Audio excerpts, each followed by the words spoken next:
Welcome back to another edition of the Giant Overreaction.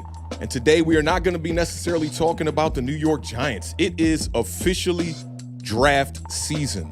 Seattle Seahawks are your Super Bowl champions, as odd as it might sound, and now we are in kind of like reboot mode where the New York Giants are trying to find a way to get back into that conversation, possibly make the playoffs, and eventually be pushing for a championship here. So we're not going to do too much wrapping y'all up. Definitely want to reveal the top 10. If you're paying attention to the thumbnail, then you already saw it. If you follow your boy on Twitter, you already saw it. Definitely some surprises in my top 10 rankings as far as wide receivers go. But I'm looking forward to getting into it because I've spent about, I want to say the better part of the last month digging into the wide receiver position. We're going to start with the wide receiver position on this channel today, and then we're going to kind of dive into other positions as well as we get off into the, closer portions as we get to the draft and whatnot. I think we'll probably pivot to inside linebacker next, but today is all about wide receivers. And man, I've been putting my foot in this grind. I'm telling y'all, I've been going through the all 22. I've been going through the highlights. I've been going through the games. I've been finding any avenue that I could possibly find to try to lead me to more games, because some of these wide receivers are a bit off the radar and their games are a little bit more difficult to find. So I've been doing a ton of digging on the internet. And, I kind of wanted to share today with you guys to kind of provide some value to the community that, provides a ton of value to me as well. And I wanted to let you guys know that I'm releasing this free draft guide. So all the graphics and all the stuff that you see on today's show is going to be available in a free draft guide that you can download. It is actually in the description of this video if you want to check it out. Just a bunch of write-ups on each of the players that I have in my top 10. I will continue to add more players to this list as well. And some of the guys that I already know a lot of people are kind of questioning, why isn't this guy on the list? Why isn't this certain wide receiver on the list? And some of those guys that are just outside of the top 10 or, in the fringe are going to be some guys that I'll be doing a little bit more coverage on as well. But let's let the cat out the bag for everybody in the chat that has not seen the list quite yet. This is my top 10 wide receiver prospect ranking going into the 2026 NFL draft. You see it right there. I got Carnell Tate at number 1. And I'll tell you what, at the top of the draft, it was extremely difficult to figure out who was going to be the wide receiver 1. And as you get this PDF guide that I'm giving you guys for free, you'll see some of the reasonings as to why I pivoted to Carnell Tate as the wide receiver 1 later on in the process for me. I'd say, in the first month of evaluation, just kind of getting my feet wet in the first week of true all 22 evaluation, I really had Jordyn Tyson as wide receiver 1 throughout most of the process. And, just some of the factors within his game and the things that keep him off of the field, his availability, ultimately allowed me to put Carnell Tate at number 1. So Jordyn Tyson comes in at number 2. And it was a difficult decision with number 2 and with number 3. Now, literally as I was going on live for this show, somebody tweeted out to me on X, on Twitter, saying like, I don't think any of these wide receivers in this top 10 are guys that are worthy of a top 10 pick. And I have to disagree with that. I do think that the top 3 wide receivers in this draft, and you'll see a lot of different evaluators have the top 3 in different orders. I think that all top 3 of the wide receivers in this draft could be guys that could be true contributors and be worth a first-round pick. I think that a lot of people get the first-round pick thing kind of misconstrued. For me with the first-round pick, it's all about bringing in a guy that, one, not even potentially, this person has to be a contributor to the team that they are drafted to. But 2, they have to have that potential to be a superstar player. I think all of the guys in the top 3 have that potential. Carnell Tate, Jordyn Tyson, and Makai Lemon out of USC. Very different wide receivers stylistically as well, and we'll kind of break down each wide receiver as we go through some of the numbers in a second here. Concepcion out of Texas A&M is my wide receiver 4, and I know that that's going to surprise a lot of people. Most people have Denzel Boston above Concepcion because of just the reliability from a guy like Denzel Boston. But Concepcion to me is a guy that when I look at, if I'm the team that's going to be drafting this player, how easily can I scheme this player up and get the ball into his hands and be able to create explosive plays and be able to create plays to get this guy in the end zone? I think Concepcion makes that task a little bit easier than guys like Denzel Boston. My wide receiver 5 is one that's going to surprise a lot of people as well. From a lot of the rankings that I've been seeing, no one has had Chris Brazzell or Chris Brazzell. I hear on the broadcast they call him Brazzell, but every draft evaluator is calling him Chris Brazzell. I'm not sure how to pronounce it just yet, but I'm in love with this dude's tape. He's higher on my ranking than I would say probably he is on anyone else's rankings. I haven't seen Chris Brazzell at number 5 on anybody's rankings. He's barely cracking the top 10 on a lot of guys' rankings. But when you turn on the tape, there are major reasons why this guy should be in the top 10 and absolutely, in my opinion, could be a top 5 wide receiver. There are some deficiencies that you got to iron out, but I love the skill set that he brings, especially with that taller frame sitting at 6'5". There aren't many wide receivers that you see with that type of build that have that kind of speed that Chris Brazzell has. It reminds me of the wide receiver that came out just a couple of years ago from Florida State. I forget homie's name. He was a super tall wide receiver drafted by the Philadelphia Eagles, ended up getting injured this past year. I forget his name, but he does not have the kind of speed that a guy like Chris Brazzell has.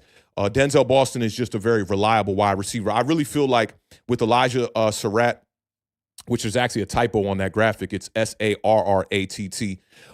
But Elijah Sarratt is very reliable type of wide receiver, possession type of guy. I think Denzel Boston is in that same type of category, to be honest. Omar Cooper Jr., who played basically opposite of Elijah Sarratt at Indiana on their way to the national championship this past year with the Heisman Trophy winner Fernando Mendoza. Definitely a different style of wide receiver than Elijah Sarratt is. I look at Omar Cooper as one of the most physical freaks in this draft, and I also look at him as the most fearless wide receiver in this entire draft class. He's a guy that is willing to go across the middle, make those plays in traffic, make those tough catches, has basically, I'd say, for the most part, a reliable set of hands. There are a few drops on his tape where you're just like, that's just not like him, but he seems like a guy that is a natural hands catcher, and anytime he does drop the ball, it's just a concentration type of thing. And sometimes when you are a natural hands catcher, those little details kind of can get lost in the sauce. Kind of reminds me of a golf swing. Like once you get your golf swing down pat, right, you kind of like ignore some of the, the steps that it takes to getting a nice swing in the golf game, right? Like there are so many things that you have to focus on and concentrate at one time that if one of those things slips your mind, sometimes, your golf swing, you might find yourself in the woods shanking one of your swings there.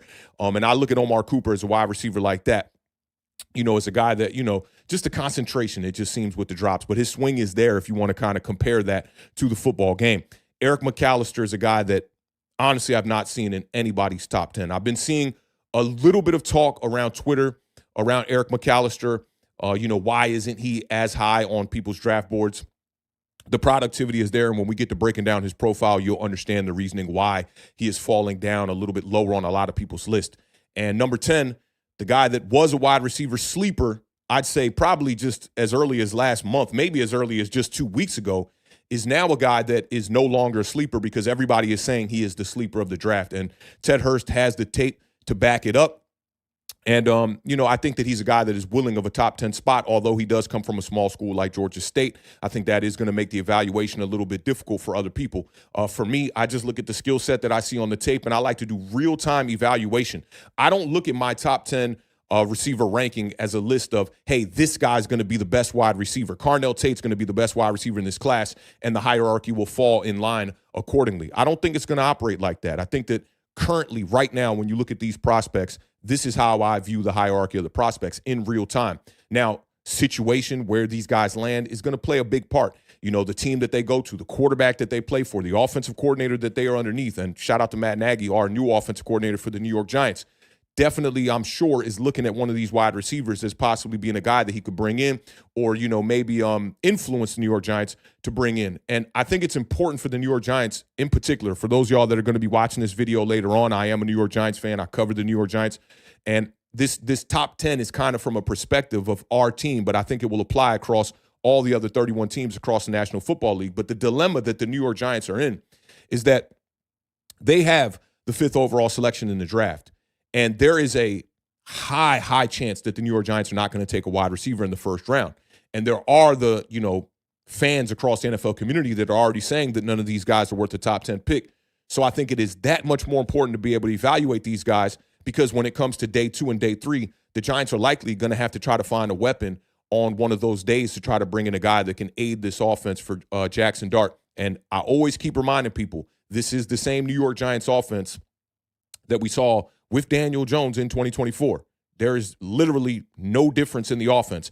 The 10 starters that came into the year in 2025 were the exact same 10 starters outside of Cam Scadaboo, who ended up taking some snaps away from Tyrone Tracy until he ultimately ended up with the injury and on IR for the rest of the season. So I think it is important that the New York Giants go into the 2026 draft and find a way to upgrade some of these weapons while also having a balanced draft. You got to address the defensive side of the ball. I'd love to see the New York Giants address the trenches as well. And we all know about the inside linebacker position. The New York Giants got to find a way to iron out that position as well. So before we get off into breaking down each wide receiver, very briefly, I'm not going to go into no tape today. I'm not going to go into a very extensive breakdown on any of these wide receivers. I just really want to just bring to the table, just a general take and a general consensus on what it is that these wide receivers bring to the table. And then we'll do individual videos on each one of these wide receivers that will likely not be live streams. There will be some pre-recorded content that will drop out to the AATB community. So big shout out to everybody that's here. I know all of y'all that are in the building right now are straight up draft nerds like I am. The offseason is typically a slow time for most casual fans out there. Shout out to my dog, Ben Harris. I haven't even peeked at the chat. I don't know if he's here, but me and Ben always talk about how quickly the draft is going to be here. And do not forget, for all my fam that's on the East Coast, the draft is in Pittsburgh this year. So if you want to make your way out there, like I'm going to make my way out there this year for the draft, and next year it's in Washington, D.C., and I'm loving that. I'm a native of the DMV area, so that's going to be amazing as well. 2 years in a row, I will be at the draft. So let's tap in with the chat just real quickly, and then we'll go off into breaking down each one of these wide receivers very in a general type of scope. And I'm also just showing you guys what to expect from this free PDF guide that I'm giving out that will also be updated as well. And I'm also thinking about attaching a link to this stream as well that will be to a spreadsheet that will break down all the major statistics that we are going to go over today so that you don't have to refer to the graphic to see all of the numbers and the statistics on each wide receiver. You can see it in a spreadsheet form and, break it down who's at the top, of what category as far as the statistics go. We're doing contested catch rate. We're doing yak. We're doing it all. As many statistics as I could find on all of these wide receivers through PFF and through other outlets and resources. I tried to bring that to the table so we could present some value today. Big shout out to my dog Nick in the building one time, rocking out with us. First one in the building says, yo, we got K-Mac in the building as well. He says, Chris Bell is in my top 10 and so is Malachi Fields. Good draft to need a wide receiver in the top 50 to 75 picks in the draft. I do agree with you. Now, there aren't like those top dog type of wide receivers in this draft, like a Jamar Chase or like a Malik Neighbors, like we already have on our roster. I'd say, guys with the same type of hype that a Rome Odunze came into the draft with as well, a Jalen Waddle. You don't really necessarily have those guys that are bona fide top 10 wide receivers. So there is a chance, in my opinion, that some of these guys that I'm expecting to go in the first round are going to fall in this draft. And for me, the guys that I think that are going to go in the first round, absolutely the top three. I do think that Casey Concepcion has a shot at making it into the first round, but I more look at him as a early day 2 pick. And I think that teams are going to be just enamored with the professionalism and the way that Denzel Boston goes about his business. Now, I do think that, as I said before, Elijah Sarratt kind of falls in that same category as well, but dealing with some injuries last year might, make some recency bias lean teams towards Denzel Boston just a little bit more. So I do think that the top 5, I would say, could possibly have a shot at getting into the first round. I don't think that Chris Brazzell is going to be a guy that will be drafted in the first round, but in my opinion, he's above guys like Denzel Boston. And when we get to the breakdown, we'll be talking about that a little bit more. As far as Chris Bell goes, love Chris Bell's game. Reminds me of some of the thicker, solid built wide receivers that we've seen in the history of the game. Anquan Bolden comes to mind. Maybe a little bit of Deebo Samuel comes to mind. Maybe not quite as elusive and quick as a Deebo Samuel, but the biggest, asterisk on Chris Bell's resume for me was the injury basically in his, I want to say it was the last game of the collegiate season of 2025 where he ended up tearing his ACL. So if you go out there and you spend high draft capital on a guy like Chris Bell, you're going to have to basically wait an entire season to figure out if he has recovered from the ACL. As a New York Giants fan dealing with Malik Neighbors, who's coming off that IR with a major knee injury toward the ACL in 2025, it'd be a tough pick for me. But for other teams that maybe have a little bit more depth at the wide receiver position, maybe they can, afford to draft a guy like Chris Bell and wait a year. It reminds me a lot of Torrey Horton last year, right? A lot of people were not talking about Torrey Horton. We talked about Torrey Horton on this channel a ton. Big shout out to my dog, Jay Gadsby, who was the first person to put me on to Torrey Horton. Like, hey, man, do not forget about Torrey Horton out of Colorado State. He was injured this whole entire season. Now, that comparison is a little bit different because Bell ended up getting injured at the end of the season. But nonetheless, these are two guys that are going to be, or who came into the draft, will be coming into the draft, in Chris Bell's case, with a knee injury and will have to basically, sit out either sometime or possibly in Chris Bell's case, the entirety of the season. So that is why Chris Bell was not in my top 10. I think that had he have been 100% healthy, I would have absolutely had him over a guy like Ted Hurst. So I can confidently say that he would have cracked at least my top 10. Love Chris Bell's game. I think that a team is going to, benefit from bringing him in. It's just all about, can he recover from the knee injury and get back to what we saw, from him at Louisville during, the 2024 season and the earlier portions of the 2025 season. But nonetheless, a really, really solid wide receiver, big guy. Kind of reminds me of Omar Cooper a little bit, maybe with a little bit less explosivity, but a guy that, definitely should be on the radar of NFL teams. In that ballpark of like the Curtis Work vibes for me in a different position, because y'all know as last year, I was super high on Curtis Work coming out, and I thought that a team was going to definitely benefit from bringing him in on day 3, considering that he played the entire year on a knee injury, and San Francisco absolutely did that. Who knows? Could possibly be the quarterback of the future over there. Let's see. Nick says, Jeremy Bernard is in my top 10. His rack is unbelievable. Not sure how he isn't higher on other rankings as well. For me, I like Jeremy Bernard's game. Just nothing truly stood out. And to me, when you're built like that, a guy who's kind of in that Sterling Shepard type of a mold, I want to see a little bit more elusivity after the catch. And that was something that I just didn't see on Jeremy Bernard's tape. Solid wide receiver. I do think that he's going to be somebody that will go on day 2, maybe early day 3. The team will benefit from bringing him in as well. I just see some of the characteristics from some of these other guys on my list that the dominant characteristic stands out more. Like let me just take this graphic off real quick so I can just go through each one. When you look at Ted Hurst, the build, the size, the speed, the combination of the size and speed. Eric McAlister, to be that big of a wide receiver and be getting that much yak is absolutely fucking ridiculous. There's no way that I could not put him in my top 10. Omar Cooper Jr., I think, does everything that Jeremy Bernard does, but a little bit better, to be honest. And I think his role is a little bit more defined once he gets into the NFL. Moving to the slot this past season, I think that's going to benefit him coming into the NFL, playing the role of a bit of a power slot type of wide receiver. Elijah Sarratt, just all about his business. I just think he's more reliable than a Jeremy Bernard is. Maybe not as quick or, what's the word I'm looking for? Maybe as explosive coming in and out of the breaks, but he's just more savvy, more smart, more reliable, more of a security blanket for his quarterback. Same goes for Denzel Boston. Then the top 4 and 5 for me, all of those guys have the ability to be able to really take the top off of a defense, or they have the capability to have the explosivity once they get the ball in their hands to be able to get that yak. And that's going to be extremely important for me in evaluating wide receivers. When you look at Casey Concepcion, when you look at Makai Lemon, those are 2 guys that are absolutely going to excel on the next level when it comes to yak. When you look at Jordyn Tyson, he's probably the most well-rounded wide receiver in this entire class. As we get to that top 5, it's really hard to even consider bringing in a guy like Jeremy Bernard over them.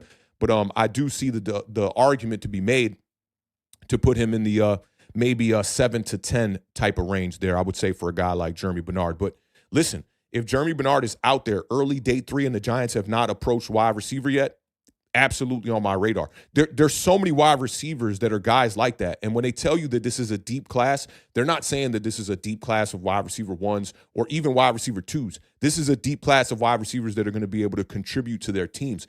I've evaluated, I want to say, about 50 wide receivers. I'm somewhere in that 40 to 50 range right now. And of the 40 to 50 that I've evaluated, there's maybe 25 that I would feel confident drafting. And Jeremy Bernard's absolutely one of those guys. Nick says, happy freezing Tuesday. Yeah, man, we're still buried in the snow over here on the Maryland side of things, man. And it's not fun. I want to get out. I'm trying to get my camera out. I'm trying to holler at people and start doing some more interviews and documentary style type footage so that I can start compiling more of that and get, just get busy and get to work once the sun comes out. But, we're basically just plowed in with all this snow. It's still about shit, man.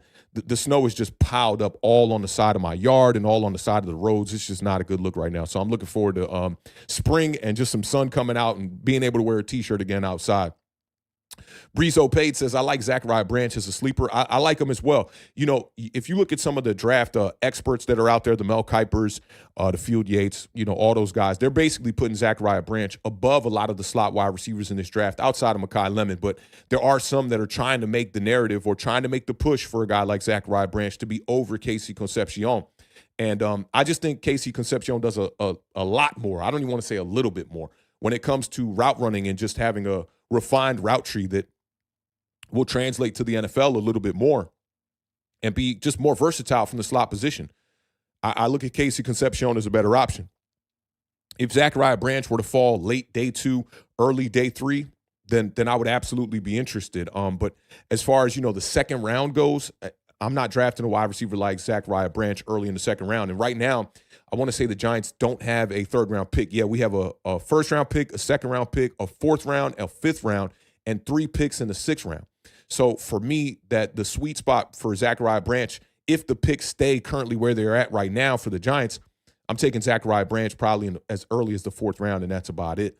But there are other options that I like, smaller wide receivers like that I like, maybe that'll give you a little bit better value later in the draft that could bring a similar skill set.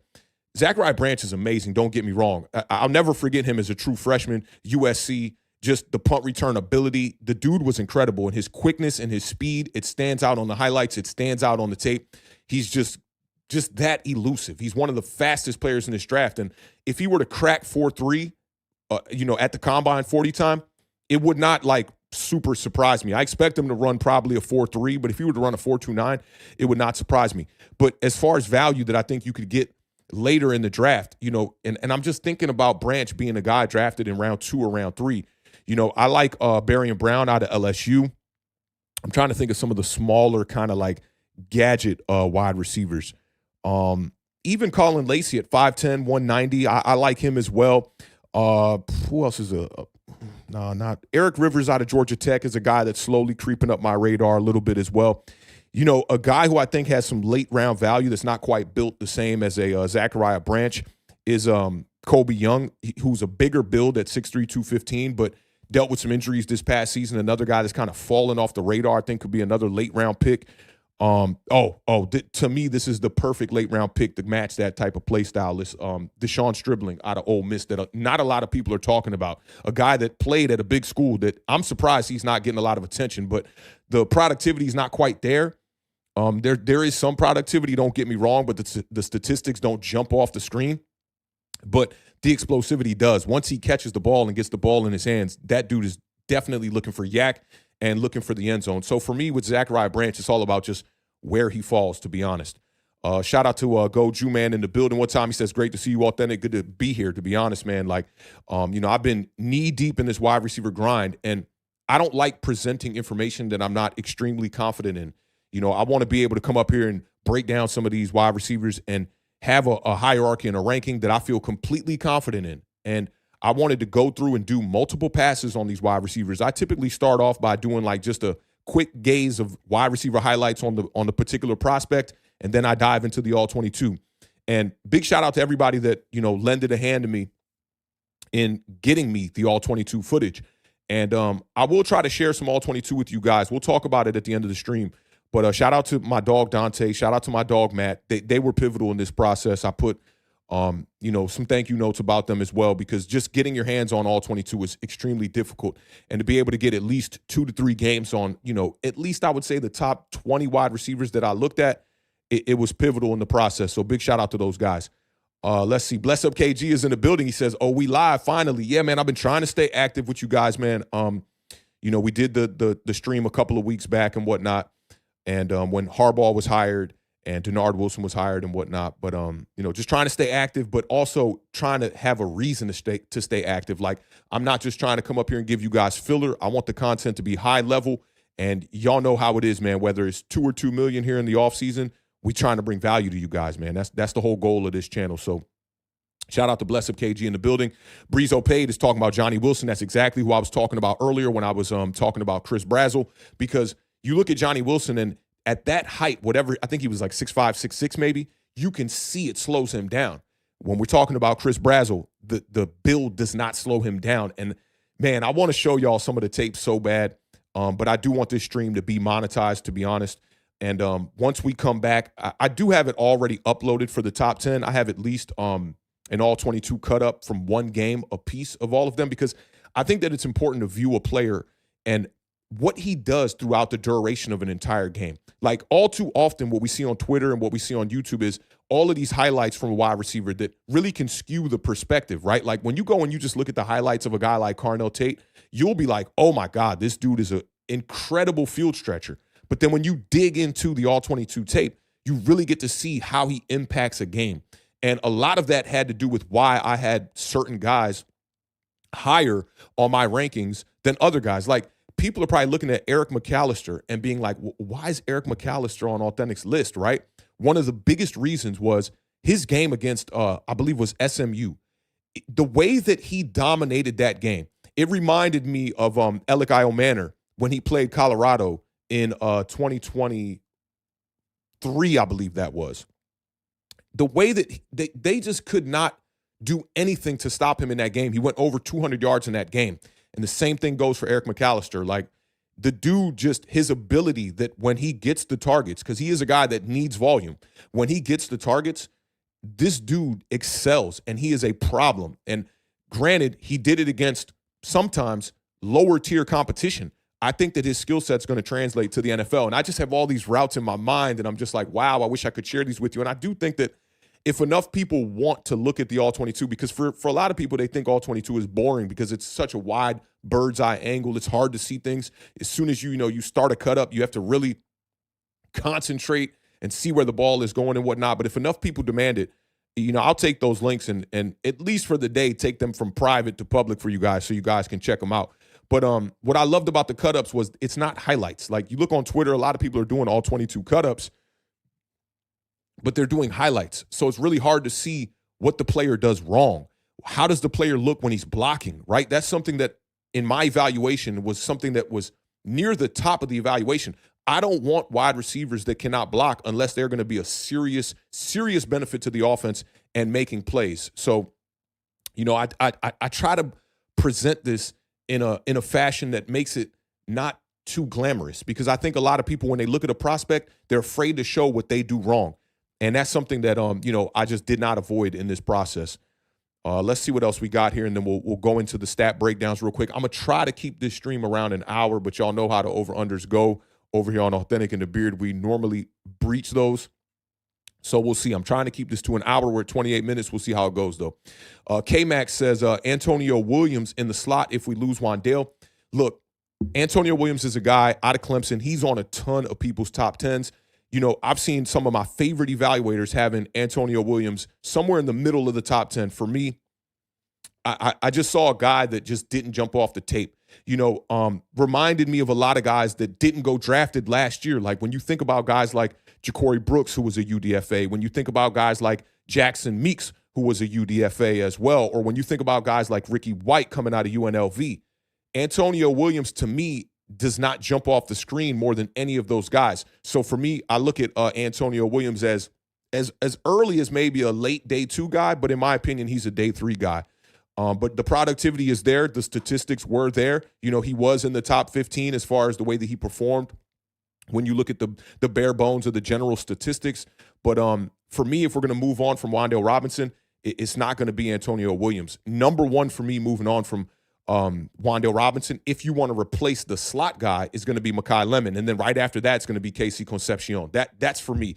Outside of that, I don't think I truly want to draft any of these slot guys, in the first 2 days of the draft. That's how I'm viewing it. I want to go out there and get me a true X wide receiver that can play the outside so that then we can move Malik Neighbors into the slot and be able to really use him as a chess piece, free up some of the releases for Malik Neighbors off the line of scrimmage as well. You put him in the slot, he won't have to see as much press man coverage. It'll make it that much more easy to get him open. And instead of spamming all these targets to Malik Neighbors on, prototypical X concepts like comebacks and fade routes and stuff like that, he can do some of the things that he did well when he was at LSU with Jaden Daniels, which was the slot fade. That was something that we saw from Malik Neighbors a ton in college that we're not seeing a lot from him on the NFL level. So that's my true plan. And that's probably why you see most of these big body wide receivers, most of these X wide receivers on my list here, to be honest. Genty Studio says, shout out to the graphics department, man. Big salute to you. This took a lot of time, y'all. And, you're going to see here in a second, for each prospect, I made a player card, a profile card, and I made a statistic card. So you don't got to go signing up for PFF, $24 a month to try to get some of these numbers. The season is over. These numbers are what they are. I try to compile all these numbers so you can have them in one place. And if the graphics are a little bit, just too much eye candy for you, then just let me know, and I'll be able to, share the Google spreadsheet that has all the statistics, all the information you could possibly need that you'll see on these graphics, from weight, height, routes run, slot percentage, outside percentage, contested catch percentage, yak per reception. What else we got on that list, man? We just every statistic I could possibly compile. Obviously, the basic stuff like yards in 2025, receptions, targets, which I don't understand why it is so difficult to find targets on collegiate wide receivers. For some reason, they're trying to hide the targets, and they're also trying to hide a lot of these guys' age. And I get that part of it. You don't want somebody coming into the draft at the age of 23, 24 years old, and teams being like, hey, that guy's a little bit too old, maybe only has 6 years of his prime before we got to figure out a way to move on from him. So all of that stuff is going to be compiled. Shout out to Genty Studios for recognizing, the graphics department. Let me get this quote up in here. The graphics department and all the work that we do over here at Authentic in the Beard, man. Big shout out to my dog, Chris Peace, in the building one time, man, with the $4.99 super chat, man. I appreciate that, dog. He says, I like this list, but I had Sarratt higher. I can feel you on that. To me, it's just for Sarratt, why I put Chris Brazzell above Sarratt, right, is because I feel like if these guys get to the peak of what they are supposed to be, I think that Chris Brazzell at his peak is going to be a much better wide receiver than Elijah Sarratt. Now, love what Elijah Sarratt brings to the table. Reliable. That's the word that I would use to define him. He's the guy that's going to be the security blanket for his quarterback at all times. It's not flashy. It's not Transformers and IMAX. It's not that, right? This is an old school 1990s movie when we're talking about Elijah Sarratt. He's a guy that just gets the job done. It's gritty. It's not pretty. He's not a guy that's going to create incredible separation or anything like that. But he's going to make the play. He's going to make the catch and has deceiving speed. He can also stack a DB and make some plays down the field as well. But shout out to Chris Peace, man. I appreciate you being one of the day ones, man. We got to link up and have a beer here sometime soon, man. It's the off season, bro. So let's link up, man. If you're ever in the, closer to my area, DC, Maryland, Silver Spring type of vibes, man, hit me up. Let's link up, talk some ball, talk some draft, you know what I'm saying? And have a brew or something, man. Shout out my dog, Luis. He said, where is Zachariah Branch? Listen, man, I looked at the tape. It's not that impressive. When you have a guy, look, Zachariah Branch, his average depth of target is the most alarming statistic on all of his resume. His ADOT, and we'll get to it, well, actually, he's not in the top 10, so we're not going to get to it, so I got to go off my head. I believe Zachariah Branch's ADOT is 3.3 yards. So what does that tell you? That says that he does all of his damage at the line of scrimmage. I'm not saying he can't do damage down the field, but the route tree, that's the main reason why a guy like Zachariah Branch is not on my top 10 list. He's not a complete wide receiver. And with some of the failures that we have had, at the wide receiver position, and even myself, as far as the way that I've evaluated wide receivers, and I'm mainly speaking on Jalin Hyatt, the biggest thing for me about Jalin Hyatt is the route tree. And that was the biggest mistake that I looked over was, one, his route tree, absolutely. But two, his contact, his physicality through contact. Jalin Hyatt was a guy that every time he ran the post at Tennessee, no one was in his way. When he got to the NFL, traffic started getting in the way of his crosser routes. His deep post that he was seeing at Tennessee in college was something that they kind of had to, kind of just restraint a little bit, which turned into deep crossers in the NFL. And that was something that when there was traffic on that third level, he struggled. And that, to me, is one of the biggest reasons why Jalin Hyatt cannot excel in the NFL. I didn't want to make that mistake here in this draft. And I'm not saying Zachariah Branch is a similar wide receiver to Jalin Hyatt. But when you have restraints within your game that are so glaring like that, there's no way that we can ignore it. And I'm not saying Zachariah Branch can't come into the NFL and have a successful career. I just think that the defined role that he is going to have is going to be extremely important for the success that he, I'm sure, is hoping that he will have on the NFL level. I see Kareem Yee in the building. I see Raheem is in the building too. He says, do you think the New York Giants will draft a receiver at pick 5? Right now, we got a lot to go in the process, right? But right now, I do not think the Giants are going to draft a wide receiver at 5. John Harbaugh does have a recent history of drafting wide receivers in the first round, but never in the top 10. He's only had one top 10 pick the whole time that he was with the Baltimore Ravens and they went offensive line. I believe it was Ronnie Stanley. So I do think that with the success of Kyle Hamilton, Caleb Downs is in play right now for the New York Giants. If they go wide receiver at 5, not a problem for me. Love Carnell Tate, love Jordyn Tyson, love Makai Lemon. I think of the 3, Makai Lemon would be the one at 5 that would surprise me the most. Nick says Carnell Tate is a great blocker, very underrated part of his game. I don't think the Giants will take a wide receiver at 5, but him and Malik together would make defensive coordinators lose sleep. This is why I want to bring in that wide receiver 1B, because I want defenses to fear what we do offensively. Right now, when you scheme up how to stop the New York Giants, last year, obviously no Malik Neighbors, the majority of the scheme was basically predicated towards what Jackson Dart would do. Our running game, in my opinion, does not scare anybody, even if Cam Skattebo is healthy right now. What I've noticed on tape when looking at the New York Giants is that Cam Skattebo thrives when the box is not stacked. How do you ensure that your box is not stacked? Elite weapons on the outside. You get the guys in the trenches. To me, it's a no-brainer situation. Last year was one of the things I wanted to do as well. Day 2, I wanted to draft a wide receiver like a Jaden Higgins, possibly like a Trey Harris. Day 3, we were looking at Torrey Horton. We were looking at a ton of wide receivers, and I wanted the Giants to bring one in. They didn't do it. They addressed the defensive side of the ball, and they got their franchise quarterback. I'm all good with that. But this year, I think it's extremely important to go out there and try to bring in that wide receiver 1B. And if you can't bring in that wide receiver 1B, then you got to bring in some depth at the position. The Giants are losing a ton of wide receivers to free agency. Wan'Dale Robinson could be one of them. He's at the top of the list. You got Gunnar Olszewski. You got Bryce Ford-Wheaton. You lost Lil Jordan Humphrey already. The Giants got scraps at the wide receiver position. Darius Slayton is going into a year where he's going to account for a salary cap hit of $16 million, I believe it is. So what do you do with that? I don't think anybody's going to want to trade for Darius Slayton. Let's kind of be proactive on this situation here at the wide receiver position and bring in a guy. That's how I'm looking at it right now. And as far as Nick talking about Carnell Tate being a great blocker, he'll be the first wide receiver that we're going to talk about. It's all over his tape. The effort is there. Carnell Tate is probably the most professional of all of the wide receivers in this class. And one thing that we're not going to share today that I did want to talk to you guys about just real briefly, and I'll mention it a little bit as we talk about each player, is that I always dig into the interview process. And that's something that a lot of evaluators don't do.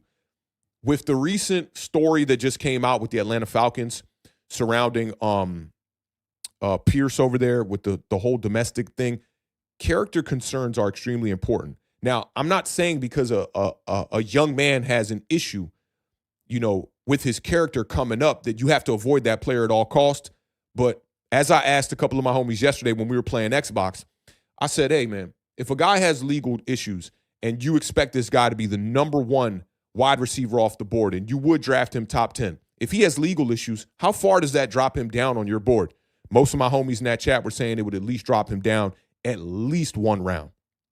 So you got to factor that in. Now, for me, I don't know if it would take him down a round, but I'm going to do extensive research on these guys' backgrounds. So when it comes to my top 10, I've already dug in through the interview process to try to figure out who the character is, who the man is, how smart do these players appear to be? Are they committed to the excellence that it takes to be able to learn these playbooks, to be able to know the philosophy of an offense, understand their role, but more importantly, understand the role of everybody else around them and understand how their role fits within that philosophy, within that offense. So I've dug through the interviews, and Carnell Tate, his interviews stand out. His understanding of the offense stands out. When you see this guy on plays that go, a field side when he's lined up on the boundary, he's willing to be, an aggressive blocker and give effort there, where for some of these other guys, you're not seeing that on the tape. Tim Frith 24 says the Giants will select Carnell Tate 5th overall from Ohio State in the 1st round. If that happens, Tim, I'm all for that. That would be amazing. And, as homie was saying earlier, that would be a way to have defensive coordinators lose sleep. That's what Nick was saying earlier, and I 100% agree on that. Because if you got to scheme up for Malik Neighbors, who's a bona fide top 10 wide receiver in this league, in my opinion, and then you got to scheme up for a quarterback like Jackson Dart that can keep you off balance with the running ability, the dual threat ability, the mobility, all of those things, and then have another wide receiver that's not a Darius Slayton. That's a guy that is a true wide receiver 1B that can be a Devonta Smith to a Malik Neighbors, when we're talking about the Philadelphia Eagles and what Devonta Smith does for an A.J. Brown. I think it is important for the New York Giants to bring that guy in. Not only will it relinquish some of the pressure off the defense, it'll relinquish some of the pressure off of Jackson Dart and this offensive line as well that definitely has to add some more depth as well. So let's get right into it. Like I said, we're going to try to keep this to an hour, so we got about 20 minutes to try to fly through 10 wide receivers and just give a brief breakdown and just run through the numbers on each one of these wide receivers. But I wanted you all to be able to see, one, what the PDF guide is going to look like, and two, be able to just digest each one of these players' 2025 seasons with, just a little bit of what is on their resume. Let's go ahead and start this off with Carnell Tate, my wide receiver one, who really took the wide receiver one position like last week, okay? Because there were things that I saw on Jordyn Tyson's tape that made me go, nah, we got to go Carnell Tate because Carnell Tate is the more reliable wide receiver. There are things that I see on Jordyn Tyson's tape that, yeah, he looks like the better athlete, the more nimble athlete, the guy who has more explosion, more explosivity, the guy who has the better releases off the line. But Carnell Tate just wins better, and he just makes plays better. And you can see the numbers on the screen here. This is an exact screenshot of what you're going to get in the PDF guide as well. For me, the strengths that come with Carnell Tate, this dude is a long, fluid strider, and he has tight area acceleration that is almost unnoticeable on tape. At times, it looks like Carnell Tate is not giving effort in his routes. He is that smooth while running his routes. That comparison, I would say I would compare it to a guy like a Devontae Adams, where you don't necessarily see the speed, but you see the technique. He has a great ability to adjust to passes that are not perfect. That was something that stood out for me because you need wide receivers in the NFL that are going to be able to bail out their quarterback when the ball is not perfectly accurate. I believe that was Julian Sayin that was the quarterback for Ohio State this past year, and there were multiple deep shots from him that fell short, and Carnell Tate was bailing him out. The number one characteristic that if you're familiar with Carnell Tate, you already know this. He just does not drop the ball. 0 drops in 2025, 0 drops in 2024. Great ability. I'm talking great ability to contort his body and make plays where his feet don't necessarily have him in position to make the catch, but he can lean with his catch radius and make the necessary catch. Very consistent. He had 3 or more receptions in 10 of his 15 games. He has a well-rounded route tree as well. He can quickly decelerate, and he does all the things that an X-wide receiver is supposed to do in the NFL. The comeback routes, the curl routes, the hitches, the quick outs. Being able to operate one side of the field and take care of that one side of the field is something that Carnell Tate does. The contested catches. Look at the numbers on the screen, right? And when you look at Carnell Tate, his routes run, he had the fewest routes run of all of the wide receivers that are in my top 10 at 224. 44 receptions on 53 targets goes to show you the type of efficiency that he has at the position.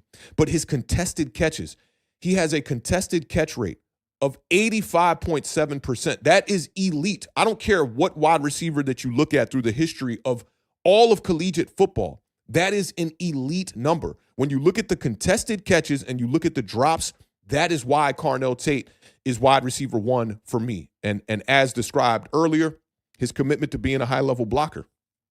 This dude is every play. He's not taking plays off. He also has great awareness in space and the understanding that he has within his scheme, as I talked about with the interviews earlier. And I will share this interview when I do a deep dive on Carnell Tate. But in an interview, I want to say it was after one of the playoff wins. He's basically breaking down how he was able to excel. And he talked about how his coach put him in position within their offense to do it. And you could just tell within this interview, great understanding of what is going on with the offense. The football IQ for Carnell Tate seems like it's off the charts. Now, I don't know the man, but from what I've seen in the interviews and from what I've seen from him on tape, the football IQ seems extremely high. The weaknesses, there aren't many. There really aren't many, to be honest.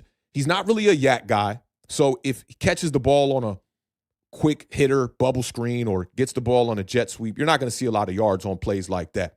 He also benefited from having elite surroundings, and I don't know if that's a weakness, to be honest, but we all know about Jeremiah Smith on the opposite side, and they did have a strong running game over there at Ohio State as well. So, he benefited from being around a great team, right? But to me, that's not necessarily a weakness. But that's all that stands out. The top end speed, maybe, but he still finds ways to be able to stack these DBs and make plays down the field. And look, man, look at the yards per catch. 18 yards per catch. It's I want to say it's at the top of the class. It might be like second or third. And we'll find out as we go through all these players. PFF grade of 90.3, which is something that doesn't hold a ton of weight for me, but it is a little bit important. It goes to show you that when there are people looking at every snap from Carnell Tate, to have a season grade of 90 or above is very impressive. I don't necessarily like to do the pro comps because people like to, just misunderstand what a pro comp is supposed to do. A pro comp is not supposed to be a one-to-one, apples-to-apples comparison that this player is going to be like this guy. But for me, I got to look at the Ohio State pipeline. I think he plays a little bit like Terry McLaurin. When you look at Terry McLaurin, his speed is very deceiving. Like Terry McLaurin ran, I want to say, like a high 4.3 at the combine when he came out in 2019. But when you see Terry McLaurin on the field, it's not that blazing speed that makes you go, whoa, this dude just right by a defender, right by a defensive back. He just stacks the DB. The separation is not grand, but it's enough to be able to make the play and be able to give your quarterback the necessary window to put the ball in so that you can make the play. So I think the pro comp is Terry McLaurin. Maybe a little Emeka, but I think that Emeka has a better yak ability than Carnell Tate does. So I do think that the better pro comp would be Terry McLaurin. And look, the yak is not terrible. I mean, it's not great at 4.5, but when you're a guy that is stretching the field and maximizing your opportunities the way that Carnell Tate does, I like the numbers. The numbers look really good. And I do think that Carnell Tate is the most safest pick of the big three wide receivers from Jordyn Tyson, Makai Lemon, and Carnell Tate himself. I think he's the most safest pick. Let's tap in with the chat real quick. Let's see. Gridiron Apex is in the building. Hey, I saw the rebrand, my dog. It threw me off guard. I was watching your you had an offensive line video. I forget who the prospect was, but I was watching that video, and you shouted me out at the beginning of the video too, dog. Hey, you already know. We get one of those from my dog Dante in the building. Shouted you out earlier in this stream. I don't know if you were here when we first did the beginning of the stream and whatnot, but Dante was pivotal, man, to this process. Blessed me with so much all-22 tape on these wide receivers, along with my dog Matt. Y'all were extremely pivotal in this process. He says, LOL, and I literally had someone say, I'm concerned about his toughness. He catches everything in traffic. Is that not tough? You can't question a guy's toughness when he's catching the amount of percentage of passes that a guy like Carnell Tate is. There were a lot of people that had Carnell Tate as wide receiver one right off the bat in the process. For me, that wasn't the case because when I looked at Jordyn Tyson, it's just, you just get enamored with the play style. And we'll talk about Jordyn Tyson here in a second as well. But Jordyn Tyson just is more silky and just more attractive at the wide receiver position. Like when you see the releases, it's almost like a movie as I compared it to earlier, right? Like Jordyn Tyson is Transformers. He is big box office type of movie. Whereas Carnell Tate is like, just solid concept, shot on film, gritty, grimy, gets it done, and is one of the better stories in the draft for me. So it's pick your poison. If you like the flashy, make the spectacular type of catches, Jordyn Tyson is going to be your guy. If you like the explosivity off the line and you like the releases, Jordyn Tyson is going to be your guy, and I think Makai Lemon could be your guy as well. The height is going to scare a lot of people off of Makai Lemon, but he's absolutely probably. Let me give you probably. I'm going to just say he's absolutely the most explosive wide receiver in this draft with a combination of reliability. Makai Lemon just gets it done, and he's tough. So I don't think you can go wrong with anyone in the big three, to be honest. Let me see. This is I'm trying. I'm really trying to decipher the name real quick. Y'all know I pride myself in my enunciation here. So this is Ayodehi, maybe? Ayodehi. This is my dog Ayo in the building for the day. He says, if Tate is better than JSN, then pick him at 5. But if not, I'm going Caleb Downs. I wouldn't say that Carnell Tate is better than JSN. I mean, just think about what JSN did in that historic year before he came out. I want to say it was like 1,800 yards. It was something stupid. JSN is one of the better prospects to come out in the last decade. So I can't put Carnell Tate up there because, one, the volume is not there. The productivity is not there. I'm trying to remember who was the other wide receiver that was with JSN at Ohio State. There was somebody else in that room that put up over like 1,200 yards as well. So he did that with another great wide receiver. I'm trying to remember, was it Olave or was it Garrett Wilson? I can't remember. Somebody in the chat's going to let me know, I'm sure. But he had company in that wide receiver room. So, no, we can't sit up here and say he's better than JSN. And listen, JSN has done it, right? He's done it on the NFL level. So, for me to even think about saying a college prospect is better than a guy that just led the NFL in receiving yards this past year, and I think receptions as well, we can't go that far. Prospect-wise, he's not a better prospect either. So, yeah, I don't think – I can't say I don't think. This is how I'm going to say for me. For me, I don't approach the draft with this type of philosophy of this guy got to be better than who we drafted at 5 or who was drafted in this position, all that. I've seen a lot of people that are saying if any of these wide receivers are not better than Malik Neighbors, then we can't draft them earlier than 6. That's not my particular philosophy. My particular philosophy is bringing a player that has a high ceiling to be a superstar player and a cornerstone player for your team. Because the goal here is to stack those players, stack dogs on the roster. And then that way you'll be able to have the necessary personnel to be able to put you in position to go out there and compete for a trophy. So, no, he's not. I can't say he's better than a JSN. That would be so egregious to say up here. But at the same time, I do think that Tate is worthy of the 5th overall pick in the NFL draft as well. Let's keep it pushing. This hour over under, I don't think we're going to make it there, but we're going to try. But let's keep it pushing to Jordyn Tyson. I think as we get later on down the line here, I can be a little bit faster on some of these wide receivers.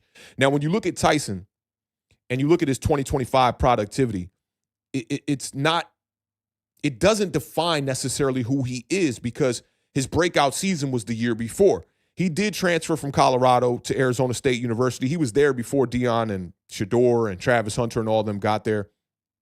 He led Colorado in receiving the year that he was there, but he ended up tearing his ACL, I'd say, on the back half of the season, which really ruined his year. But he was putting up crazy numbers as a true freshman. And he exploded on the scene in 2023. He had 75 receptions, 1,101 yards, and 10 touchdowns. In 2024, he had 5 100-yard games. In 2025, he had 4 100-yard games, and his season was cut short with a little bit of a lingering hamstring injury. Now, I'm going to fly through this. Jordyn Tyson, he got everything you want in a wide receiver. Killer release. The footwork is incredible. He operates almost like a point guard. I want to say great, but I will say above, somewhere between good and great speed. It's not that speed that you're looking at like a Tyreek Hill or nothing like that, but I do expect him to run a 4.4. If he ran a high 4.3, it would not surprise me. He's got the route tree. He can run every route you could possibly want, you could possibly imagine. Spectacular circus catches all over this dude's tape. And when you look at the way that he wins at the line of scrimmage, he just flat out wins. He is probably the best, I'll say outside of Makai Lemon. He's got the best release package of all the wide receivers in this draft. He finds a way to get upfield, and he doesn't do it necessarily with physicality, but he finds ways to almost like dip and rip, almost like a defensive end would do, to get under a defensive back and get by a defensive back. He's got all the speed. Tyson is a true playmaker, and honestly, I think that Jordyn Tyson has the highest ceiling of all the wide receivers in this draft. That's just how I view it. Now, are there weaknesses on his tape? Not many.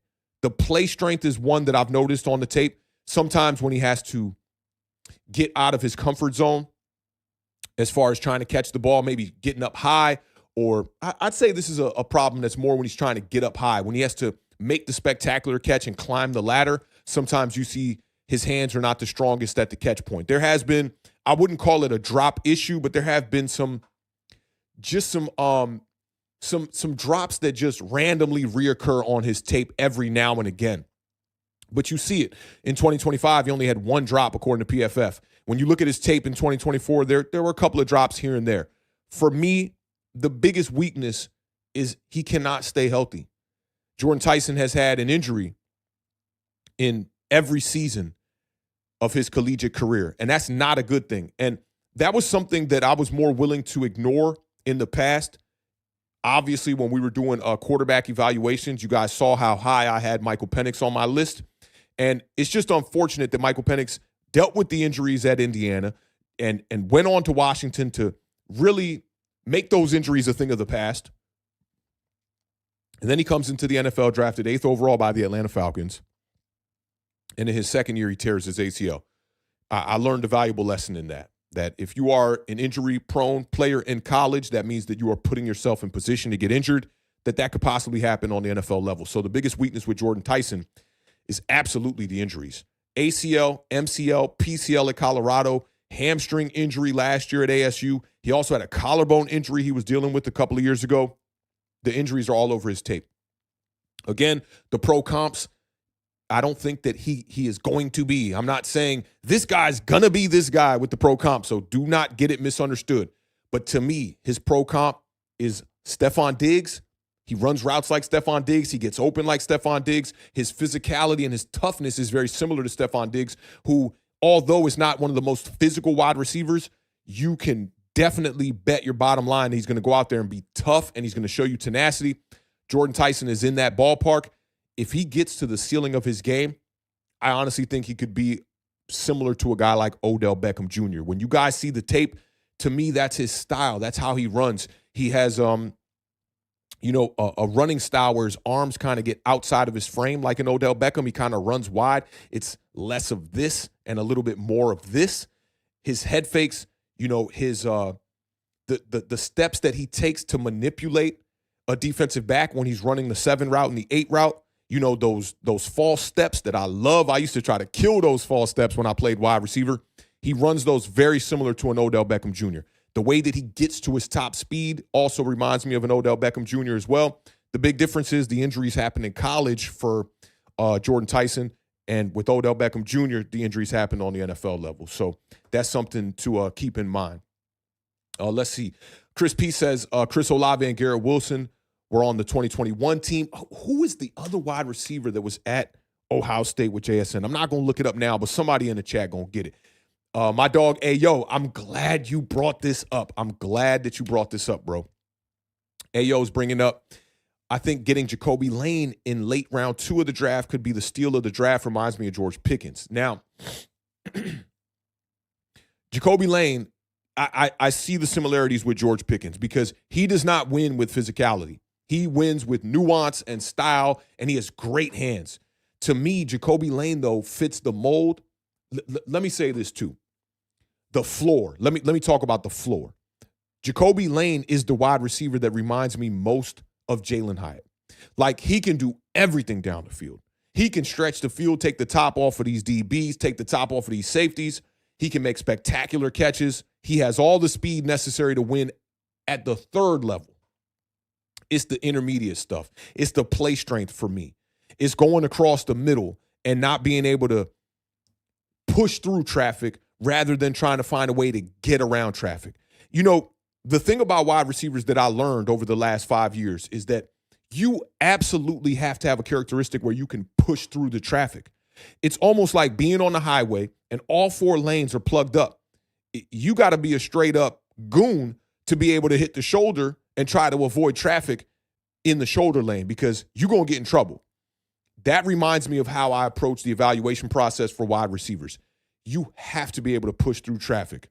And Jacoby Lane is a guy that I think that of all the wide receivers in this class, of all the 50 that I've gone through, has the most trouble pushing through traffic. And his blocking is borderline pitiful. But I think he has a great foundation of a skill set that you can build upon, to be honest. If you can get some of those things, ironed out as he gets to the NFL level, I think he can become a wide receiver 2 in this league, a high-end wide receiver 2 in this league as well. Chris P says Marvin Harrison Jr.'s freshman year as well. No, it's not him. It's not. Now I got to go look it up. We're going to breach the hour, so let me just go look it up because I just remember there being another wide receiver there with Jackson Smith and Jigba that lit it up as well. And I feel like y'all not giving me the name that I'm looking for. So let's just take a quick pause here so I can just really make sure who it was. Let me see. Dante says that Jacoby Lane is okay to me. He was horrible at he was horrible at the Senior Bowl. And I don't mean that lightly. He has 0 to no good release, and he has drop issues. Really exemplifies Makai Lemon to me. Yeah, I mean, that goes to show you the polar differences in those two wide receivers, because Makai Lemon is like a do-it-all slot wide receiver that is reliable, not going to drop the ball. He's going to win. He's going to find ways to get separation, all of that. And Jacoby Lane just doesn't do those things. I think that is a spot-on assessment from Dante right there. It's not to say that he can't excel on the NFL level. It's just to say what we're seeing in the prospect today and right now. So this is the 2021 Ohio State team that I'm looking at here. So let me just take a look at the team leaders on that team, because I just feel like there was another wide receiver who excelled on that 2021 team that we might not be talking about. And it was Garrett Wilson. Yeah. Jackson Smith and Jigba had 1,606 yards that year, 9 touchdowns. Chris Olave was on that team too and had 13 touchdowns and 936 yards. Garrett Wilson had 1,058 yards and 12 touchdowns. So they basically had 3 wide receivers basically at 1,000 yards, Chris Olave having 936, and 3 wide receivers who basically had 10 receptions or 10 receiving touchdowns that year as well, with Olave leading the bunch with 13, Garrett Wilson having 12, and Jackson Smith and Jigba having 9. You're talking about 3,000 yards and 30 touchdowns of offense on one team. I don't think we're ever going to see something like that ever again. So, for the comparisons of Carnell Tate to JSN, we can't do that. We just can't do that. We just cannot do that. Let me see. Ayo says that's the last receiver from that OSU team. He said Julian Fleming as well. Was that 2021 or 2022? Let me make sure. Yeah, he was on the 2021 team as well, but didn't excel as much. He only had 86 yards on 12 receptions that year and 1 touchdown. So a ton of guys caught passes that year as well. A ton of wide receivers caught balls that year that you probably never going to hear of, after that 2021 season. So I definitely want to take a pause and just get the accurate data there. But Jordyn Tyson, if you want to have Jordyn Tyson as your wide receiver 1, it would not bother me at all. And, the more and more I evaluated these prospects, the shuffling started to happen. And I just said, fuck it. We got to go with the list the way that it is right now, because Eric McAlister was a guy that I truly wanted to put much higher on my list. And when we get to his breakdown, you'll understand why I could not do that. Let's go to Makai Lemon one time. I see Dante talking about Julian Fleming. He says he was not great. Such a shame because he showed flashes. I feel you on that too. Now, Makai Lemon, 5'11", 195 pounds. And I apologize for not giving you guys the height and weight for the other wide receivers. Carnell Tate, bigger body, ex-wide receiver. Carnell Tate is 6'2", I believe, 6'3", 195. And Jordyn Tyson is 6'2", 200. Prototype modern wide receiver build. Take a sip of this real quick. So Makai Lemon, little bit of a shorter wide receiver, 5'11", 195 pounds. My dog had 5 100-yard games in 2025. 93.3 receiving yards per game. He had a reception of at least 30 yards in half of his games this year. And what I love about Makai Lemon, he raises his level of play when he goes up against ranked teams. When he went up against number 23, Illinois, 11 receptions for 151 yards, 2 touchdowns. Going up against Notre Dame, 4 receptions for 76 yards. Going up against number 21, Iowa, he had 10 receptions for 153 yards. Elijah Sarratt also had a big game against Iowa as well. So I don't know what's going on with Iowa's defense, but a lot of big games going there. But he did have 10 receptions for 153 yards, 1 touchdown against Iowa. And against Michigan, he had 9 receptions for 93 yards and 1 touchdown. Makai Lemon, yak ability is elite, y'all, especially when he can catch the ball in stride. In that regard, it reminds me a lot of Wan'Dale Robinson. And when I get to the bottom of this evaluation, we'll kind of show you a little bit of a comparison there as well. But when Wan'Dale catches the ball in stride, the yak is not an issue. And I'm not saying that Makai Lemon, when he doesn't catch it in stride, that he can't get yak. But when he does catch it in stride, elite, straight up elite yak ability. the most explosive wide receiver off the line of scrimmage. His start and stop ability is amazing. What I like about him is that he can be used in multiple ways. He can be a gadget weapon in the NFL, but not just limited to being a gadget weapon in the NFL. He can do things out of the backfield. He can run the ball, jet sweeps, all of that stuff, bubble screens, all of that quick hitter stuff, and be able to get yak. And honestly, the Giants need a guy like that. Like what I loved about the Commanders' offense, and not so much this year, but even this year a good bit, when Terry McLaurin was injured, they always had a guy that they could just scheme up a quick bubble screen to, or jet sweep to, or a quick stop route, get him the ball, and be able to put the quarterback in a position to have more of a manageable second and third down situation. It was Deebo Samuel, and he was that in San Francisco as well. I love it when you have a player like that you don't have to find a way to get this guy open and scheme him open with, running some deep crosser or something like that, and he's not just limited to doing things at the intermediate level, but that can do things at the shorter level. Because sometimes, maybe all times, you want a player that you can just get the ball to, that he can just go out there and get yards. It makes things that much easier on your offensive coordinator. Denard Wilson, we talked about this when he was hired as our defensive coordinator for the Giants. He had a quote where he basically said, like, it's not about scheme or philosophy or none of that shit. It's about players. When you look at Makai Lemon, he's one of those kind of players. Get the ball in his hands, he's going to make good things happen. He has a compact, strong type of build for a shorter wide receiver, and I do think that he plays, I won't say, my notes say much bigger than his build, but I can't do that. I'll say that he just plays a bit bigger than his build because he's not quite a JSN. I've seen those comparisons. He's not quite JSN in my opinion. Could he be that? Possibly, but right now I don't think he is that right now. I think he is a straight weapon.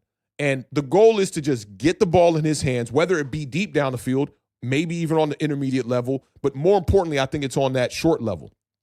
That's 0 to 9, right? That's 0 to 5, more importantly, where he can excel. The weaknesses, the smaller build, 5'11", he has it on his tape where he's absolutely down the field making plays, doing things that an ex-wide receiver can do. But there are examples of Lemon where you target him down the field and his shorter stature becomes an issue.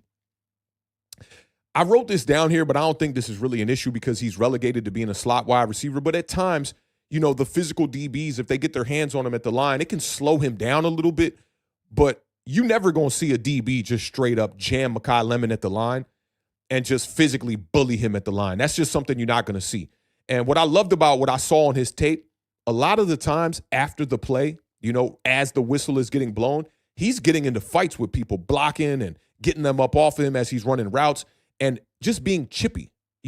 He's got this one move that I saw on his tape a lot that I don't know if it's going to be able to translate to the NFL level where the referees get a little bit better.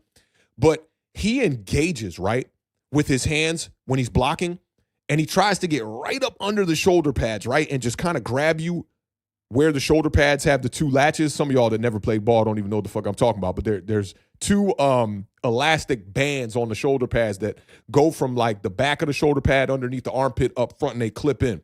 And he seems like he tries to get a grab of those and pull you towards him. Almost like you see from a left tackle at times, where if the leverage from a defensive end is getting a little bit too much into their chest, they pull him down to the ground and just lay on top of him. I saw Makai Lemon doing that a ton, and DB's getting so frustrated with him, almost getting into fights with him. But this dude is chippy. He plays with that chip on his shoulder. You can tell that he has that dog mentality, right?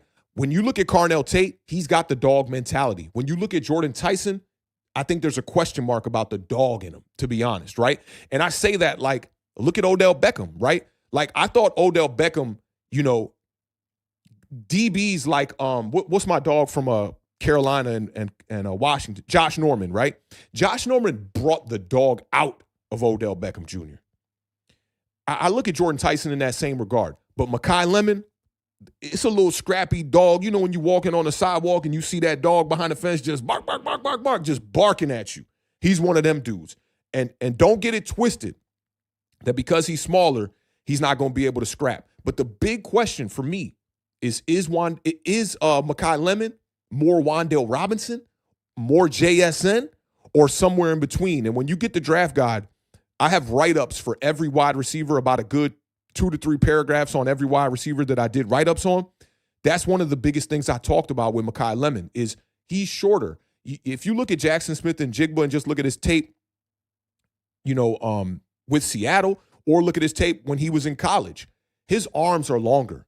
And that allows him to do things that make him a premier target on the NFL level, to be like a wide receiver one that operates from the slot. It's what allows a guy like CeeDee Lamb to do that from the slot. It's what allows a guy like Puka Nacua to do that from the slot as well.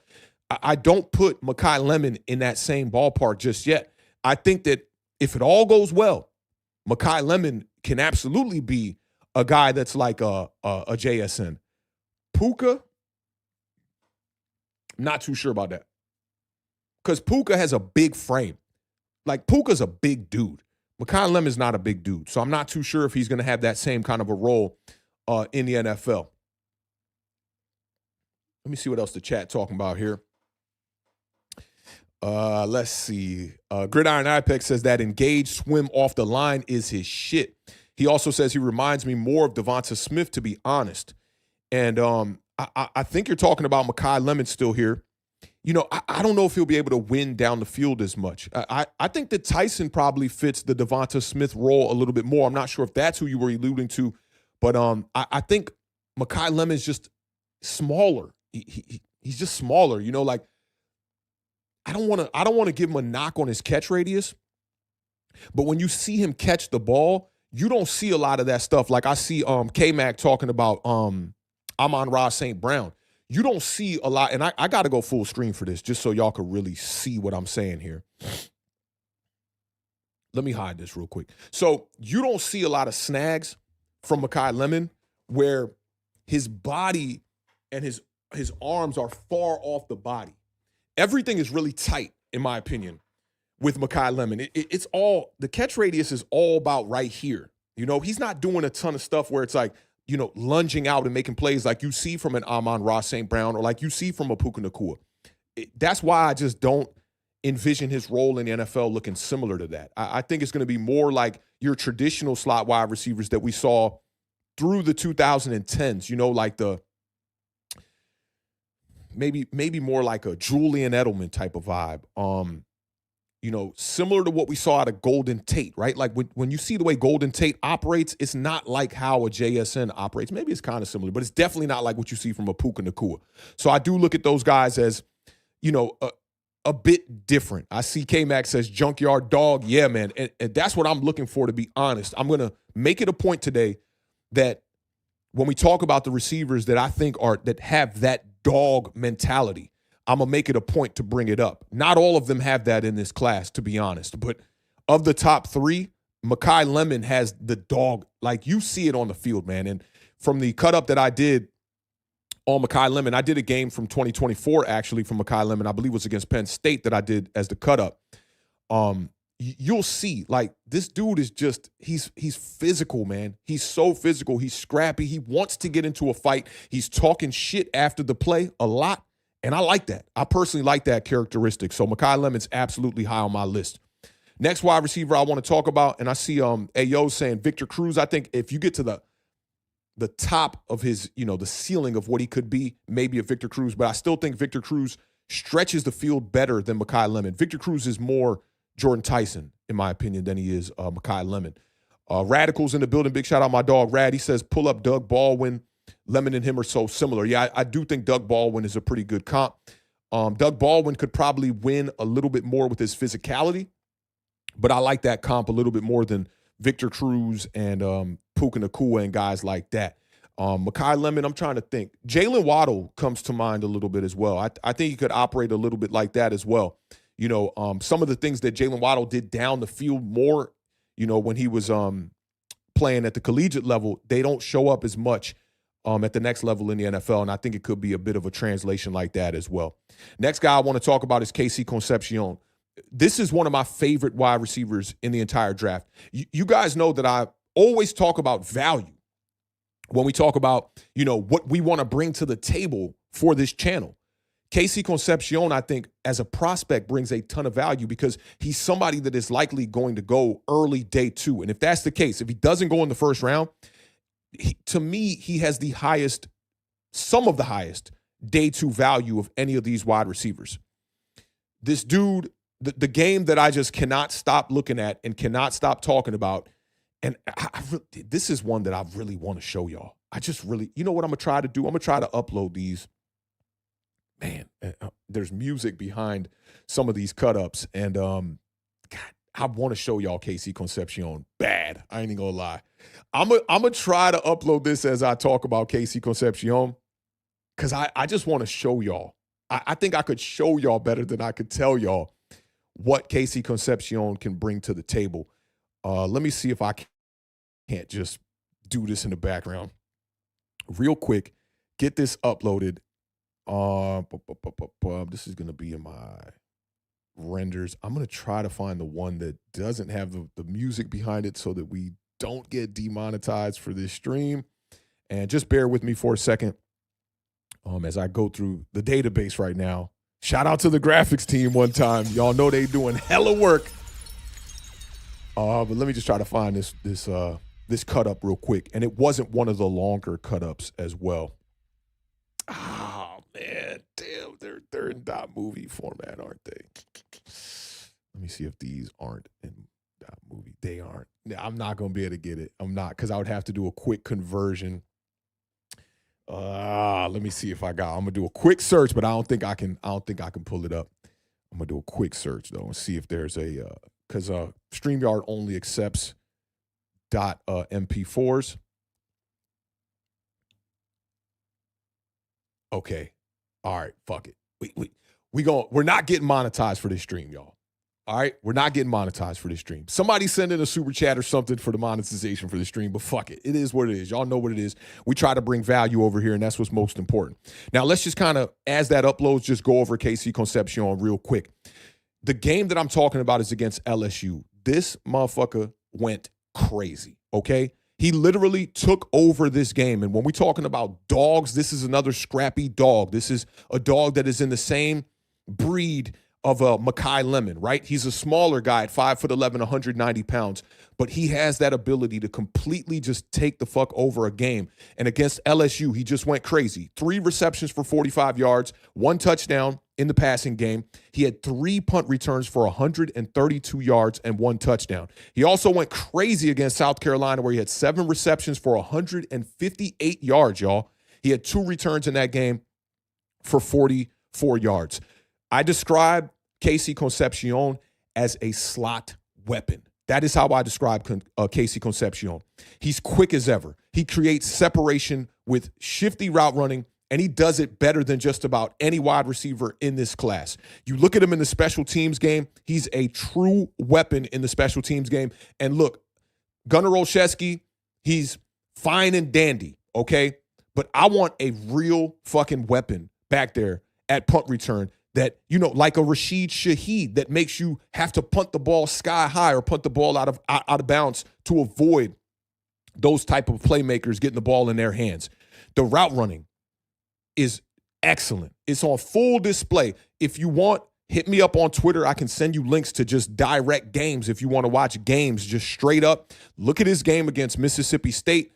The route running is on display. He only had 4 receptions in that game for 61 yards, but for 2 touchdowns. But the routes in that game to me really stood out. He can be utilized in the run game, screen game, and the special teams game, and I think he does that much better than Makai Lemon. When we're talking about jet sweeps and getting the ball in his hands as a runner, I think he does all those things better than Makai Lemon. Dangerous speed to make plays downfield as well. Now, he's not – I put him and Makai Lemon as far as their speed in the same exact ballpark, okay? They are guys that can take the top off of a defense, but we're not talking about Xavier Worthy here. Okay, we're not talking about the fastest of the fastest, but these guys are fast. If they run 4.3s, it's not going to surprise me. And for a little guy, he can make contested catches. He has a 65.1 or 66.7% contested catch rate. So you're probably sitting there, if you're not familiar with KC Concepcion, asking, what is the problem here and where are the weaknesses? KC Concepcion would have been probably above Makai Lemon for me, and could have been knocking on the door of being above Jordyn Tyson for me if he did not have this one incredibly important issue on his tape, and it's the drops, y'all. This dude has a drop issue. Of all the players in my top 10, Casey Concepcion is the one player that has a real drop issue. He had 7 drops in 2025. This dude had a drop rate of 10.7 in 2025 as well. The only other knock I have on him is that his frame is a bit smaller, but he does have the long arms. And you're going to be able to see what he brings to the table here when I show you guys this highlight. But I think that Casey Concepcion has an easier path to what it looks like being a JSN than Makai Lemon does, because he has that build that could turn into a wide receiver 1, in my opinion. The true pro comp for me is Jalen Waddle, but the drops, that part of it makes it a very, very muddy evaluation. Now, you look at the statistics on the screen. This dude, the Yak, 7.2 yards of after the catch per reception. So he's a guy that once you get the ball into his hands, he is an absolute weapon. And I want guys like that on my team. From a value standpoint, as I said before, Casey Concepcion is at the top of the class because I think he's being overlooked a little bit. A lot of people are more in tune with what Zachariah Branch is bringing to the table in this draft, although I think Casey Concepcion is a consensus higher pick than Zachariah Branch is. I think that he's going to be a bit of a sleeper when you look at the top 10 wide receivers in this class. Of that top 10, he's one of the sleeper guys because of the value. I think that he could come into this league and be a wide receiver 1B possibly if everything goes right. But you absolutely got to clean up the drops. The drops, it's an issue right now. Now, minus the drops, when I show you this highlight reel here that's going to get this portion of the stream demonetized, and who knows, maybe I just go and clip this out so that it doesn't get demonetized, you will see what Casey Concepcion brings to the table. So go ahead and check it out. Be wary of your volume. I don't know how loud the broadcast is on this particular clip. It might be a little bit loud, so I don't want to shock you guys. But take a look at how Casey Concepcion absolutely took over this game against LSU. It's only a minute and 30 seconds of highlights here. Check it out. D lineman, he's a big one tonight. Yeah, he's been out. Good to have him back healthy. Reed from the pocket delivers across the middle, and it's a crossing right to Concepcion, who sprints out of bounds. Got it. Eyes up. Are they all coming? Who's dropping? 6 of them come. Ball out. Reed completes it, and Concepcion slips free. A big gain. Tigers back off. Reed tries to make a play in the move. Throws it end zone. Touchdown. KC Concepcion from 15 yards out. And A&M back on top. One time and a good job of stepping back to his quarterback to make sure that's a touchdown. Selko. And no surprise. They've been tough all year. Chadwick with a big boot. Concepcion backed up all the way to the 23 and breaks free. Look out. KC Concepcion still running. They're not going to catch him. KC Concepcion. Touchdown, A&M, 79 yards. You know, they're booing, and there's also some chanting we could hear as Concepcion is back in the game, feels the punt again. Look out, KC Concepcion dancing and weaving, still going. They couldn't bring him down, runs out of tackles. So there you have it. I mean, just a dynamite, explosive player that you get the ball in his hands and can score touchdowns. This dude can find a way to get into the end zone. Again, it's just the drops, man. You got to clean up the drops. I see Brazzell II is saying or he's actually talking to Nick when he says it. He says, how is 5'11" too small? Odell and Antonio Brown are literally 5'11". And you are right about that those guys were 5'11". I do think that those guys played a little bit bigger than Casey Concepcion does. And keep in mind that all of these listings for the height and weight are unofficial until we get to the combine. So in my opinion, when you look at the tape, he looks small. He does look a lot smaller. His arms look a little bit longer, but there isn't a drastic difference in at least what it looks like on tape or around the surroundings when they're on the field between Casey Concepcion and between Makai Lemon. They both appear to be pretty short. So we'll have to wait till we get to the combine to get the official measurements on Casey Concepcion because he wasn't a part of the East-West Shrine Bowl or the Senior Bowl, so we're not getting any measurements out of those. But right now, there are a lot of wide receivers that these listings of their height and weight are going to change. But from what we're seeing on ESPN and some of the draft websites and outlets, they're saying that Casey Concepcion is 5'11", but I expect that to change. I don't know if you guys saw what happened with Diego Pavia when he was part of the East-West Shrine Bowl, and the official measurements came in. This dude was like 3 inches shorter than what they had him listed at. So just keep that in mind. Ayo says that KC reminds me of Jordyn Reed type of skill set. I've heard that comp a lot. And let me tell you what I do. Like, I try to come up with the most original comps. Like, I don't like to see a comp and use that comp. Jordyn Reed is a good one, though. I do think it is a good comp. I'm worried about some of the second and third level stuff that Jordyn Reed does. And I also think that Casey Concepcion is just more of a weapon when he gets the ball in his hands. You can utilize him at the line of scrimmage a lot more than Jordyn Reed, in my opinion. But I do like that comp. That is a pretty good comp there. Let's see. Let me see if there's anything else I missed in the chat.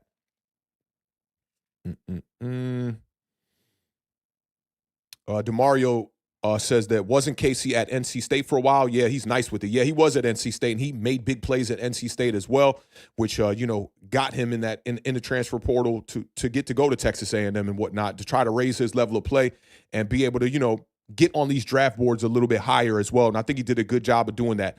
Again, man, it's just the drops, man. This dude's got to clean up the drops. That's the biggest issue with Casey Concepcion at this particular moment in time. Now, my number 5 wide receiver, slowly but surely, continuously climbed my rankings throughout the whole time I was evaluating tape. Now, the way I do it, as I described earlier, is I'll go look at some highlights first just to kind of get an idea of the play style. Then I'll start to weed out names, right? I usually, I kept this little black book here. This was the black book for this draft. Last year it was a dry erase board, but this year it was a book because I wanted to be able to bring it with me this year. And I usually put Z's by guys that I think are going to be sleepers. And then I usually put a pound sign by guys that I think will make it into my top 10 ranking just off the first gander, right? To try to just, weed out some of the players that I think that aren't going to make it. And Chris Brazzell, or Chris Brazzell, as a lot of people have been saying, but as I told y'all before, on the broadcast, they're calling him Chris Brazzell, basically 90% of the time. But all the evaluators are calling him Chris Brazzell. I don't know which one it is, to be honest. This dude, as I went through the process and made cut-ups for each one of the wide receivers that I put in my top 10, then I went back and started to study my cut-ups, right? And every time I studied his cut-up, I was just like, how am I going to keep – because I had Chris Brazzell probably at like 8, somewhere around – I had him like in that Omar Cooper, Elijah Sarratt kind of a range, but above guys like Eric McAlister. But the more and more I just looked at the cut-up of his tape, I was just like, damn, dude, this dude is incredible. This dude is incredible. Like, if there's a wide receiver that I think is being slept on the most of all the wide receivers, forget in my top 10, I think that Brazzell is the guy that is being slept on the most. Like, when you look at his tape, there are so many things that stand out. And one, it's the speed off the line for a guy that is 6'5", 200 pounds, man. This dude literally explodes off the line. He is a prototype X wide receiver, and he's from Midland, Texas. And, when I hear Midland, Texas, I think of Friday Night Lights, right? I think about, you want to win, put Booby in. That's what I think about. Now, the game that everybody's going to talk about with Chris Brazzell, and I'm going to call him Chris Brazzell throughout this entirety of this stream. I know I saw Dante from newly branded Gridiron Apex calling him Chris Brazzell. And on the broadcast, I'm seeing Brazzell a ton. So I'm going with Brazzell. We're going to see when they announce his name on draft night. But most people are talking about that Georgia game, right? 6 receptions, 177 yards and 3 touchdowns. And he went crazy. But he did the things that we saw on Jalen Hyatt's tape against Alabama in that game where Jalen Hyatt had 5 touchdowns. Chris Brazzell was just stretching the field, literally beating the DBs in 50-50 contested catches or targets and just winning with speed down the field. But he has so much more to his game than just speed, right? And look at the productivity here, y'all. 1,006 yards on 61 receptions. His average depth of target was 15.7 yards, and the yards per reception was 16.5 yards. Now, he's not going to get you yak. He's a big body wide receiver, but he is a guy that is going to create explosives because he finds a way to be able to make plays down the field on the farther intermediate level and absolutely can make plays deep down the field. He had 4 100-yard games in 2025. And when I hear shit like this, I love this. He was the son of a wide receiver. So that means he skipped a lot of the process because dad was showing him, hey, this is how you run routes at a young age. Or dad is giving him all the technique, all the little gems that regular Joe Schmoes like myself didn't get because my dad wasn't a wide receiver. My dad didn't play no football at all, unless you're talking about the other kind of football, right? But having that father figure that can give you some of those techniques and give you all that game and show you the process of what it takes to get to the NFL, because his father did get to the NFL, played with the Dallas Cowboys for a couple of games and then went to the CFL and played there as well. All of that helps coming up in the development of a wide receiver on the high school level and as he goes off into college. Now, although he is a lean wide receiver, he's a big, strong prospect that'll muscle a smaller DB. It's all over his tape, even when he doesn't get the ball. DB's just falling down off the most minuscule move that Chris Brazzell will do. Like, just give you a little, and the DB falls down. This dude knows how to stretch the field. Over 60% of his targets were on routes that were 10-plus yards down the field. He has what I described as a win the rep by any means type of mentality. He snaps out of his breaks with good change of direction as well, which is something that you don't see from wide receivers that are 6'5". Now, in that regard, and I would not comp him to this player, but in that regard, the way that he is shifty and snappy for a big guy out of the routes reminds me of Brandon Marshall a little bit, but his build is nothing like that. He's another guy that also raises his level of play against the better competition, and that Georgia game is absolutely the data that supports that. He runs routes like he's smaller than 6'5". In my opinion, he bursts off the line like a guy that's 6'2", but he's 6'5". And we'll have to see if those measurements are truly that. But on tape, he looks like a big 6'5", tall, lanky, long kid. The 50-50 contested catches. Okay, this was the number one characteristic that really, truly had Chris Brazzell rise up my board, y'all. All of these wide receivers in this draft, basically every last one of them. I would say Carnell Tate is the one that has this characteristic that's probably the closest to Chris Brazzell, but it's not even close at all. Now, you look at the contested catch rate, right? It's 41.2, which is not that great. You want to see a better contested catch rate from a receiver that is 6'5". I get that, right? But when Chris Brazzell makes these contested catches, the characteristic that stood out for me so much, on the 50-50 targets, when he makes the play, he does not fall down. There are so many touchdowns on this dude's tape where he leaves his feet, goes up in the air with a DB on a 50-50 target, straight up embarrasses that defensive back. But then the most important thing about it, he does not fall down. He has the whereabouts to catch the ball as he's coming down with contact, still throw DBs up off of him and make his way into the end zone. And when I do post some of this all 22, you'll be able to see that. It's on display in the Georgia game. There's like a 50-50 ball in that game where the ball is just completely overthrown, and he loves to play on the right side. That's the other thing. He does not line up on the left side. He is on the right side at the outside wide receiver position basically every fucking snap. Sometimes you'll see him in the slot here and again, but really not that much. 90% of the time, he's basically out wide to the right. But he is all over that Georgia game, embarrassing guys, and then making the catch and running into the end zone. This is a big dog right here. This isn't like a little smaller, bully, or what's a little small dog with tenacity? Like them little bulldogs, they be all brolic. He ain't one of those, right? And he's also not like a pit bull or a Rottweiler. He's like a Doberman, because he has that. If his last name is Brazzell, as my dog Dante is describing, he has that gazelle type of thing to his game a little bit. Like when he strides, you can see the long legs. You can see all of that. But he's a Doberman. He's a dog that's going to run fast, But also, if you're the mailman, you don't want that dog behind you because he's going to catch you. He's that fast. The weaknesses on his tape, the yak. He's not going to get you the yak. That's basically the only weakness. I liked his hands. His hands are pretty sure. And this is something that I've been seeing a lot of people talking about, and I think this is why a lot of people do not have Chris Brazzell high in their hierarchy and their rankings, is there are absolutely plays on his tape where he looks lazy. And he looks like he's taking the play off. And like I said, I like to dive into the interviews of all of these wide receivers really in my top 10, and some of these wide receivers in the class. And there was this one interview that I saw from him that was so alarming because Chris Brazzell comes across like no disrespect, right? At all. No disrespect at all, y'all.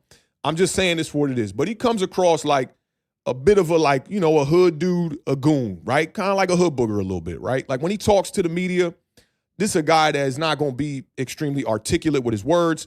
This is a guy that is not going to be breaking down the schematics of the offense for the beat reporters and telling you, what he saw from he not doing none of that. He's at the podium trying to actually get away, right? He wants to leave. And he said something in one of his post-game press conferences, right, where he was basically like, they asked him, like, what was the foundation of the success that you had in this game? I think it was after the Georgia game. Like, what enabled you to be able to get so open and get all these yards in this game? And he was basically just like, yeah, I got to thank my coaches, short answered it, right? He almost just looking at it like, I don't know, man. Like, just my coaches, da-da-da. They were like asking him about the philosophy and the scheme of, is there anything that the coaches did to, get you open? And he was just like, I just trust my coaches to just be able to draw up the plays to get me open however they want to get me open. And I was like, damn, it was kind of a red flag for me. Like, polar opposite of what we saw from Carnell Tate breaking down his routes after a game in the playoffs, where this guy, it didn't seem like he had something to hide. It just seemed like maybe he didn't know how his role fell into the play of the entire philosophy of all the plays that the coach is bringing forth, right? So I was like, damn, maybe that in conjunction with how lazy he is on some of these plays, because, I mean, listen, when he's on the field side of the play, or if let's say he's on the boundary side of the play and they run the ball to the field side, right, the longer side of the field, sometimes he doesn't even get off the line. Like, he won't even make an effort to run a route. He won't make an effort to make a block, nothing. And I had a conversation with my dog, Sal, from He's a Giant about it. And Sal was like, I like Chris Brazzell, but, man, that dude, there's just too many plays where he's being lazy. And when I got to the tape and I looked at that Georgia tape, I was like, this is exactly what Sal is talking about. So I did a little more digging, looked into another interview with Brazzell talking about just random stuff after a game or something like that. And he said something that stood out to me. He said something about on one particular play where he didn't have an assignment, where he wasn't basically in the main progression of the play, that the coaches told him to walk off the line. And I was like, oh, this is crazy. This is wild. Maybe this is a coaching mistake for me, right? So I went back, looked at his tape before he transferred to Tennessee, because he transferred from Tulane. You don't see any plays on the Tulane tape. I looked at about 4 games. I couldn't find a play where he was taking off and just being lazy and looking lackluster and not blocking. And there are plays where when he has to block, when the play comes to his side, you see the effort there for him blocking. So my thing is, with the blocking and with the laziness, I think there's an asterisk next to that. I think that there's a possibility that in the Tennessee offense, which is known to just be able to stretch the field and make decisions extremely easy for the quarterback, that they're telling him when he's on the opposite side of the play, that just walk off the line of scrimmage. You don't have a route. Is basically what he was saying in that interview, is that when he doesn't have an assignment, his assignment is to walk off the ball. I thought it was the craziest shit I had ever heard. Maybe there's some validity to it. Maybe there isn't. His speed is not, I mean, he's a strider, man. He's a long-legged guy. So his top-end speed, it don't look that fast. But on tape, this guy is consistently stacking defensive backs. And I know Chris Brazzell is higher on my list than he is on any list you're probably going to see from any evaluator. I know that. But I'm banking on this guy developing and getting in the right system.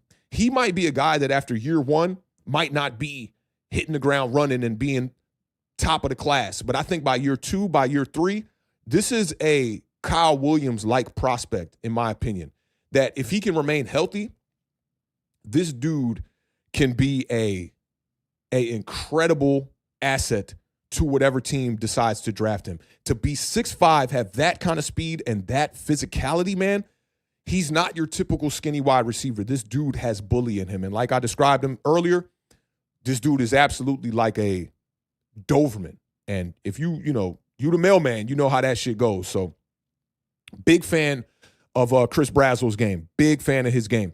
And honestly, I had this next wide receiver above him throughout most of the process, but then last minute, I just looked at it and I was like, man, I got to move Denzel Boston down one spot because Denzel Boston is secure, sure-handed. He does all the things you want to see out of an ex-wide receiver, but he don't got that burst off the line like Chris Brazzell does. His route running is it's less burst and more technique. He going to set you up. Denzel Boston and Elijah Sarratt, to me, are almost identical players, except Denzel Boston has the bigger frame, the taller frame, I would say. On tape, at least that's what it looks like. Let me just make sure what their measurements are here. So Denzel Boston is, and by the way, for Chris Brazzell, my pro comp is Mike Williams, actually. For Denzel Boston, he's 6'4", 209. So he's just a little bit shorter than Chris Brazzell is. But he's a little bit of a thicker build, but he's built very similar to Chris Brazzell. But his game is more like Elijah Sarratt to me. He is a prototype X-wide receiver. Forced to wait his turn at Washington too, man. He sat behind 3 wide receivers that ended up getting drafted in the NFL. And when he waited his turn and finally got on the field, this dude emerged as one of the best wide receivers in the country. Sat behind Rome Odunze, sat behind Jalen McMillan, and sat behind Jalen Polk for 2 seasons before he got his opportunity. And I got to see him in person in 2025 when he went up against the Maryland Terps as I was filming that game for the Maryland Terps and whatnot. And he did not disappoint. He had 6 receptions for 71 yards and a beautiful contested touchdown. I mean, just defender draped all over him, and he still made the play. But I thought that in that game, and it is very different judging a game when you're on the sidelines filming than when you watch it at home or you watch the All-22. But I thought he had moments where in the game he just went extremely quiet. And it's just one game, But I just thought he went quiet throughout that game. But when they needed him to make a play, he absolutely made some big plays. Physical, but he doesn't win with technique. He's not skinny. He's got thick legs, thick calves. He's pretty cut up as well. And I described his hands as rubber band hands. This guy catches everything. And he has an extremely consistent catch radius. His ability to climb the ladder and take punishment across the middle or go low to make a catch is at the top of this class, in my opinion. And he rarely body catches the ball. But he doesn't always catch the ball clean either, but he's definitely not like a body catcher. He had the highest PFF run block rating in this class as well. But when you look at his blocking on tape, at times he does miss angles a good bit. I'd say Chris Brazzell has that problem as well.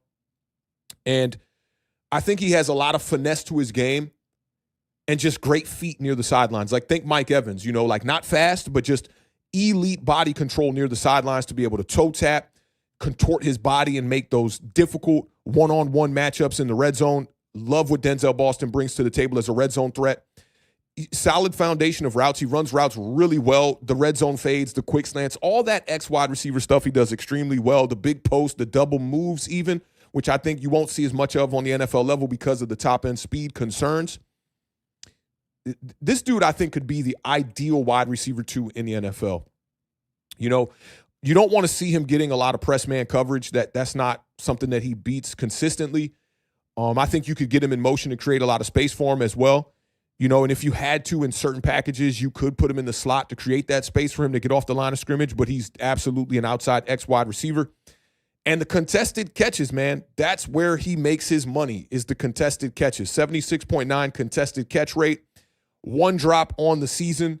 He is definitely a reliable wide receiver that is a major red zone target. And again, man, look, another dog mentality all over his tape, talking shit, making plays in the end zone, embarrassing defensive backs, getting up and doing, Allen Iverson on Tyronn Lue type of shit. Like, he's that kind of guy.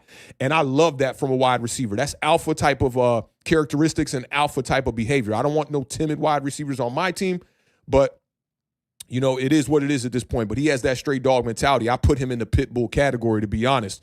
I would say this, though. The shit talking from Denzel Boston can get him into trouble. And I noticed one questionable moment between him and a defensive back at the game against Maryland as well, where the shit talking can sometimes maybe go a little bit too far. And, you don't want to be getting flagged in the NFL. His weaknesses, he just lacks that top-end speed. Same thing as the next wide receiver we're going to talk about, Elijah Sarratt. Doesn't really have that initial burst off the line of scrimmage that you see from a lot of smaller wide receivers, but I think that's okay. He's not a smaller wide receiver. He's a bigger wide receiver. And separation is not his bread and butter at all. The pro comp for me, I don't know if it's a comp, but I think he'd be the perfect replacement for Mike Evans in Tampa Bay with the Tampa Baker Buccaneers. And I also think that some of his game kind of reminds me of Michael Thomas, because he's not going to win with all that speed. He's just a refined route runner, and he's going to win with technique. And that's how Michael Thomas, really won. And I think that when Michael Thomas kind of lost some of the physicality and some of the things that aided his technique, that's when you kind of saw his game start to kind of plummet just a little bit. You know what I mean? But I do think Michael Thomas is a pretty good comp, and I think he'd be the perfect replacement for Mike Evans in Tampa Bay. Now, Elijah Sarratt, yeah, I lump these guys in the same kind of category, right? They're the same type of wide receiver, Denzel Boston and Elijah Sarratt. And before we go there, let me just tap in with the chat real quick. Shout out Dante, man, being super, super active in the chat. I see Nick as being super active, and he said, I heard Brazzell is supposed to be pronounced like Frazzle. Yeah, that's what I thought too, but we'll see. All the announcers have been saying Brazzell on the highlights I saw, so I've been running with Brazzell. And Dante says we're pronouncing it right. He also says that Brazzell is up there with me as well. All season, I was impressed. I saw the light last year. Yeah, man. And for me, I didn't get a chance to watch a lot of these wide receivers during the year. Being busy on Saturdays makes things tough. And, just filming at Maryland, it was tough. So I had to go back and do a lot of research and dig into the tape afterwards. And, in some regards, that presents an issue, right? Like, not watching them through the year, the linear general hype that ends up happening around these guys, I don't get to see all of that, to be honest. But I also think it makes the evaluation less muddy because I'm not influenced by what you're hearing through the year, right? Like, it's why when I looked at Shador's, it's like, what are people seeing? Like, I don't see what people are seeing here. First-round talent, top 3 talent. I see a guy that is day 2, day 3, really a day 2 guy in my opinion. But I think that gives me that different perspective to not truly be influenced by what a lot of people are talking about. But I was super impressed. The more that I lived with Brazzell's tape, the more I was impressed by it. And same thing goes for Eric McAlister, man.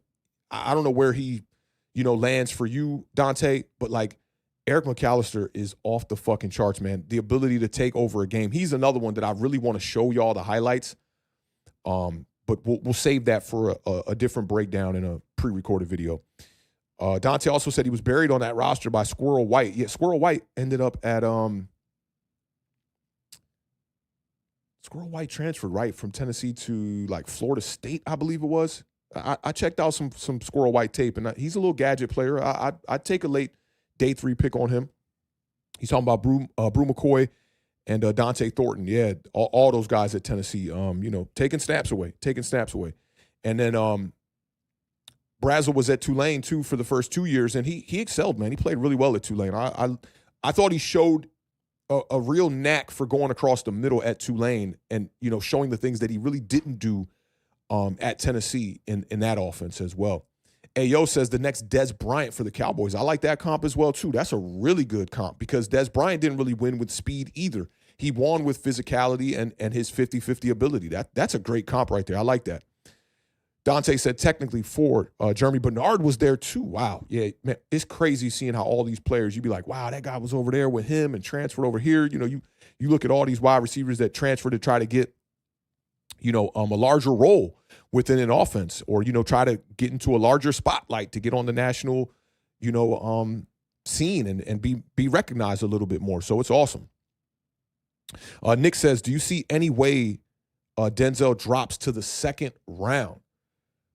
I do. I think that with that early second round pick that the New York Giants have, I think Boston could be there. It really depends if teams are a little bit more enamored with what KC Concepcion does, but I do expect one of the two to be there. It's either going to be Concepcion or Denzel Boston that'll be there in the second round. And if the Giants want to, lean towards Denzel Boston in the second round, I'm all for that. He's a player that could come in and contribute. I just don't know if you're going to see that immediate contribution, because look at guys like Jaden Higgins, Kyle Williams. They come into the league as rookies, and it takes them half a season to even just get going in the right direction. So, very difficult to project that portion of it. But what I see from the prospect right now, they're worth the investment for sure. Now, Elijah Sarratt. I describe Elijah Sarratt as hard bottoms, briefcase, suit and tie type of wide receiver, because the dude is just all about business, okay? He's not a guy that's going to be a liability within your offense in any situation unless he's not on the field dealing with an injury, which is rare. He's another one that I got the chance to see in person at Maryland this year as well. And he sat the bench with an injury. I actually went up to Elijah Sarratt and I talked to him after the game. And I'll share some of those clips with you guys, as we get off into the process. When I do the video that is catered to him particularly, I'll post some of the clips, because when I walked up to him and was chatting with him, I had the clips on my camera at Maryland. I just basically leave the camera on at all times and just walk around with it basically and just leave it running the whole time. That's why I had the conversation with Wink Martindale on recording as well.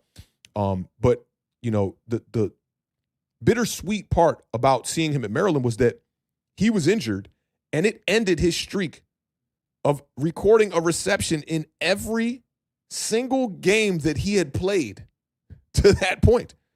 It was an FBS record, 46 games straight. This dude went with at least one reception. And then he ended up being hurt against Maryland. The odds, man, the one game, And shout out to Dante in the chat, man, because Elijah Sarratt came onto my radar in 2024 when I was scouting Curtis Rourke, the quarterback from Indiana, the former quarterback from Indiana. And I was just like, dude, this dude is incredible. Curtis Rourke has one of the best throws on his tape. Just one of the best throws basically one of the best throws I've ever seen.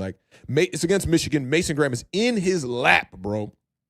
Don't forget Curtis Rourke played the entire year with a torn ACL.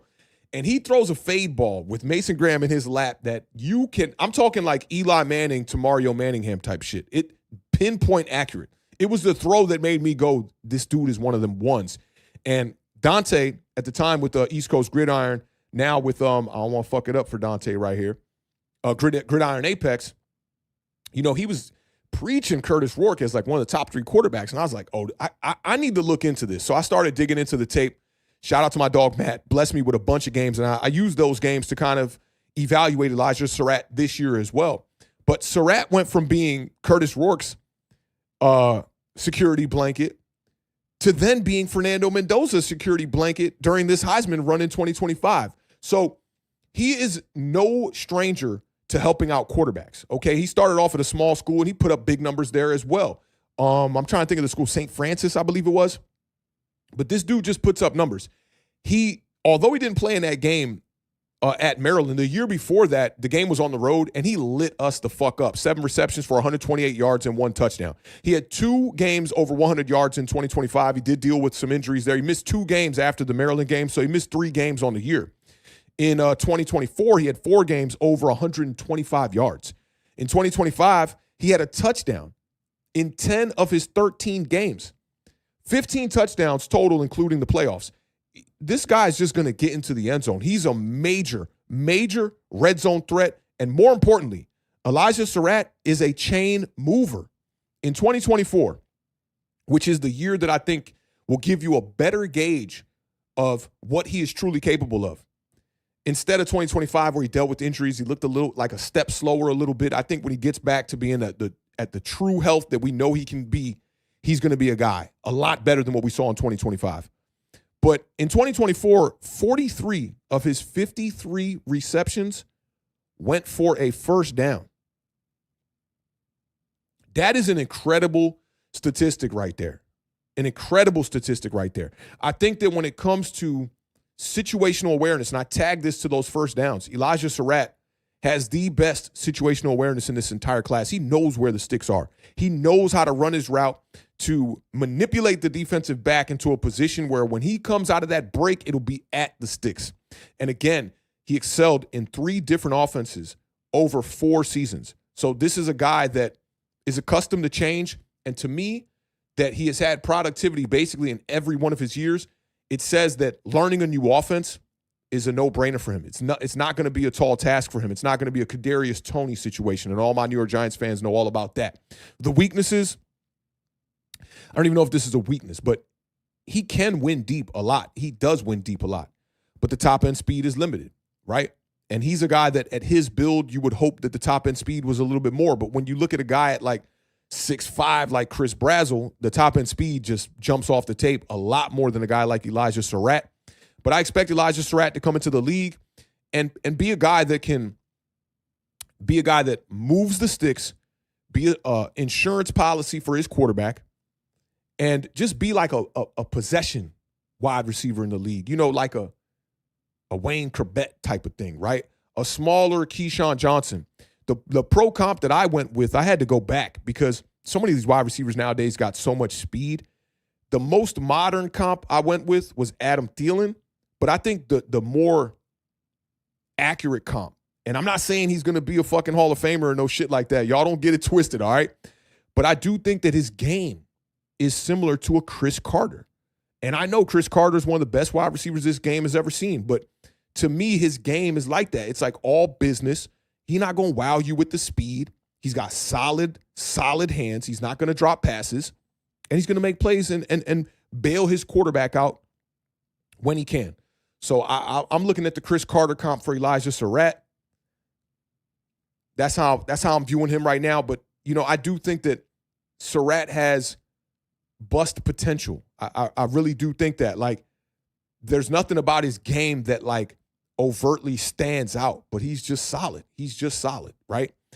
And I think the speed, if anything, is going to be the speed that won't translate to the NFL level. Shout out to NJ Roofers in the building. He says, great detail to your content, brother. Love listening to you, man. Appreciate you being in the building. The over-under on this stream was supposed to be an hour, but as I get off to talking about wide receivers, man, one of my favorite positions, a position that I played in high school, it's very difficult to just breeze on through some of these prospects. So this is just going to be a longer stream. And, you know, for those of y'all that are here rocking out with us today, man, we appreciate y'all being here. And your presence here in the building is super important, man. So NJ Roofers and everybody else, man, salute y'all. Let's see. We got that. Okay. Dylan, we're going to get to that in a second.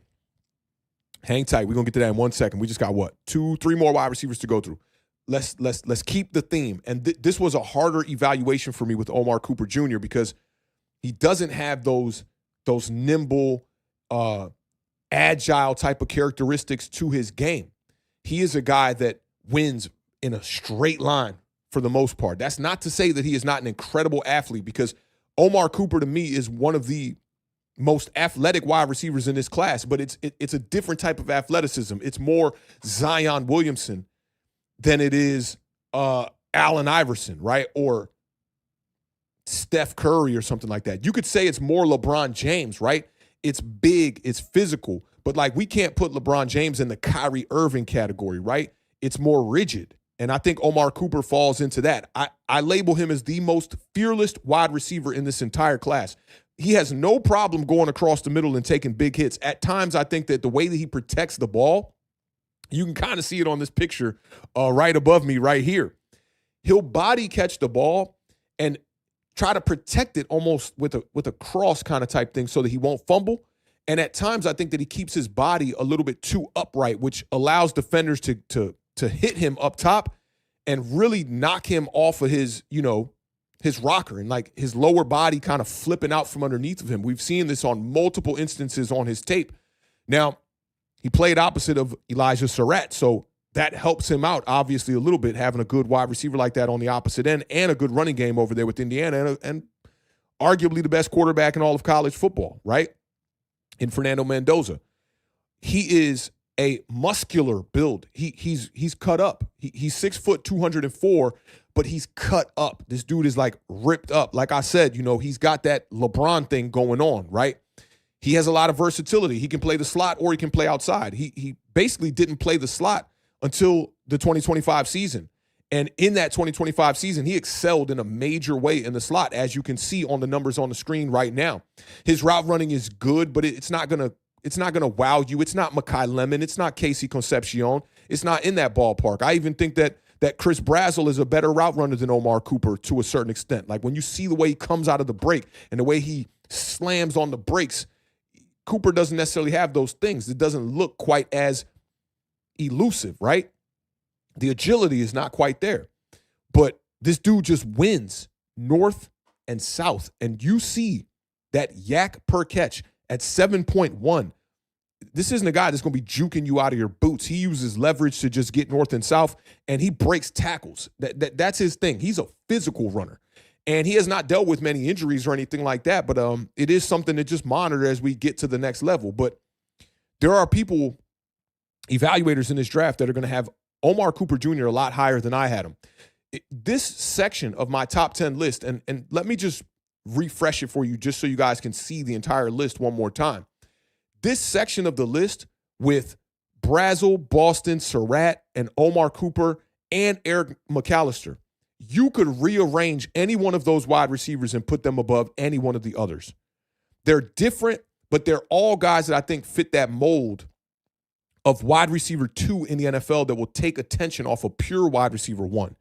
And I think Omar Cooper is probably at the bottom of that, right? Because he's probably going to be relegated to playing the slot more in the NFL. I think that's where he's going to be able to do his damage because speed and the agility aren't his main characteristics. I think that those are the things that are going to kind of hamper his productivity. Like, think Sterling Shepard to a degree. Like, Sterling Shepard, he could play the outside, right? But his bread and butter was done through the slot, and he wasn't a guy that was going to catch a slant and take it to the house. But he was a guy that was going to take what was there. And I look at Omar Cooper in that realm of things, right? He's just going to try to get north and south. Think about how Sterling Shepard used to protect the ball and just run forward. He wasn't trying to do all of this, right? He wasn't trying to do all that Odell stuff.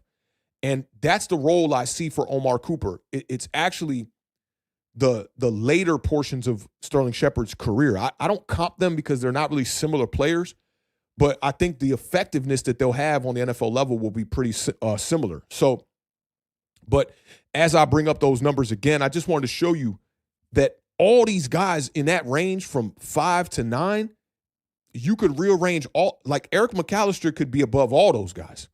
Omar Cooper could be above all those guys. Omar Cooper might be the guy that when he gets to the NFL, if he can be drafted by a team that puts him within the right offense, he might have the largest role of any of those guys at 5 through 9. Elijah Sarratt, same thing. The productivity for Sarratt is there. There's more productivity from Sarratt than there is from Omar Cooper. And Eric McAlister, every time I come back to him, I'm just like, when we get to his numbers, you're going to see that he can stretch the field the way that he does, but also get the yards after the catch is crazy. Is crazy there. It's crazy. So that's how I'm viewing Omar Cooper right now. He's another one that at first I had Jeremy Bernard over Omar Cooper, and Bernard was at like 10. The more and more I watch this tape, I'm like, damn, this dude just wins. He just wins. And Jeremy Bernard doesn't have that yak ability that Omar Cooper Jr. has. So I had to put him over guys like Jeremy Bernard. And the more and more I watched the tape, it built my confidence in what he could do on the NFL level. Now, this next wide receiver in Eric McAlister.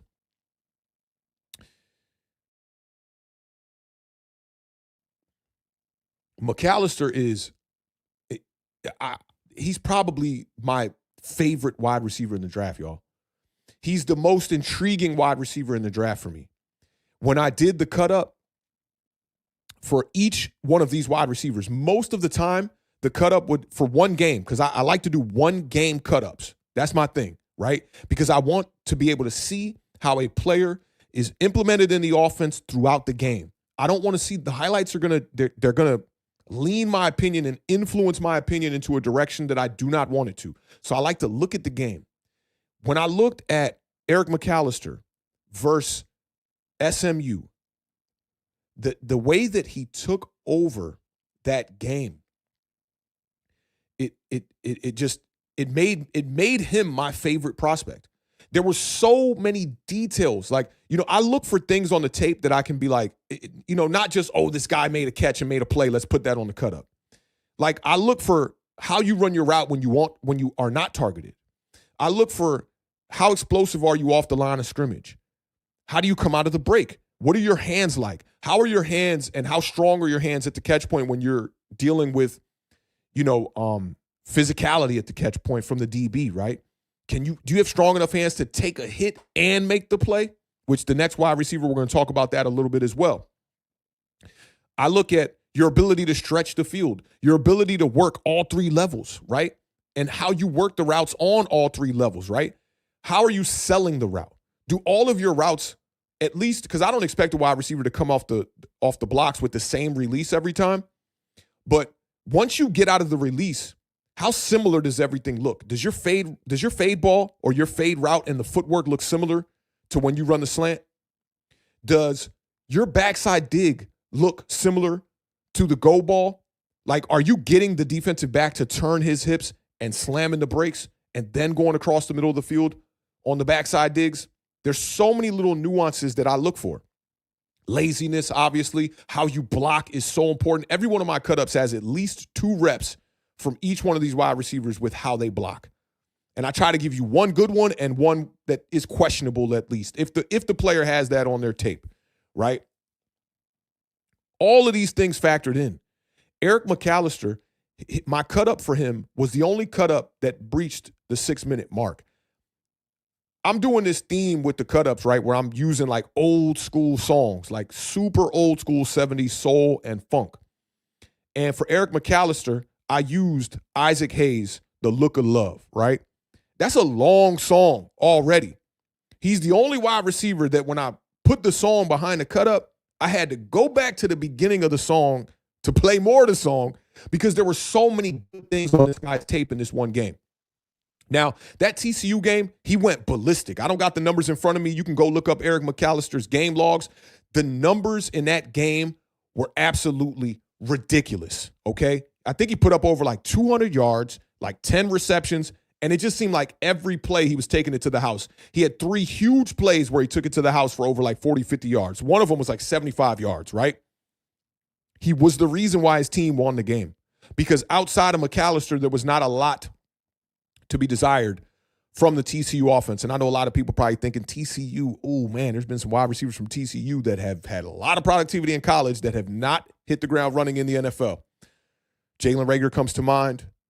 What's the kid from the Chargers? Quentin Johnston comes to mind. Countless receivers from TCU. Even guys from just recently, Jack Bash, a few others, right? That just didn't really do what they were supposed to do. Savion Williams. And listen, this guy, Eric McAlister, played in an offense with both of those guys that were drafted in the NFL in Jack Bash and Savion Williams. And he still produced in an offense with both of those guys in the offense. He had one of the best seasons in TCU wide receiver history as a senior. He has 85.5 receiving yards per game, which was 4th of all of the wide receivers that have declared.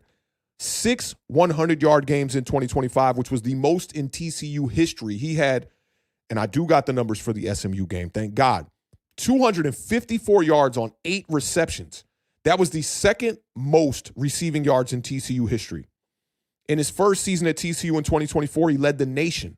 This statistic just shows how he's a fucking chain mover.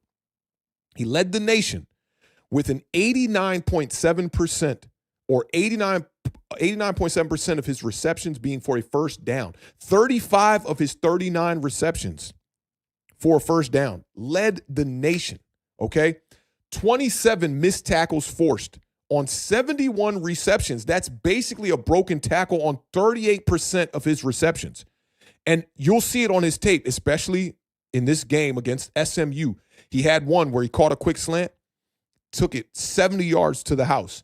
Man, it was a man-to-man situation where all he had to do was break one tackle, and he just took that DB and literally just ripped him off him like a Hulk Hogan t-shirt and did the rest and took it to the house. His speed is something that I think needs to be monitored as we get to the combine, because if Eric McAlister can go out there and run in the 4.4s, his stock is going to rise tremendously because he does everything. At a bigger build, he's one of the bigger builded wide receivers that does everything, that has the speed from what I'm seeing on tape. One of the ones that he took to the house in that SMU game, he got to like the 20-yard line. He started looking over his shoulder, kind of like laughing at the DB, like, "You not catching me." He is a football player. That's what Eric McAlister is. He's a football player. This is a dude that if you saw him at the park, you picking him number one. Build, size, speed, and hands. And the productivity, you see it on the screen here. He is a guy that needs a lot of volume. 107 targets, 63 receptions. That catch percentage reminds me of like a Dez Bryant in the NFL, right? Where you need volume to be able to make the necessary plays. But 17.5 yards per catch, how you got 17.5 yards per catch, but your yak is 8.2 per reception? It almost doesn't make sense. And every time I read the number, I go to look and think I have to double check the number. And I double check the number, and it's been right every time I double checked it. 407 routes run. So as I stated before, this dude needs volume. That is the thing that he needs. He needs volume. I think he is the most intriguing combination of size, speed, hands, and overall athleticism of any wide receiver in this draft. He checks almost all the boxes, man. He literally checks, from a football player standpoint, he checks all the boxes. He's got a lot of bully to his game. Dog, this guy's a dog. This is the Rottweiler of the draft for me. It really is. He uses his size so well to shield off defenders and just make catches with his hands, like outside of his body. He's not a body catcher. You see it in the graphic here. You can look at one picture and tell how a guy catches the ball. Over the shoulder, that's one of the most difficult catches there is to make in all of football. He's a guy that makes those catches. Jordyn Tyson's another one, man. Jordyn Tyson got some over-the-shoulder catches where you be like, holy my God. I mean, dude, incredible hands. But Eric McAlister, I just like how he's violent after the catch. I'd say him and Omar Cooper are the two wide receivers that once they get the ball in their hands, they're looking to just get people off of them, run you over, whatever they got to do to be physical and get to the end zone, they're going to do that. And Eric McAlister is also very physical when he goes across the middle. A solid blocker as well. Like everything I saw from him blocking on his tape, great. But, when I talk about characteristics like chain mover, he defines that characteristic of being a chain mover. Now let's talk about the weaknesses. There ain't none. There really ain't none. On the football field, there are no weaknesses. Again, I'd say monitor his 40 time. If he gets in that 4.4 range, the NFL is going to put this kid on I'm talking underneath a major microscope, and you're going to hear about this guy being a true day two, maybe knocking on the door of being a day one guy. 4 drops on the season, from what I saw on the tape, is not a drop issue. Let's just not make the drops an issue. That's what I put in the notes. Don't let the drops become an issue. The biggest problem with Eric McAlister, and not a lot of people are going to talk about this, and for me, it is in my draft guide, and for those y'all that might be just pulling in, there's a free draft guide that for wide receivers, and I'm going to do it for every position that I evaluate that is attached to this stream. He's got some off-the-field legal shit going on. And as I talked about in the beginning of this stream about asking one of my homies, like, how far does a guy fall in the draft if he has legal issues? And McAlister has some fucking legal issues. It's not a good look. On March 15th, 2024, McAlister was arrested after threatening a man with a gun. He was charged with aggravated assault with a deadly weapon and later pled guilty, where he was sentenced to probation for, I believe, 2 years. Late in 2023 in the season, with 3 games remaining, this is another red flag to me that's off the field, not legal, but it's a red flag. He transferred from Boise State. He entered his name into the transfer protocol or portal late in the season with 3 games remaining and basically just said, fuck y'all. And nobody had heard from him, nothing. Just basically dipped. All right. Those are the kind of character concerns that a lot of NFL organizations are going to look at that and be afraid of that. And I think that there's good reason to be afraid of shit like that. He was arrested a second time on August 19th, 2024 for violating the conditions of his probation after a urine test tested positive for THC on July 31st, 2024. Now, if there's something that I'm well versed in that is not football or not evaluating wide receivers, it's absolutely the marijuana category.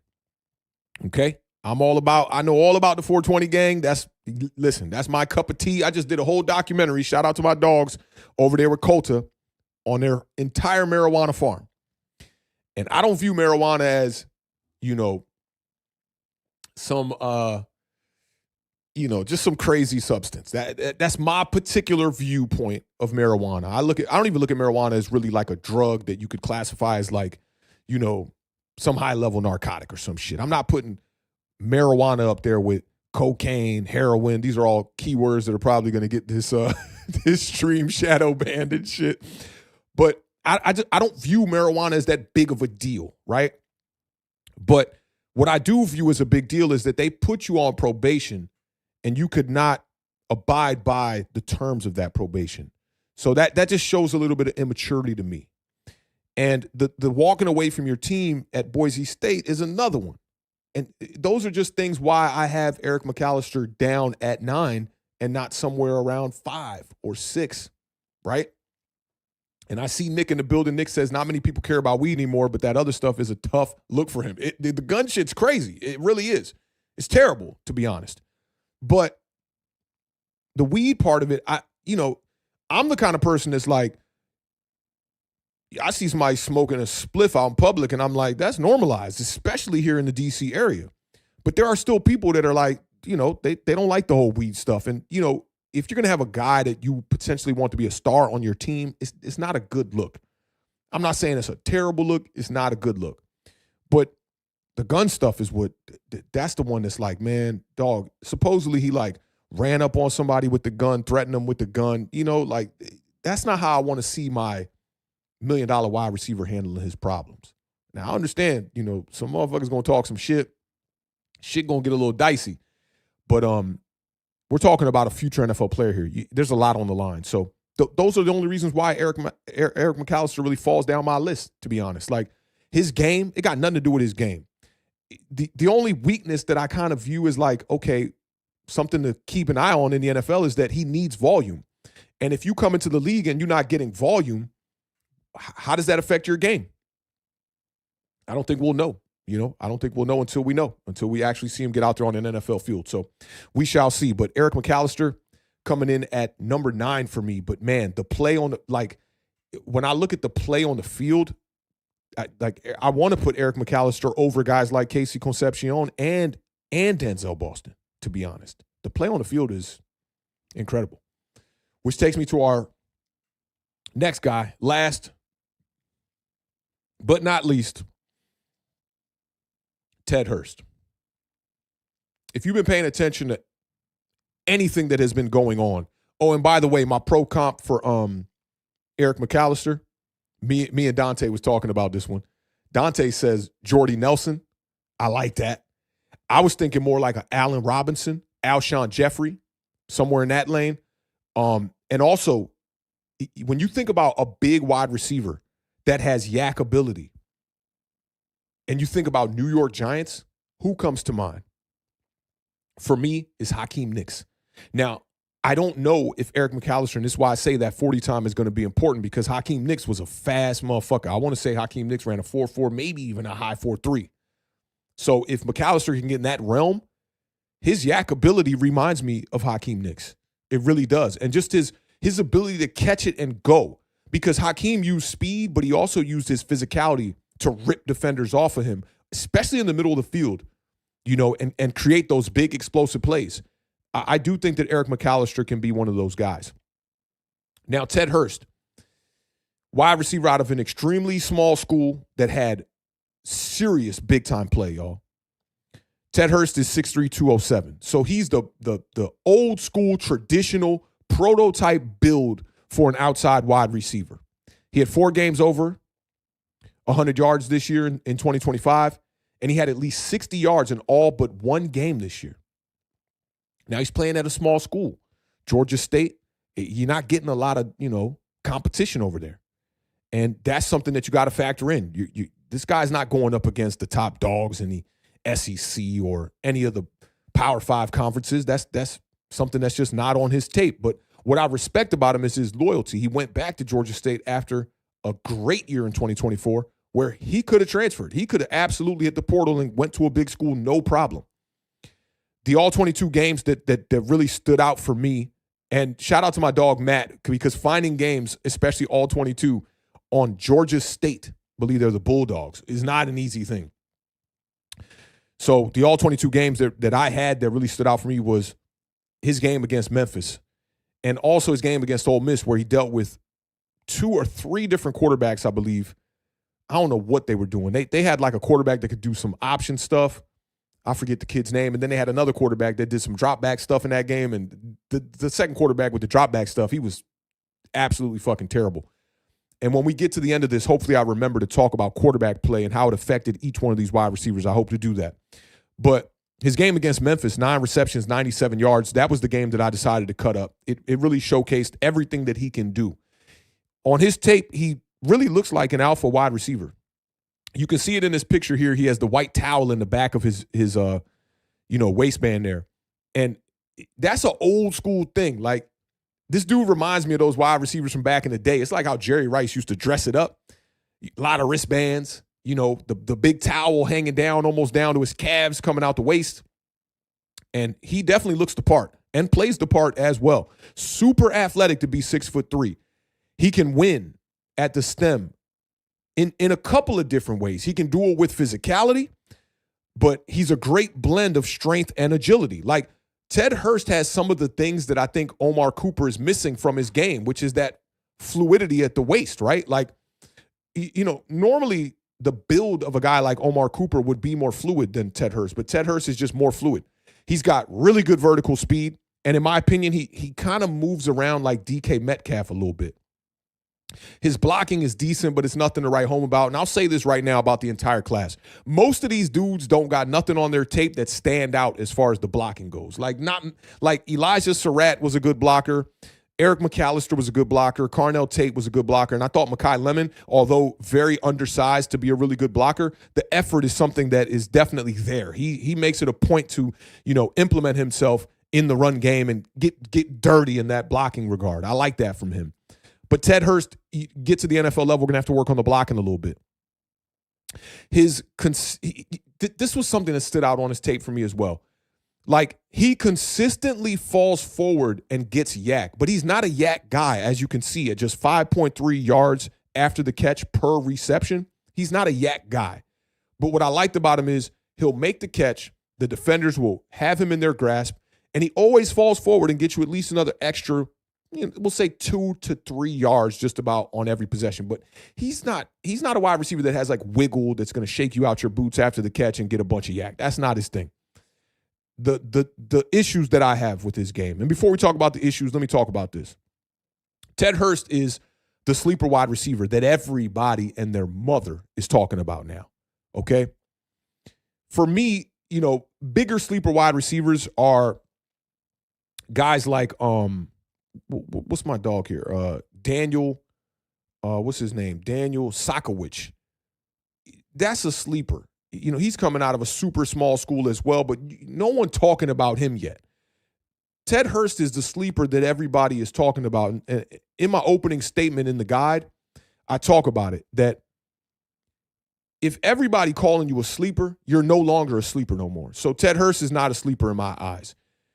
He's a guy that has the build, has the speed, has the skill set to excel in the NFL. And someone's going to spend a day 2 draft pick on him, I think. It would surprise me to see him go day 3. But of everyone that's talking about Ted Hurst, hyping up his game, talking about all the things that he does well, no one is talking about the drops. Like, when you hear people talk about Casey Concepcion, the first thing they're going to say is, oh, man, but the drops. Jordyn Tyson, but the injuries, right? But with Ted Hurst, everybody's hyping him up, but no one's talking about the drops. 7 drops in 2025. This is an issue. And it's concentration drops. I got him on the tape. When I do release the cut up versus Memphis, he has a mesh route that he runs across the middle, and the quarterback doesn't see him until the last window. Usually in mesh, you get at least 2 windows. In this instance, the quarterback don't see him until the 3rd window. And the ball right on him. And he just looking to get the yak, looking to turn upfield, drops the ball. There are a bunch of concentration drops on his tape. So that's something that's, he's got to clean up. I also think he's another wide receiver that, although he possesses an incredible skill set to get off the line of scrimmage, there are times where he goes quiet as well. You look at his games, and 7 of his 11 games, he does not score a touchdown. That's important for me, especially when you're playing at a lower level school like Georgia State. His top end speed is good. It is good. He's in that Eric McAlister world. Like, I expect Eric McAlister to run a better 40 time than Ted Hurst, but I think they're in the similar type of game speed type of realm. It's not going to continuously be able to allow you to create separation, but these guys do stack the DB, and I think they're the definition of, if he's even, he's leaving, right? Like, they're those kind of wide receivers, but they're not the Malik Neighbors that once they stack the DB are going to increase the amount of separation that they get as they run farther along down the field. So it's important for a guy like Ted Hurst to stack the DB early on in the route. I think it's super important for him. He's not a guy like Chris Brazzell. You could play him 10 to 12 yards off the ball. He'll still stack you. Ted Hurst, not as consistent. I think he has some of that stuff in his game. And for me, I struggled with the pro comp, to be honest. I really did. And I'm still thinking about there's someone that his game reminds me of. And I just can't pinpoint who it is. Even the way that he dresses, like with the wristbands and the towel hanging out the waistband, there's somebody that he reminds me of that I just can't pinpoint. But I think that if everything goes well for Ted Hurst, I think his game could look a bit like Brandon Marshall. Beat you with physicality. He's going to have to bulk up a little bit, as he progresses through the development of his career. I think if he gets a little bit stronger, put a little bit more weight on, I could see some Brandon Marshall type of vibes. He just plays the game like a traditional X wide receiver. And no one's going to make a comp to Jerry Rice, right? But his game kind of reminds me of that. Like, he can do quick slants and he can win in the middle of the field doing the glance routes and the post routes and the skinny posts and all that shit. But he can also win on the outside. I just think he'll win more on the outside. I mean, I'd be an egregious fool to be able to come up here and comp a wide receiver to Jerry Rice. But think about it. Rice came out of a small school as well. We really haven't seen a guy have that kind of productivity coming out of a small school because Jerry Rice is a one of one. But the play style, I'm not afraid to say that the play style is similar. I'm not sitting up here again telling you that Ted Hurst is going to turn into the next Jerry Rice. But shit, if you want to have a low-level comp, think of Brandon Rice out of USC, Jerry Rice's son, just a couple of years back. The evaluation is kind of similar to that, but I think Ted Hurst has more well-rounded athletic attributes than Brandon Rice did. Like Ted Hurst is just a guy that if, you were all having a pickup game at the park, you'd be like, that motherfucker's a wide receiver. You could see it on him. He's that kind of a build. So looking forward to seeing what team is willing to draft Ted Hurst. And another thing, he was interviewed at the Senior Bowl, and his interview stood out to me. This dude, when they asked him about, what are you looking for in an NFL team and where are you trying to land and all that shit, he basically said that you're going to get it. He's super timid and humble too. He wouldn't even look at the people he was talking to. And honestly, I have a bit of a issue with that as well. Like, sometimes when I get deep into a bag in a conversation face to face with people, I won't look at you so that I can just focus on what I'm saying. And you could see him at the panel at the Senior Bowl, everybody over there, and he's right here focused on his conversation about what he wants to say. And this is what he had to say. He said something along the lines of, it don't matter where I go. I just want to be able to be brought into a team, be a contributor. And the part that stood out to me, he said, I'm willing to do it all. He said, I'll be a gunner on special teams. However I can contribute to an NFL organization, I will. The type of humility it shows to be able to do that while this guy's rising up boards, I thought it was an amazing characteristic. So Ted Hurst, absolutely up there for me in my top 10. And, I did tell, let me get this back to the top here and get the top 10 back up one time. We did get a super chat that came in here one time. Shout out to my dog, Chris Kalaev, in the building, man. Appreciate you rocking out with us and supporting the channel. More importantly, appreciate your presence here. Coming in hot with the $5 super chat. He said, do you think the Giants should draft 2 wide receivers, one to complement Leak and one to replace Wandale in the slot? All right, so let me just tell you how I would approach that first, right? So what are the avenues that something like that could possibly happen? You could spend the 5th overall selection on a wide receiver and go with one of the top dogs in this draft in Carnell Tate, Jordyn Tyson, or Makai Lemon. Now, that would restrict you from probably going wide receiver again in round 2. I don't think we've ever seen a team go back-to-back wide receivers round 1 and round 2. I'm sure there is a team, but I can't remember them. But that probably wouldn't be the most likely approach. So let's give a scenario. I love this question, by the way, Chris. Let's give a scenario where we go Carnell Tate in the 1st round, right? That means that when the Giants go to pick in the 2nd round, they probably won't go wide receiver, right? So you're looking at trying to pick a wide receiver in the 4th round now, right? And Carnell Tate would be the guy that would fill the X role on the outside. So you need a 4th round wide receiver that's going to come in and fill that slot role. I don't want to let a lot of my sleepers, out the bag. Some of these guys aren't necessarily sleepers, but some of them are. But guys, I think you could get value in rounds 4 and 5.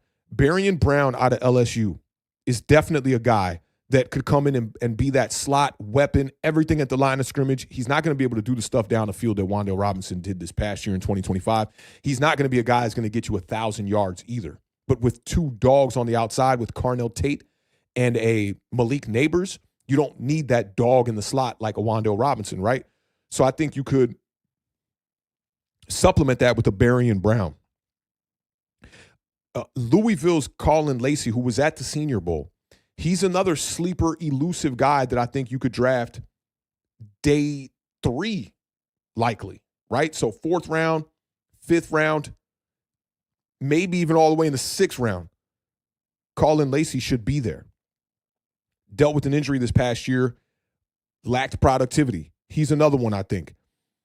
If you're going to go late day 3 guys, there's a ton of them. And somebody actually brought one up in the chat that I didn't get a lot of all 22 on, but I definitely looked at a bunch of games. And let me scroll back to try to find that joint. I'm going to start to. Damn, I know I saw it earlier, but I'm scrolling and I can't find it for some reason right now. I know I had him on this. I think he was on my extra list here. Oh, another guy, under radars, Corey Rucker out of Arkansas State. That's another one. 6 foot, 213. Kevin Coleman's another one out of Missouri, another sleeper who I think could do some slot work. Not as much slot work, but could do some slot work. I'm sticking to the theme if we went Carnell Tate or Jordyn Tyson in the 1st round. Hey, yo, I'm going to get to that too. Let's just get to it now because sometimes I do that and, I can't find the damn chat later. So, Ayo says, what about Bryce Lance? Ton of productivity. That's Trey Lance's younger brother. More of a Jordyn Tyson light. Like, Lance can do it all. Small school. I think he went to the same school that Trey Lance went to. What's that, North Dakota State? Definitely can do it all. This is competition that he's going up against, but he's more of a well-rounded wide receiver. Like, he's the guy you go after if you don't go Carnell Tate in the 1st round, and you need one of those guys later in the draft. Radical's talking about Skylar Bell. Skylar Bell was in my top 10 through the majority of this process. It's just that the productivity is there, but the targets, man, like, I almost want to pull up this I got the spreadsheet so I could compare all the statistics. But basically, Skylar Bell, just way too many fucking targets. Like, a lot of his productivity came from being over-targeted, especially at the line of scrimmage. If I want a guy at the line of scrimmage, I think I'm going Berrien Brown maybe over Skylar Bell. But Skylar Bell is more well-rounded. Like, Skylar Bell can line up on the outside and do all that stuff, make the catches in traffic, whereas a Berrien Brown or a Zachariah Branch, those guys are just bubble screen guys at the line of scrimmage. They're true slot guys. Skylar Bell is more, he can play the X. Skylar Bell reminds me of Ricky White, verbatim. Like, reminds me of Ricky White coming out of UNLV. And those guys are tough to project. You know, his speed is good, but it's not great to me, but it's good. And I just think he thrived playing against lackluster competition. But Skylar Bell was up there, man. He was in the top 10 for me the entire time. What I had to do, Rad, was at the end of the process, I had to say to myself, right, is Skylar Bell better? Is he a better prospect than Eric McAlister? And I couldn't do it. Or anybody that's on this list. I couldn't do it. So that's why you see Skylar Bell in the honorable mention, because I think he's a damn good wide receiver. Chris Bell would have been in this top 10. The injury toward the ACL, so I couldn't put him up there. Malachi Fields, I saw that, and we'll get that. It was Dylan who was talking about Malachi Fields. I love Malachi Fields. Anybody who's been following me on Twitter, you guys know I've been hyping Malachi Fields up to death, bro. Like, his Senior Bowl performance was really good. He made the catch of the entire process at practice. Just an incredible layout type of reception in the game. Showed you how he can do all those possession wide receiver things. A lot of intermediate receptions where he sat down in zone. Search, if you go to my Twitter page, just search Malachi Fields. You'll see I've been doing a lot of coverage on him. I'm a big fan of his game. He's a big body wide receiver, the most physical probably in this entire draft. I just think you can get more out of an Eric McAlister. I think you can get more out of a Chris Brazzell. I think you can get more out of a Denzel Boston. I think you can get more out of a Ted Hurst. It's a bit, you could make a good argument for Malachi Fields, and he was in my top 10 for a while, man. Like, the graphics that you see on all of these wide receivers from the guide today, I have all of the assets already made for Skylar Bell, Malachi Fields, and for Chris Bell, because those guys were in my top 10 for so long. And last minute, I was just like, no, how can I put a guy that blew his ACL out over any of these players here? I just couldn't do it, you know? And for me, Skylar Bell, he was such a focal point in that offense. He was literally a straight-up star at UConn. You know, they really didn't have many other options to go to with the ball in the passing game. But that dude, like, single-handedly can take over a game. He's another one that I worry about, though, that when he gets to the NFL and the targets are not there, like in Eric McAlister, can you still produce? That's why Carnell Tate, for me, is number one on this list, because you look at his statistics, he's excelling on minimal targets. Of all these wide receivers, Carnell Tate maximizes his opportunities the most of any of the wide receivers. He's not the flashiest, but he just maximizes potential, and I think that is a characteristic that I hold to a high regard for receivers that are coming into the NFL. So that's why I looked at Malachi Fields like, yeah, this dude's a dog for sure, but the productivity was not there at Notre Dame. And I know Notre Dame is a run-heavy type of, system. But I still wanted to see a little bit more productivity. There's another wide receiver out of Notre Dame that I was looking at as well. And I thought he did some things better, than Malachi Fields did on the field. But Malachi Fields, it's hard to ignore that athletic freak that you see at the Senior Bowl. He's just, you see it on him. It's like DK Metcalf. It's like, how are you going to pass up on a guy like that? I'm not too sure. To get back to Chris Kalev too, I don't want to lose my train of thought here. So that's how I would approach, drafting Carnell Tate in the first round. But let's say you don't go first round wide receiver. Like, how can you manage doing that, later, like in the later rounds of the draft? So for me, it would be landing the replacement for Wan'Dale Robinson right there at the top of the second round when the New York Giants pick. I'm looking at KC Concepcion right off the bat. And if it's not KC Concepcion, then you're probably going to have to try to address it late. I'm hoping that a guy like Zachariah Branch falls. The Giants have 3 6th-round picks currently right now. Maybe they can trade 2 of those and try to bump up into the draft. Maybe give somebody a 6th and a 4th for a 3rd.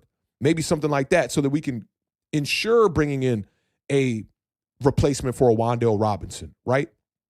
But I do think that Zachariah Branch could be that guy, but he's probably going to go in the third. I envision him going in the third round, not the second round, because he's just so limited. His role is so limited to the slot. He took like 80% of his snaps in the slot, and the ADOT at 3.3, you guys saw all the statistics today. There's not a single receiver that was like ADOT under 7, 8 yards. So for your ADOT to be at 3.3, it just shows me that you don't run routes down the field. Everything's at the line of scrimmage. His catch percentage was extremely high. I think he caught like maybe 55 balls on like 65 targets. It's because he's catching everything at the line of scrimmage. So it's hard to gauge what Zachariah Branch can bring to an offense. But it'd be Casey Concepcion at the top of the second or Zachariah Branch somewhere in the third. And then you got to try to hope that one of these other wide receivers would fall later in the draft, maybe a 4th, 5th rounder, take a guy like Eric McAlister, Malachi Fields, as many people have talked about in this chat already. Ted Hurst could possibly be there. I know, he's being talked about throughout the whole entire NFL community, but maybe he's there. He's another one that I think you could keep your eyes on, but you have to fill that X role late in the draft, which I think makes things really tough. So you got to ensure that slot wide receiver is somebody that'll be an immediate contributor. Casey Concepcion is that guy. I saw somebody in the chat talking about Antonio Williams being a sleeper, and in my opinion, he is a sleeper. In the draft community, he's not a sleeper right now, but his skill set is I'm sleeping on his skill set is what I'm basically trying to say. Eric Singleton is another guy in the later rounds, I think, out of Auburn who could contribute, do a little bit of stuff out of the slot and maybe do a little bit of stuff outside. Deion Burks from Oklahoma is another guy that can do some of that stuff as well. Deion Burks kind of like the play style reminds me of CeeDee Lamb a little bit. Let me think if there's anybody else that could fall that was like near the top of my list. No. Kendrick Law out of Kentucky had some decent tape, but nothing crazy. Again, guys like Eric Rivers out of Georgia Tech. You got to keep your eyes on Omar Cooper Jr. to see where he falls. He could be a 3rd round, 4th round wide receiver. You never know. Outside guy, I like Jeff Caldwell out of Cincinnati, 6'5", 215. Does a lot of the things that some of the guys on my top 10 can do, just not at as high of a level. And then there were a couple of other late wide receivers that I added to the list. Let's see here. This is a sleeper. And I saw him in person. This is a super, super sleeper that no one's fucking talking about this guy. And he had productivity. Michigan's Donovan McCulley. I saw him in person. He scored a touchdown against Maryland, literally right coming into the end zone. I was standing under the goalpost filming. It's one of the best shots I've ever gotten. If you go back and you look at the breakdown that I put on, it was like a game recap of Michigan versus Maryland. It's on my Twitter page. If you go back and you look at that, you'll see Donovan McCulley all over that. 6'5", 215 pounds. He can stretch the field. He can do things across the middle on the intermediate level. I think he's going to go somewhere like round 6 or round 7. He's another guy that I would address Chris's situation with. If you wanted to go 2 wide receivers, it'd be Casey Concepcion at the top of the second. There's a part of me that hopes to God that Makai Lemon falls to the second round, but it's not going to happen. It's just not going to happen. But that would be an amazing thing to happen if he fell to maybe even late first. I would trade some picks to get into the late first, to have 2 picks in the first to get Makai Lemon to be that real slot wide receiver. Casey Concepcion can be that guy as well too. And then I would pair him with an X wide receiver on the outside. But I don't think that the main question, and I want this a long answer for Chris. He said, do you think the Giants should draft 2 wide receivers? Wan'Dale Robinson in free agency is really what's going to define that. And what they do in free agency, are they going to bring in an Alec Pierce? Are they going to bring in any other wide receivers that could possibly help that room? If so, then the dire need of wide receiver is not as, strenuous. So then you could, possibly just draft 1 wide receiver. And for me, it would be the best wide receiver you could possibly get him. Yeah, I wouldn't care if it was first round. I wouldn't care if it was second round. Casey Concepcion is probably the guy at the top of the second round, along with some of these other guys. Because like Chris Brazzell, if you could get Chris Brazzell at the top of the second round, you could try to find a slot later in the draft or just figure it out. Use Malik Neighbors in the slot, right? Chris Brazzell for me would be a guy preference. That would be my preference. Casey Concepcion or Chris Brazzell at the top of the second round. That's how I would view that. Let me see. Vibe with Ant 51 says Camden Brown. I'm not sure if Camden was on my radar. Let me see if I dug through some of that. Let me just look here. I forget who that other big wide receiver was at the Senior Bowl too, that a lot of people were like, yo, this the dude, man, this the dude. He's just rigid and just not agile enough for me. Let me see. So Camden Brown was Georgia Southern. Nah, I didn't get to Camden Brown. His face looked familiar, though. I'll revisit Camden Brown today. And then he went to, did he end up at Auburn? Yeah, he ended up at Auburn. He transferred to Auburn. Or from. Yeah, he transferred from Auburn. I'll check him out. The name rings a bell. I might have checked out some highlights, but definitely haven't checked out any tape on Camden Brown yet. Ayo says, okay, so let me first go to what Radical said here. Okay, so Radical says, if we don't go wide receiver until day 2, I think Lane compliments Neighbors well. I don't, bro, because Jacoby Lane reminds me of Jalen Hyatt. The play strength is weak. That's the biggest problem for me, is how are you going to be able to exploit defenses and make your money downfield? That's my thing. And Jalen Lane is not a guy that, or Jacoby Lane, he's not a guy that has that speed that's just like, whoa. He doesn't have that kind of speed. He has speed, don't get me wrong. And I love the ball skills. The ball tracking ability is great. It's not that I think he's going to be a bad player, but he just screams Jalen Hyatt to me. And I can't double down and draft a wide receiver in the same position, basically, that to me brings the same skill set to the table. Like all that flashy shit that you would see in a warm-up before a game. Like those guys do that stuff really well. Like the one thing that I do think that Jacoby Lane brings to the table over a guy like Jalen Hyatt, though, is the red zone ability. Like he is a major threat in the red zone. I will give him that. But when you don't have play strength, bro, and you're weak going across the middle of the field, these DBs aren't going to get out your way. And I see a struggle for Jacoby Lane as figuring out how to be physical in the National Football League. Those guys don't scare nobody because they don't have the speed to do it. And if you don't have that, even think about how Xavier Worthy was winning. You know, one of the fastest guys we've ever seen come through the combine. Think about how he wins on the NFL level. It's not just burning people straight down the field, right? It's like get the ball in this guy's hands, quickly get him up the field. I got to keep it funky. I'm just not, and I normally don't do this. I'm normally very positive about prospects and try to almost like if I don't have to rag on a player, I won't do it, right? But I have examples. You can look at my Twitter. Just search Jacoby Lane on my Twitter.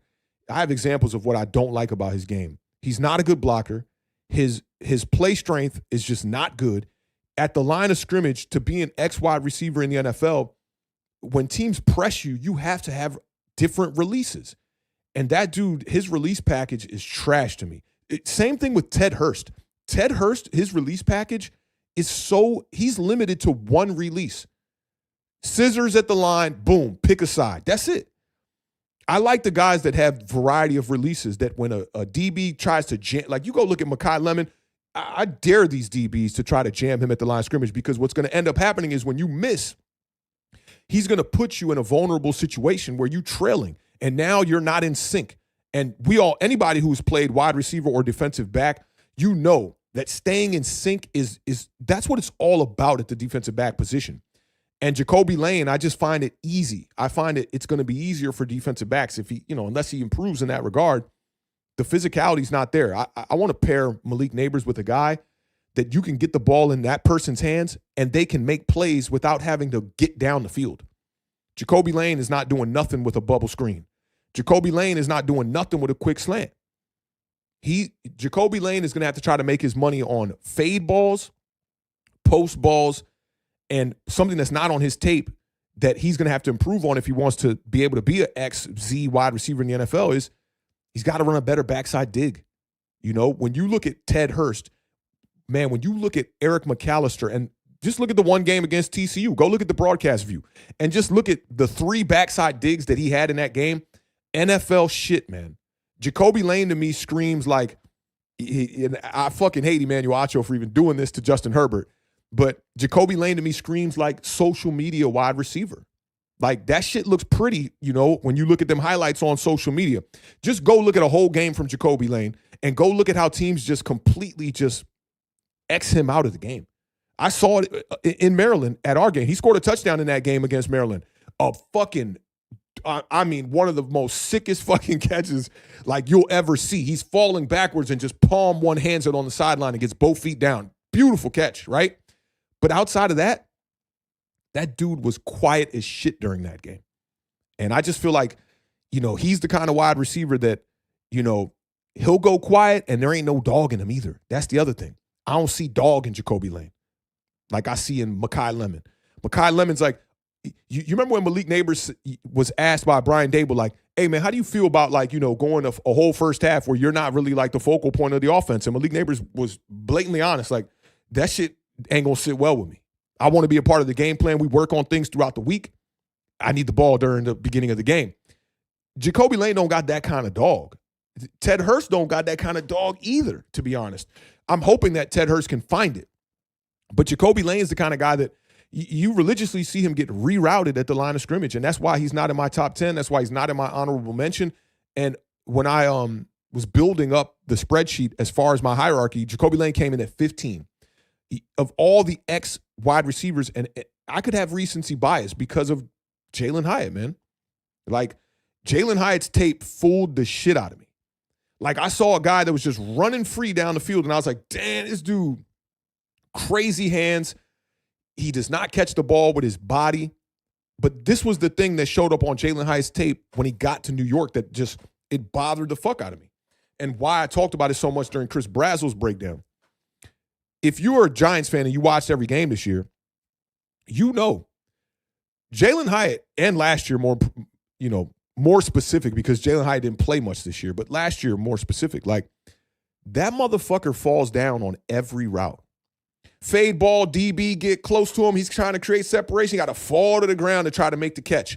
Even when he leaves his feet to try to make a play and high point the ball, falls to his feet. When he makes catches, he's always falling to one knee deep down the field. To me, that is a characteristic that insinuates you don't got dog in you. And you look at Lane's tape, I see way too much of that.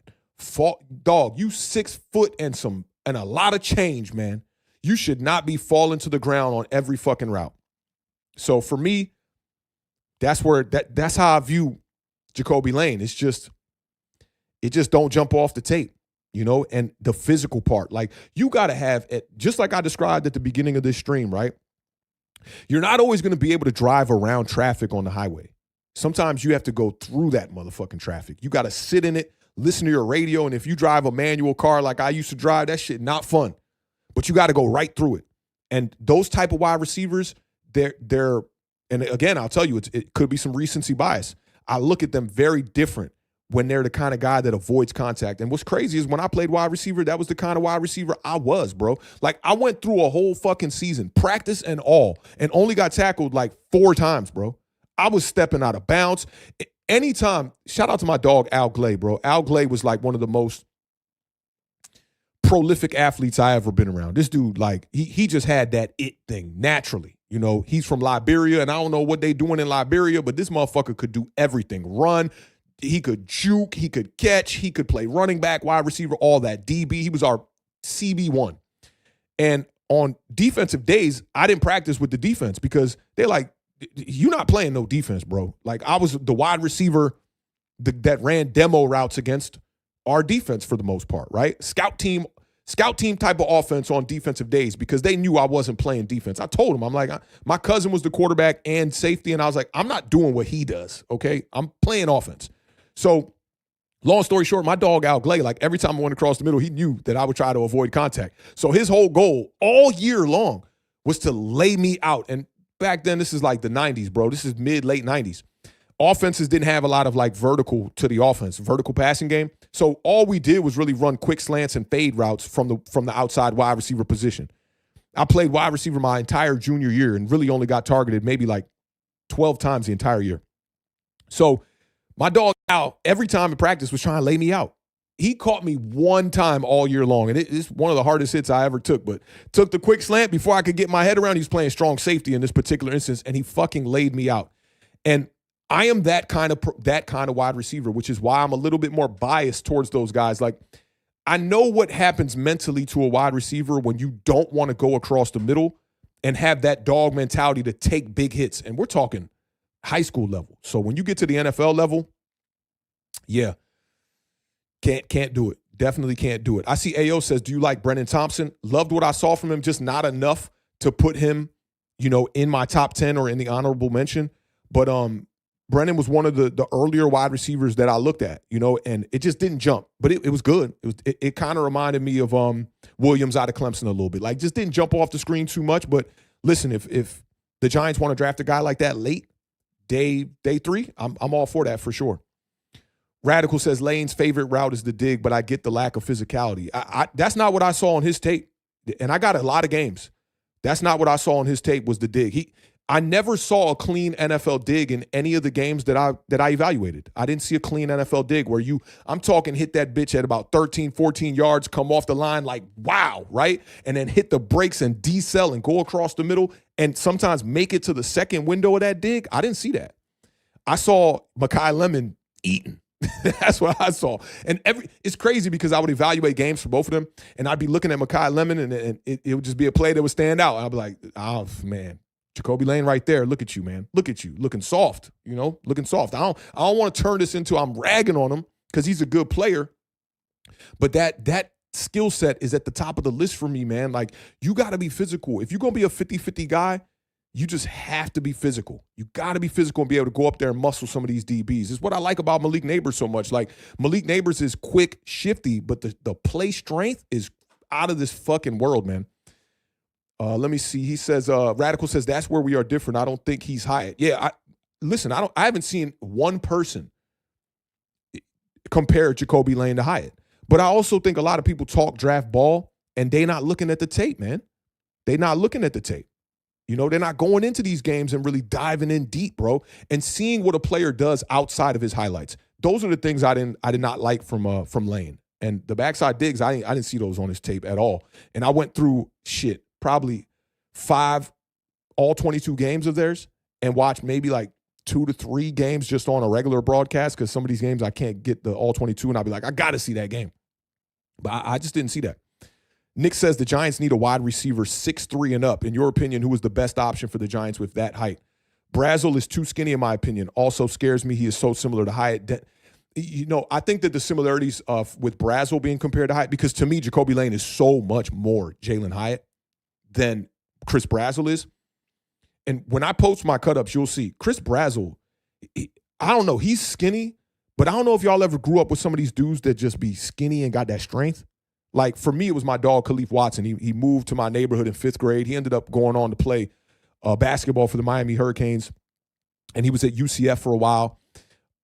Just an incredible athlete, and he missed, like, the whole high school years and all that stuff. He didn't play with us. He went to Pilati out here, and then they were looking at him as this guy's a prospect. He went to UCF, I believe, first, got a ride for basketball and football, played both over there, then went to Miami and played both over there. Like, this dude, he was there around the time that James White was just coming into the NBA. James White's another one from my area, one of the best dunkers the world has ever seen. But all of them were at Miami together. And I forget the white boy that was over there, too. There was a white boy that won the dunk contest back then, or was in the dunk contest with James White. They were all over there at Miami together. But my dog Khalif could never get a role. But he definitely was just a dude that just skinny and strength, man. Like, so much fucking strength. I watched this dude. I played Pee Wee ball with him in the CYO out here. And I remember we were playing, what the fuck was the name of that school? I can't remember the name of the school. They were blue and white. But this dude, like, he played running back. He should have never been playing running back, but he was just clear-cut the best athlete, so we just wanted to get him the ball. But I remember he got stuffed at the line, and like 3 guys stuffed him at the line, but he just kept moving forward. I swear to God, like, ultimately the whole entire team, all 11 players were like surrounded around him where I couldn't even see him anymore. And he dragged every last one of their asses into the end zone. I couldn't fucking believe it.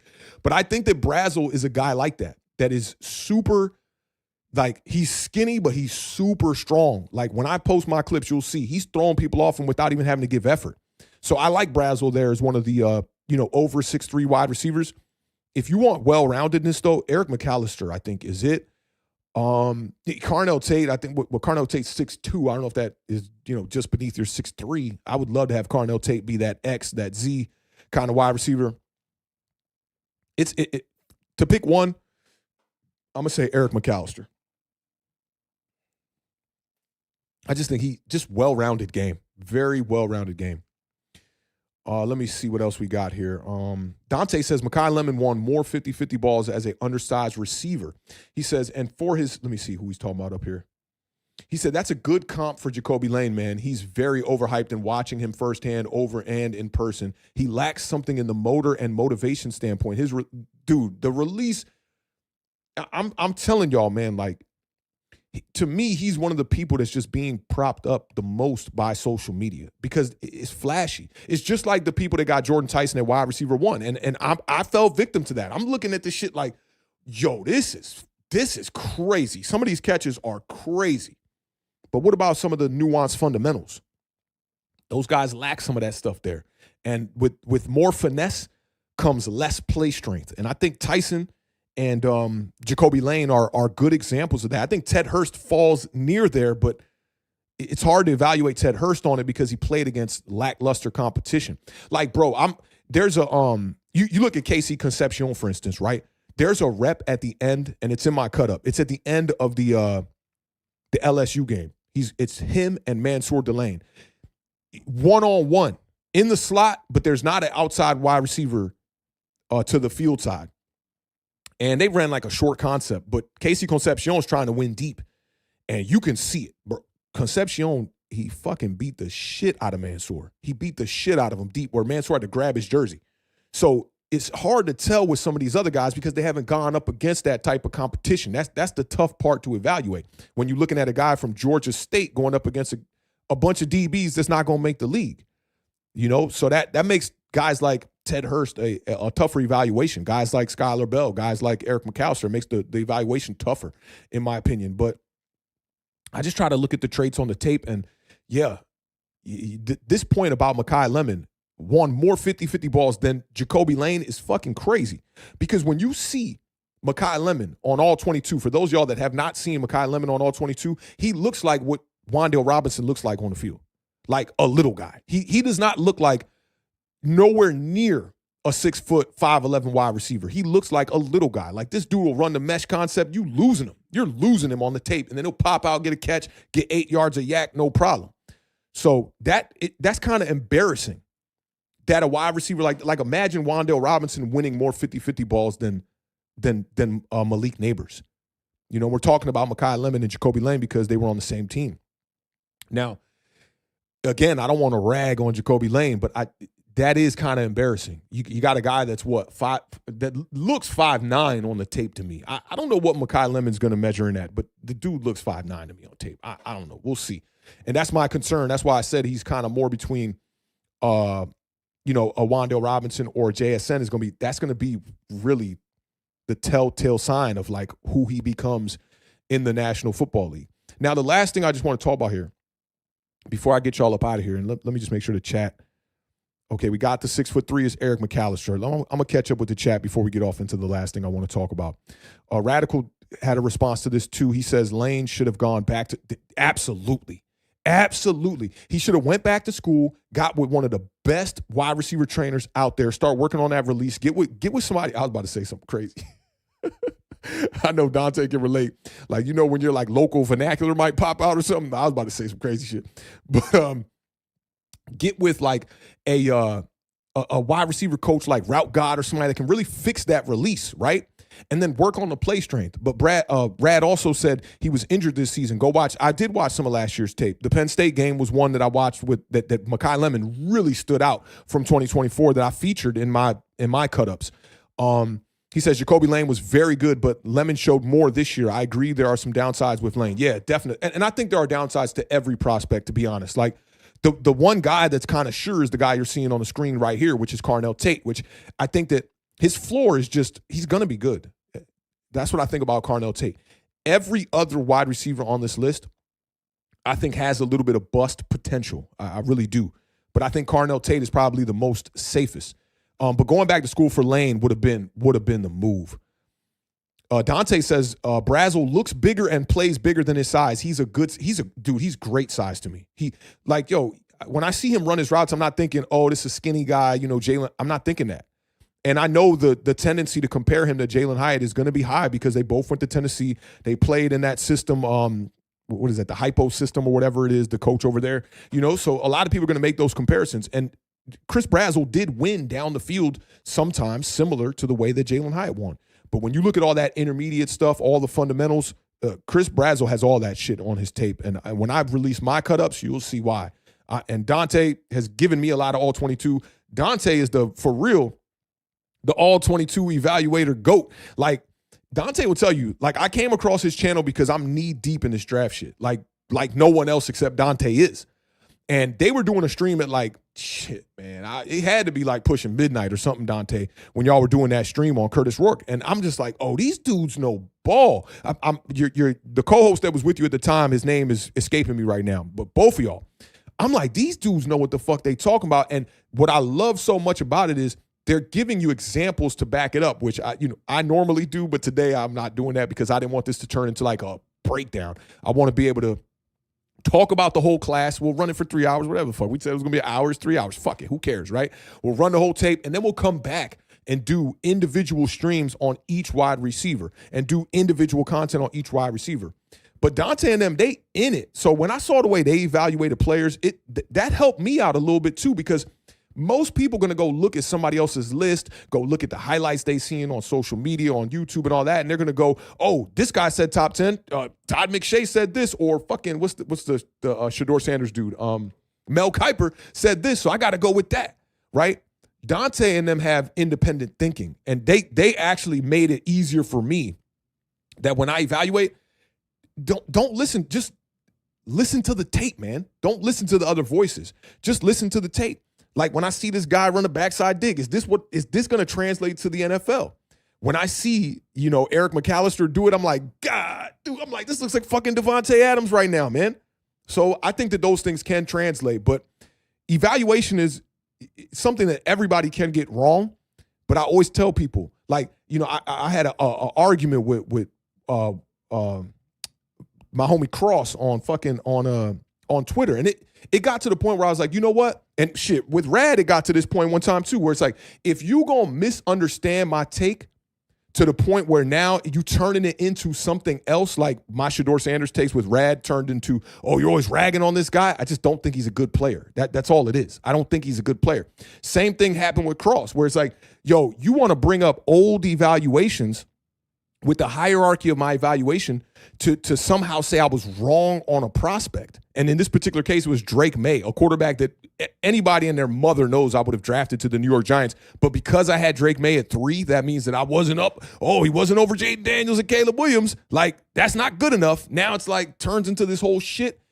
As soon as I become misunderstood, there's no point in talking and having the conversation at all. So that's why I just shut down when it comes to that now. So for me, it's like, yo, just look at it for what it is, evaluate the tape for what it is, and go from there. If the tape tells me, hey, this guy's better than this guy, I got to go with my gut. And if I'm wrong, then I'll be wrong on it. But these are real-time evaluations.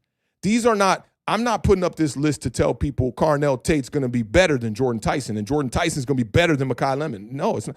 I'm hype on all these wide receivers. I could draft every one of these wide receivers in my top 10 and feel great about it right now. So for me, evaluation is always, always, always about real time over, oh, let's just wait. You get a lot of people, a lot of fans that say, let's just wait and see how this pans out. No, I want to make the evaluation now. So I know what I'm getting into when my team drafts this player, how I can feel about this player moving forward. So that's just how I look at it.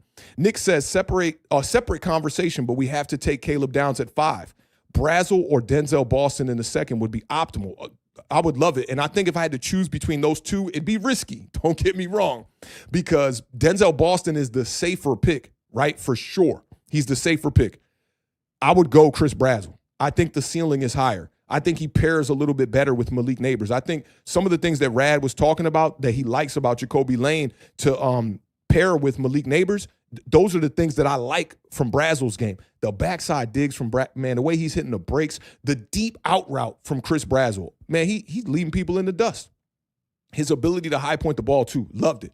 So yeah, I would go Brazzell over Boston, but either of those scenarios is very, very, very ideal. Oh, Reggie Virgil, Nick is talking about, is a big sleeper, great hands. I had him on my list as well, too.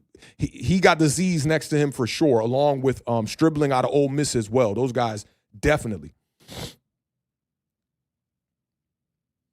Yo, Steph knows ball. It wasn't St. Bernadette's. We used to take it to St. Bernadette's back in the day. Boy, what you know about St. Bernadette's, Steph? Yeah. Yo, when I was coming up, so I played CYO ball in, let me see, that was from like probably age 8. I played from age 8 to about 13. So you're looking at like the early 90s is where I did most of my CYO ball. In the early 90s, man, St. Bernadette's had this one running back that was, he was lethal. He was like an Eddie George type of build. He was lethal. Man, that, you know my way, bro. St. Bernadette's. It wasn't St. Bernadette's. It was St. Columbo. You saying St. Bernadette's, it literally jogged my mind. It was St. Columbo, bro. They used to wear that blue and white. They used to kind of look like Maplewood. I'm sure you know about Maplewood as well, man. My boys all played for the Wheaton Boys and Girls Club. And I was in the CYO, man, the poor, the poor league, the poverty league. But that's where the dogs was at for real. Not that I was one of them. Shout out Steph in the building, man. Ayo says, yes, I agree that Lane's route may be garbage, but he does have that Dez Bryant ceiling. Give him a chance. I saw him put up some highlights against Penn State when I saw him while at Penn State University. Yeah, I mean, I like the skill set. There's just a lot more to build upon to get him to where he needs to be, in my eyes, to be, at least a floor, be like a wide receiver too. But I mean, the spectacular catches are there. He does things well. The hands, when you talk about Hakeem Nicks, right? And you talk about guys that have those large hands, 11, 12-inch hands and whatnot. Jacoby Lane seems like he's one of those dudes. Like, you can see the mitts on the field, and he's always wearing white gloves. Chris Brazzell's another one. I saw a little bit of a tell on Chris Brazzell's tape that let me know when he was going to be a part of the progression. Anytime he gets to the lines, and you see, because he wears his gloves open, he don't strap the Velcro on his gloves. And just about every time I saw him go up to the line, and he would do his thing where he like pull the cuff of the glove, he was about to be a part of the route. So that's something that I think he got to clean up as well. Steph said, LOL. He said, I went to St. Camillus, now St. Francis International. Bro, that's crazy. Hey, that's crazy. What a small world, bro. Yeah, I played for St. Catherine's coming up, man. I didn't go to St. Catherine's. I went to St. John's private school for 1 year, and I went to St. John's for like Sunday school and shit like that. That's how I got introduced to the CYO League. I played basketball first in the CYO League. First year, they put me on the B team, bro, because I came late. I was destroying in CYO. I was dropping I bullshit you not. I was dropping like 35 points a game in CYO that first year because they put me on the B team. I showed up late. They're like, oh, this kid's probably not all that good. I show up to the B team playing with my neighbor who don't play basketball at all. Everyone on his team's garbage, straight up and down. Everybody's garbage. I'm dropping like 35 points a game. My team scoring like 42, bro. I swear to you. Coach was like, look, I don't want you to shy away from shooting the ball. Anytime you get the ball, you feel comfortable, feel confident shooting the ball, because that first year, my coach was actually one of my homeboys' father. My homeboy, shout out to my dog, Andy Costenbader. I grew up playing ball with him. His sister, Katrin, was one of the best female basketball players Maryland has ever seen. She was just lighting it up in high school. But his father knew what I was about, so he was like, look, you're going to play center on defense because you're bigger than most of these dudes, even though I wasn't even that tall back then. But I want you to bring the ball up court and be my distributor. So I had like this role that was like Draymond Greenish kind of, but I was dropping big buckets, man. But shout out to Steph, man. We could talk about my way forever, bro. I cannot believe you are CYO alum, man. The CYO is gone. We got to do something to maybe bring that back, man. That whole league folded. Let me see. Ayo said, yeah, he reminds me of Hakeem Nicks for sure. Yeah, the play style of Jacoby Lane does kind of remind me of Hakeem Nicks. He's like that lengthy kind of wide receiver. The mitts hang low. The arms are extremely long, but the physicality, that's the one thing that's not there. Steph said, okay, yeah, super small world. He said, laughing my ass off. You said, say less. Yeah, bro. Like, yo, that's crazy, bro. It's crazy. I remember St. Columbo, and it's crazy that you actually went there.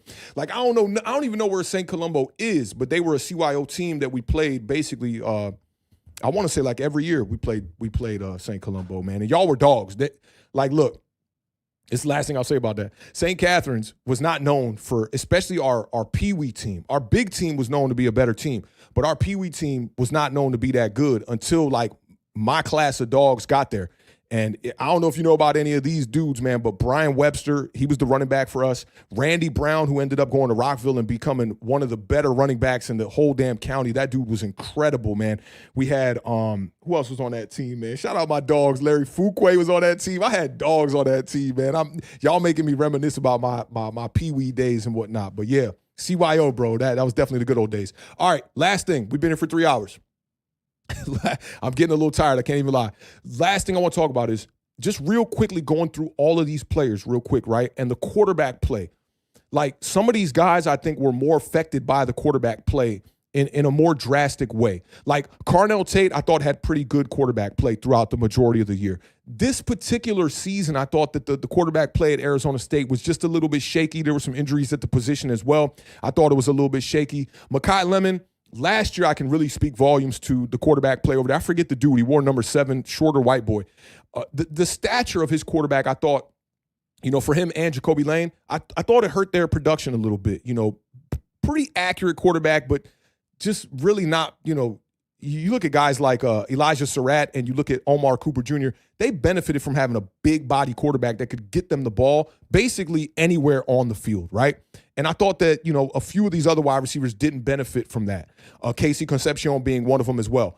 Of all these wide receivers, I think Chris Brazzell suffered from some of the worst quarterback play that, like, I've seen. I forget the kid's name, Aguilar or something like that, I think was his name.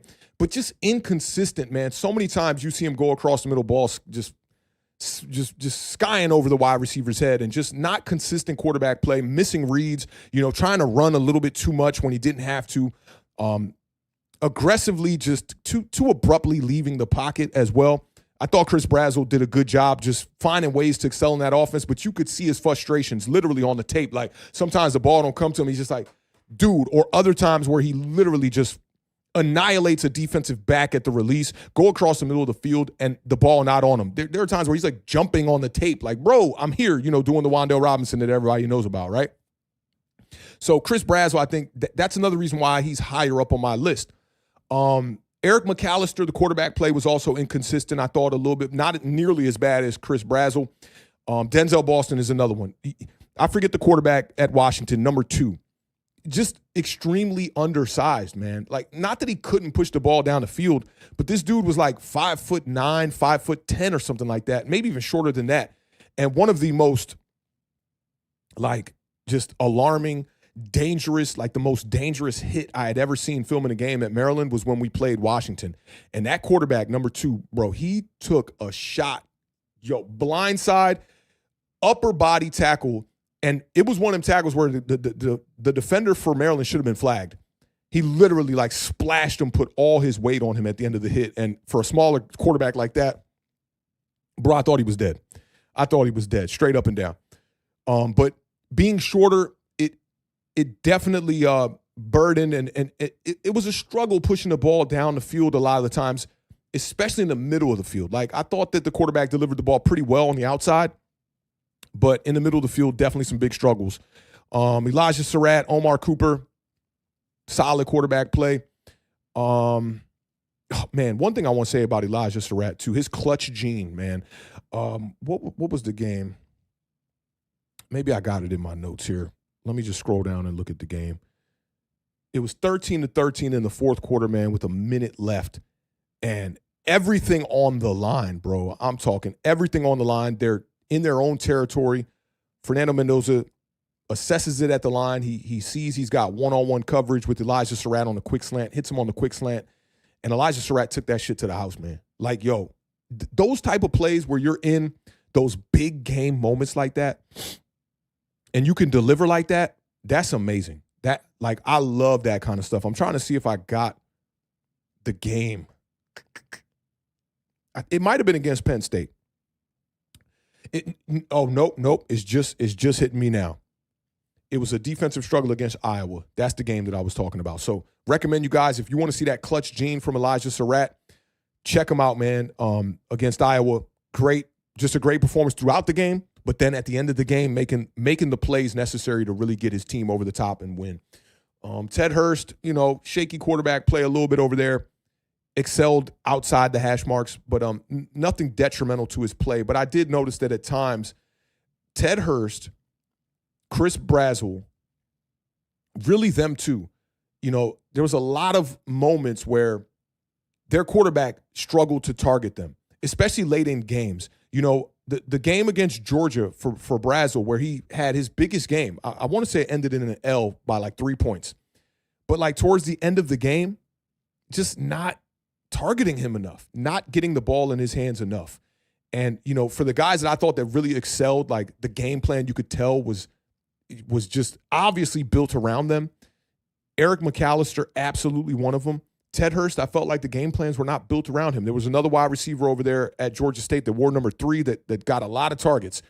Omar Cooper, the game not really built around him. He's sharing it with Elijah Sarratt as well.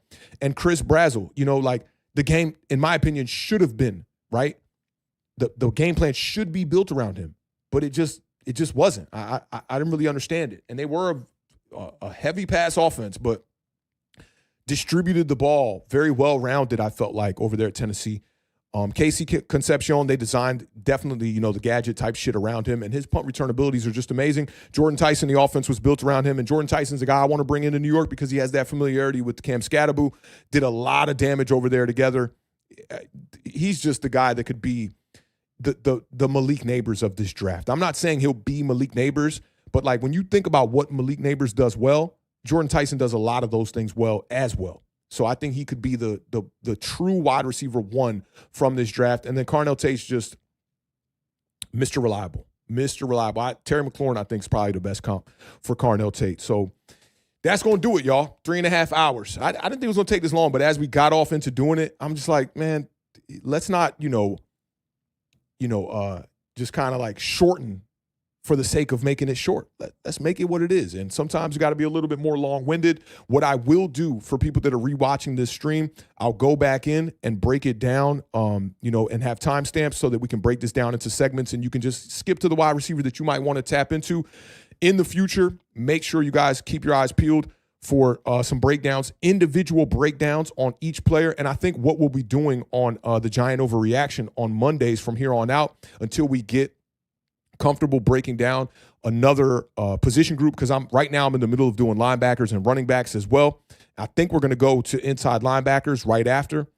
So while we're in the midst of that, Mondays for the Giant Overreaction, I think what we'll do is take the time to just focus on one wide receiver, show the tape, show the cut-ups, talk about the wide receiver more, talk about their weaknesses, talk about their strengths, and also talk about things like, the stuff that not a lot of people are talking about, where when the play is not to that guy, what is he doing? What is his role on the field when he is not, a guy that is implemented in the first couple of reads? I see my dog Jay Gadsby just popped up. He says, oh, man, missed most of the stream. Got to check out the replay. I know y'all talked about Tate. Not sure if this is accurate, but Reed Tate's competitive catch rate was 100% and had 0 drops. So look, from what I'm seeing from PFF, his contested catch rate was 85. I want to say it was, and I could pull up the numbers. Gadsby, I know you just pulled up, and Draft Talk is something that is definitely your lane.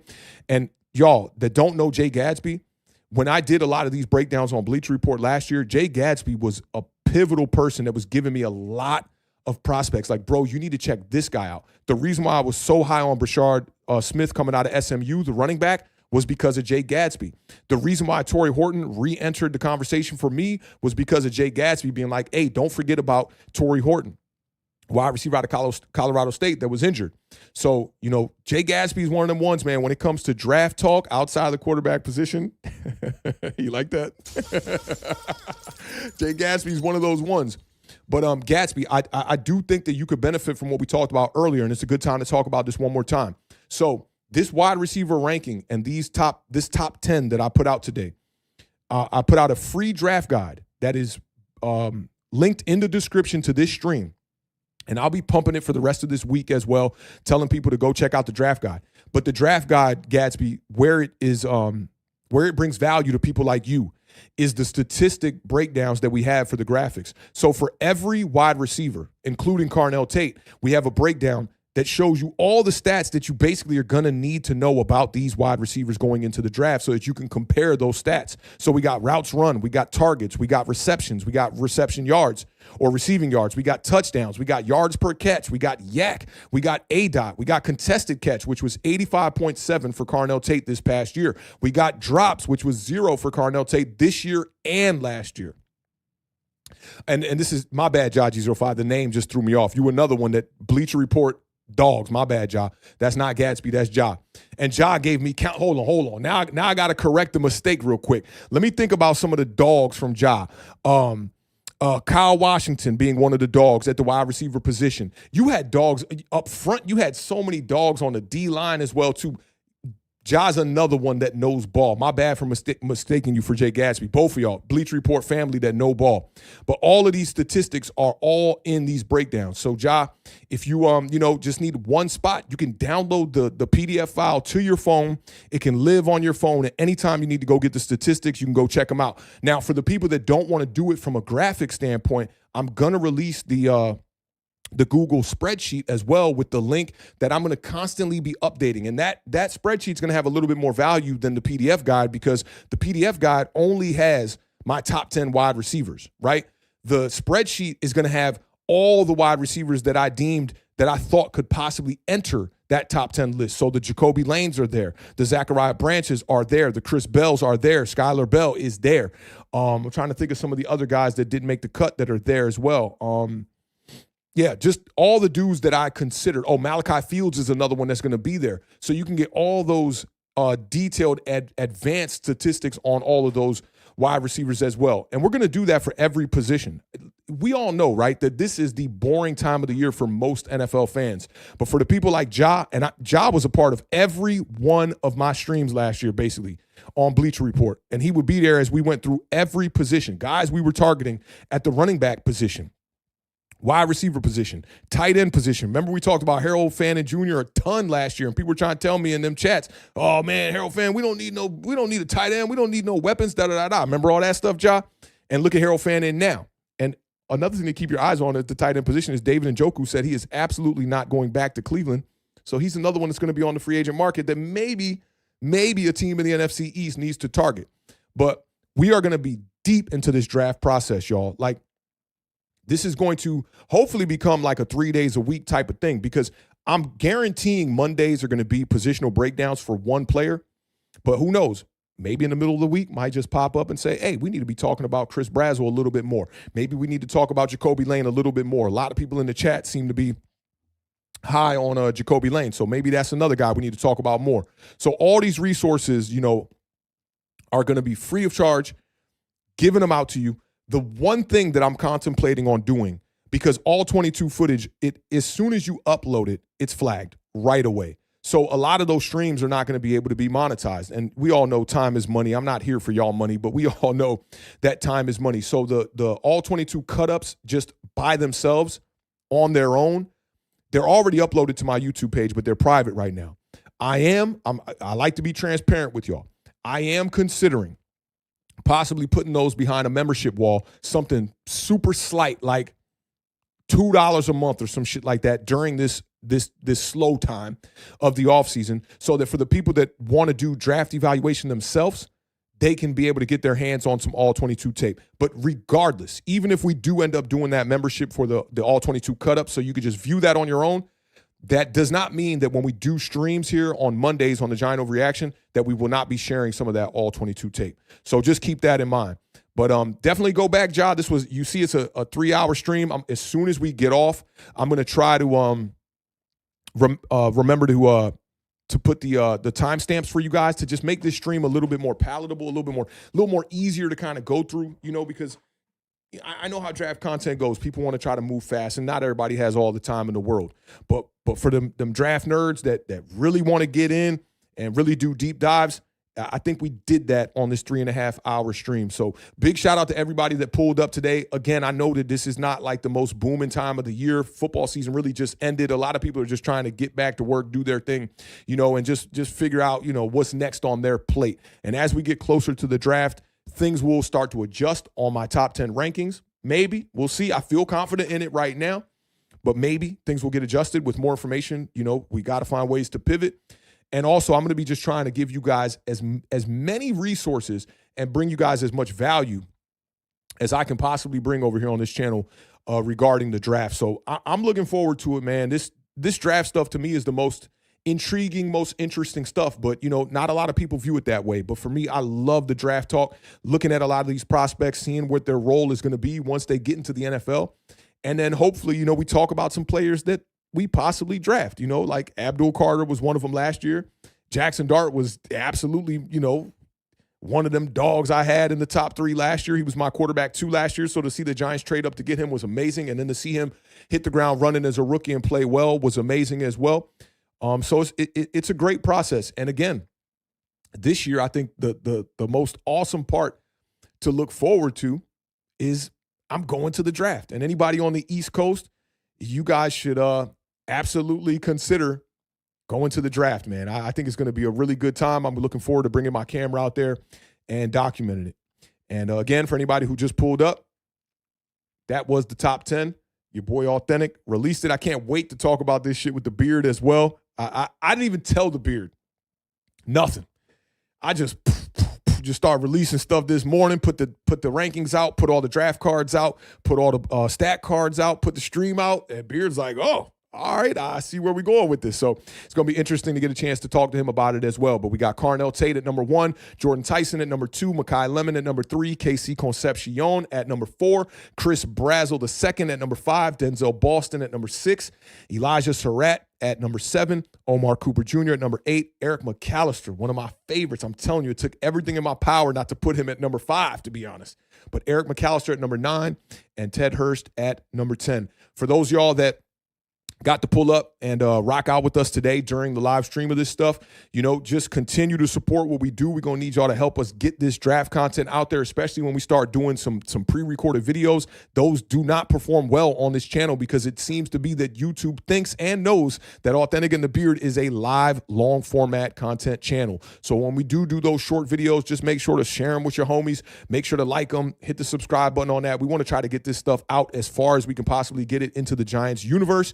And hopefully just try to inform some people and get some people into the right direction. The main thing is that draft guide, man. Like, really share that. I think that's just a very well put together piece, and it's an easy read. And honestly, it gives you more of an insight into the thoughts of my thinking as to how I'm evaluating those players. Because like I said, I wrote a paragraph on every one of those players, at least 1 or 2 paragraphs on every one of the players that are in the top 10. So make sure to check that out. My dog Dante says, I appreciate the kind words, man. Super humbling. Yeah, yo, Dante, you goated in this shit, bro. Like, straight up and down. Like, you, and bro, no one was talking about Tyler Shuck like Dante was talking about Tyler Shuck. And the rest is history. You know, I can't wait till Curtis Work gets on the field, Dante. He's going to show a lot of people what he's really capable of. And Dante said, you are really only a few I mess with in draft evals. There's no way motherfuckers done 300 prospects.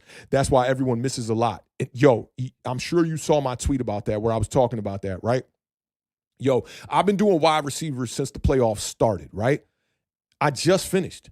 I got inside linebacker names, a few. I got some running back names, a few. That's it. So for these people that really telling you they doing draft evaluation on 300 prospects and they're already done, well, you already fell for the bullshit because that shit is just not true. Listen, no one has time in a day like I got time in a day. And I wake up, I have my coffee. Right when I wake up around, I'd say 9 o'clock, I'm getting out of bed. 10 o'clock, I'm getting the day moving. All I do from like 10 a.m. to about 4 p.m., 5 p.m. is study the fucking tape. And there's no way that people are getting through all these games. I only went through 3 games of all 22 on each of these guys in the top 10, basically, like 3 to 5. Some of them I got more games on. Guys like Elijah Sarratt and Omar Cooper, I had more games on, and I could evaluate them both in the same game. So they got a little bit more attention. But there's no way you're going through 300 prospects. It's just no way. So what I try to do is familiarize myself with as many prospects as I can and move on to the next position. Last year, I did quarterbacks, running backs, tight ends, wide receivers, and D-line all at the same time. And honestly, that makes you, it gives you familiarity with only like 8 names until you get to the end of the process. But right now, I've never felt more confident in the evaluations that I've put forth because all I've been doing is looking at one position. And I saw a homie who was a big contributor to what I did in this whole process too. It's called his Twitter page is called like Film with No Analysis, right? It's all about, his page is all about no film. Even though he does look at film, he's more about numbers. And he definitely contributed in a major way. And he was saying like, yo, like more people need to focus on one position group. And I was like, man, that's super, super, super important. Like all these people want to be well-versed on every position, right? But for me, quarterbacks was just like, one, the class ain't that great, and two, the Giants don't need a quarterback, so I wasn't really looking at quarterback like that this year, right? So that eliminated that, and it forced me to go to wide receiver first, and I love this approach much better. AO says, check out Jacob Rodriguez from Texas Tech, already on my list, top of my fucking list, bro, yeah. A lot of people talking about Jacob Rodriguez, so yeah, I'm going to get there. Dante said, I had a lot of people ask me to do a seminar on what I learned in the NFL scouting program as a coach, what I did and what they should know and how to eval and watch film. You should absolutely do that, Dante. You know, I've seen a lot of other people already charging. That platform Catapult that hosts a lot of All 22, they're already charging for that. You know, basically consulting on how to evaluate All 22 footage and what you should look for. I think it's important to know like what the NFL evaluators look for, but also have your own opinions as well. Like morph that with the knowledge that you're gaining from all these other people. Because right now, the kind of evaluator that I am, a lot of it comes from, you know, my just my football upbringing as well, like the styles I liked as a kid as well. But also, you know, there are things about running routes and the type of skill set that a player brings to the table in the NFL that I've learned in the last decade. I'll keep it funky with y'all. So, you know, it's good to learn from anything you can learn from, anything you can get value. Bro, I look at, there are content creators where I'm like, I don't even fuck with that dude. Like that, yo, you a prick and you just a fucking jackass. But shit, if they got draft content, I'm there. I'm looking at it. You know, what can I gain from this? What can I learn from this? And what can I learn from the charisma or whatever this person is not bringing on the camera and try to apply that to my stream. So, yeah, man, big salute. Big salute to all of y'all that are here today. I think y'all are the one of ones. You know, y'all are the first ones to get this content. And just watch as we go through the draft process. Ja can speak for it. You remember, Ja, when we were on Bleacher Report in the beginning of the process, how many people was there? It was maybe like 5 to 10 of us every time, right? And then as we got closer to the draft, that 5 to 10 started turning into 20 to 25, and then 25 to 30, and then 40. And then by the time we did the draft video that like they had, the Bleacher Report had like a mock draft with all of us in it. Man, it was thousands of people in there, you know? All giving their opinions on all this, blah, blah, blah, blah, blah, right? So as we get closer to the draft, you'll see it. The community will start to flock to it. There's nobody that's doing the draft content early like this for real, for real. If they are, then those are the people that are the true football nerds. And I salute those people. Anybody who's already well-rounded on this class, there's no way you're going to be well-rounded, well-versed, and have the knowledge on this class without putting in the work, man. There's not a lot of flashy players up at the top of this draft. You know, the wide receiver class is deep. The D-line has a lot of depth, you know what I'm saying? And the defensive back class has a lot of dogs I can't wait to get to. And there's one that I was extremely upset that is not in this draft, and I'm gonna forget his name. It's gonna I gotta search it real quick before we get up. I mean, we've been here for 3.5 hours, so. But this kid, when I saw, he's actually the main reason why my evaluation on Jordyn Tyson pivoted. Because, man, this motherfucker had Tyson in his pocket, bro. I'm talking about he had him in his pocket, bro, like all game. And the only way that Tyson really excelled was when this dude was not covering him. And I'm gonna find you his name here. It's in my in all my All 22 evals. And I remember Texas Tech, boy. It was Jordyn Tyson against Texas Tech. Bryce Pollock, Pollock, Pollock. When I tell you this motherfucker was in Jordyn Tyson's pocket all game, next year that dude might be CB1. That's how, and I only saw him for real in that game. He was that good, yo. And it's unfortunate he's not in this draft because I was about to be like, why nobody talking about this guy? And I saw somebody else talk about this earlier in the stream, and I hope you're still here. This will be the last thing we talk about before we yeah. I see Dante already said, Bryce, yeah. Yo, dude is a dog. He's a straight up dog, bro. Like, I'm just looking at the tape, and it's like when you're looking at the tape on a player you like, you want him to you want him to succeed and excel, right? So I'm looking at the Tyson. I think it was the first game all 22 I looked at from Jordyn Tyson, right? And I'm like, yeah, I want to see my dog go crazy. 2 plays go by, I see him get clamped up. I'm like, hold up. I said, who's that dude? Looked him up. I said, and he's in that evaluation, his name is mentioned like 5 or 6 times. He straight up put the clamps on him that whole entire game. So, the other one I wanted to talk about was and I don't see the name in the chat, but I do remember the homie from Rutgers that I evaluated the game all 22 and I looked at a lot of his games. Ian Strong. Oh my God. Yo, whoever was talking about Ian Strong, ball, because Ian Strong was in my top 10. And then I always got to go digging, and I'm like, I look up and I'm like, why nobody talking about Ian Strong? He transferred. He hit the fucking transfer portal. I forget where he ended up going. But that dude at Rutgers, he was a fucking dog. He was a dog, bro. Big fan of Ian Strong. And next year, he's going to be a physical, big body wide receiver that'll be on a lot of people's radar. And then the other thing I had to say is Eric McAlister. I want to say it's Eric McAlister. If I fuck this up, I'll fuck it up, whatever it is. But his quarterback, okay? I just want to tell y'all about how his quarterback just like got on my radar. So I'm looking at his throws, and Eric McAlister, the backside dig is all over his tape. And I saw one throw where I just had to stop the whole fucking tape and go, who the fuck is that quarterback, bro? Who is that quarterback? Josh Hoover, man. Dude, I want to say it was TCU. I want to say it was Eric McAlister because I just remember the throw being a backside dig, and I clipped up that one throw, and I said, I got to remember this guy. Like, I got to remember this guy. Come to find out, so I saw that throw, and I'm like, that is a NFL big boy throw. It looked like a Baker Mayfield, intermediate level throw, backside throw. I'm like, oh, this is big boy shit. So I go look him up. I see Josh Hoover, and then as I get a little farther off into the evaluation of Eric McAlister, and that's why I'm saying I hope I don't fuck this up because I think Josh Hoover was TCU's quarterback. I'm pretty sure. I'm looking him up, and I'm like, is this dude entering the draft? Like, what's up with this kid? So I see like 3-4 years of productivity. I'm like, oh, damn. And then Josh Hoover, I looked up. They're like, he hit the transfer portal. He's going to Indiana now to be the successor to Fernando Mendoza. And for those of y'all that don't know, Fernando Mendoza, the backup quarterback at Indiana, was Fernando Mendoza's younger brother. And I saw he transferred. And I was like, why is he transferring? Like, dog, this is like perfect, bro. Like, your brother was there. They gonna give you the keys. Maybe you could win a natty with Indiana. He transferred. Josh Hoover's why he transferred. Because Josh Hoover can throw the fucking football. That dude, he's going to be somebody that's going to be on my radar next year as far as quarterbacks go. Not for my team, obviously, because we got Jackson Dart. I see Dante says, bro, Josh Hoover was in my top 5 QBs at the beginning of the year.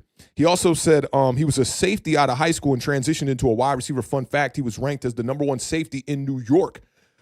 Ooh, who's he? Are we talking about Ian Strong there? Yeah, he's talking about Ian Strong, yep. And Ian Strong ended up transferring, going to the University of California. So there you go. Dante's following these players at the high school level. Like, Dante knows these players. Like I had heard this story about Mike McDonald and Denard Wilson. Denard Wilson told this story when he first got to Tennessee. He said, Mike McDonald would call him up. Let me make sure it was Mike McDonald.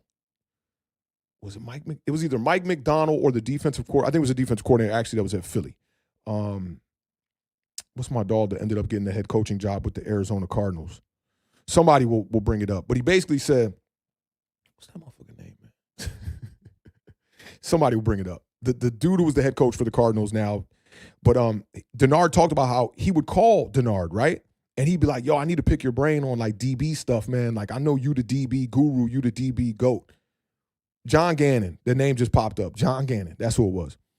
So he'd call Denard and pick his brain about DBs. That's what Dante is to me for like prospects. Like, I hit up Dante and talked to him about Eric McAlister. I said, how you feel about Eric McAlister? He said, yo, because, you know, I'm looking at a guy that's not on nobody's radar, and I'm hoping Dante going to tell me why he's not on anybody's radar. Dante said, man, Eric McAlister looks like he's going to be a wide receiver 2, like the foundation of a wide receiver 2, like the perfect wide receiver 2 for years to come. And then I think you comped him to Jordy Nelson. I think that's who you comped Eric McAlister to. And I was like, ooh, that's a fire comp right there. So Dante's like, yeah, man, he's, you know, it's not many engineers that I hit up for audio engineering advice. There's a couple of my dogs that I will definitely hit up. Shout out to my dog, Sergio. You know, he's somebody that I'll definitely hit up. And when it comes to this football shit, man, yeah, Dante, definitely one of them. I wish I could have went to the Senior Bowl with you, man. But, you know, in hindsight, I'm kind of glad I didn't make it out there. The hype around the Senior Bowl this year just seemed a little lackluster. And there wasn't a lot of standout players. But next year, there. Draft, there. Absolutely there. I'm gonna see if I can finesse some credentials to the draft. I know normally I don't get credentials to the draft. They do give them to me for Shrine Bowl and for the Senior Bowl. But I'm going to try to finesse some credentials for the draft, man. That'll be awesome. But yeah, man, big salute to Dante, man. Big part of this process. Big shout out to my dog, Matt, Dallas Cowboys fan, who blessed me with a ton of tape as well. Let me see. Dante said, I've been a Hoover fan for years. You know ball, man. Yo, some players, bro, it'd be one play, Dante. Like I could see one play from a guy and be like, oh, no, that's a foundation to build upon right there. And it's just one throw, bro. I was like, dude, he throws with NFL velocity. NFL velocity. And Dante said Alberto going to Georgia Tech fits more of his play style. He's a runner. He also said the traveling was horrendous. That was the part for me that bothered me, right? Like I looked up the flights for the Senior Bowl, and I was like, damn, they overcharge him for the flights. They overcharge him for the rooms out there as well. I even thought about maybe even thinking about driving out that bitch, to be honest. I was like, am I going to do that? Then the snow came. It was all icy out here. I was like, nah, I ain't fucking with it, bro. I'm going to just chill, man, watch this shit from TV. And I felt like I got a better gauge from, like I would have got better footage if I would have went there with all that access, all my lenses and all that shit. That would have been dope. But I just felt like, you know, I could get a better perspective of it from home, and I could provide better value. I did a bunch of cut-ups for people. I did a bunch of Malachi Field stuff and all that stuff, man. So, yeah, man. But the next year, I'll be there. I'm going to definitely go next year. I'm telling, like, the beard is, you know, this year was tough with the kid. And every time I hit him up, like, I got credentials, bro. You want to? It's like, oh, I got the kid, da-da-da. So next year, we're going to plan for all of it. And we definitely got to be out there. Maybe we all get together, Dante, and make the trip together. We'll see how that goes. He says, I got credentials, or I got you on any credentials you need, bro. I'm going to try to get on Media Row this year. That would be awesome, man. That would be awesome. The credentials they give us for Senior Bowl and for the Shrine Bowl, they're fucking incredible, man. I'm sure yours are the same, bro. Like all access at every fucking point, man. Like I love that kind of access, man. Coming from the music world, when I would get that kind of access, like backstage, that kind of shit, like, bro, you know, sometimes when you an opening act on tour with a bigger name, you know, they'll be like, oh, we don't want these dudes near us. You know, don't even give them a dressing room in the same shit, you know. And I dealt with that in the music career a ton. But there were always artists that was like, it don't matter. Like Ghostface and Raekwon, when I opened up for the 20th anniversary tour, man, let them dudes hang out here. They hung out with us. You know, by the time the show was over, I'm backstage talking with Ghostface about my set and shit like that. Like that shit, you get to rub elbows with some real motherfuckers. And when I'm at Maryland, I have those kind of credentials too, where it's like, bro, the Maryland credentials are like, Authentic can go wherever the fuck he wants. I could walk up at the fucking coin toss and have my camera in their faces if I want to. I don't be doing that shit because I don't like being that guy, but I'm always in the end zone, always on the field. That's how I met Brandon Brown. That's how I saw all these people pulling up. Chris Carter, Wink Martindale. Who else did I meet? Matt Rule was out there looking at me all crazy. I remember I was filming Matt Rule pregame. He was looking at me like, man, who's this joker, man? I'm like, yo, what's up, man? Introduce myself to him and all that. So I hope, man. I hope I can get those credentials. Dante, if you can lend a hand, definitely, keep me plugged in. And this will be the last one we take. Dante says, when Josh Hoover transferred to Indiana and Darian Mensah transferred to Miami, I was like, yep, it's going to be an Indiana versus Miami natty again. That will be fire, bro. That will be fire. I'm a big fan of Mensah. I want to say from Duke, Darian Mensah was at Duke this past year. I like his game. If that's the same player I'm thinking about, I liked his game. I saw a couple of his performances early in the year when Maryland was on the road. And I remember seeing him early in the year being like, yo, I like that skill set, man. Trinidad Chambers, I like that skill set as well, too. You know, those elusive type of quarterbacks that can throw the ball as well. I'm a big fan. So that's where we'll leave it, man. Yo, shout out to all of y'all that rocked out with us for the entirety of this stream, man. We totally appreciate it. We know this draft, stuff can get a little bit strenuous, and it can get a little bit boring as well, but shout out to y'all. Y'all are the true football lovers, man, and that's what I am, and I just try to share any type of value I can bring or any type of data I can bring to the table. And if today's stream helped you out, man, download that PDF guide. I ain't getting no numbers off that or nothing. It's on my personal Google Drive just so you can download it and just see my thoughts, have my thoughts in a consensus PDF file that looks damn good. I got to add, it does look damn good. But yeah, you could get my thoughts on it and share it with people. Anybody who you think is like a novice when it comes to this draft stuff, I think it's the perfect guide for people to just get their feet wet and just kind of learn who the prospects are and what they bring to the table. And, we'll combine some all-22 footage with that as well. And then we'll do some individual breakdowns as well. Who knows? Like, my week is not that crazy. I got a couple of sessions at the end of the week, finishing a couple of mixes for my dog, Chaz French. Got some stuff coming out. Who's my other dog? Joe's got a album coming out that I got to finish this week as well, too. So it's like a few things on my plate, but not a lot. So who knows, man? Maybe I'll pop up and do another stream on one individual player and do a little bit more of a deep dive and show you guys some of the all-22 as well, because I think that's important to get those deeper evaluations. But this was just kind of like a general look into the the top 10 rankings for all of my wide receivers in the 2026 NFL draft, man.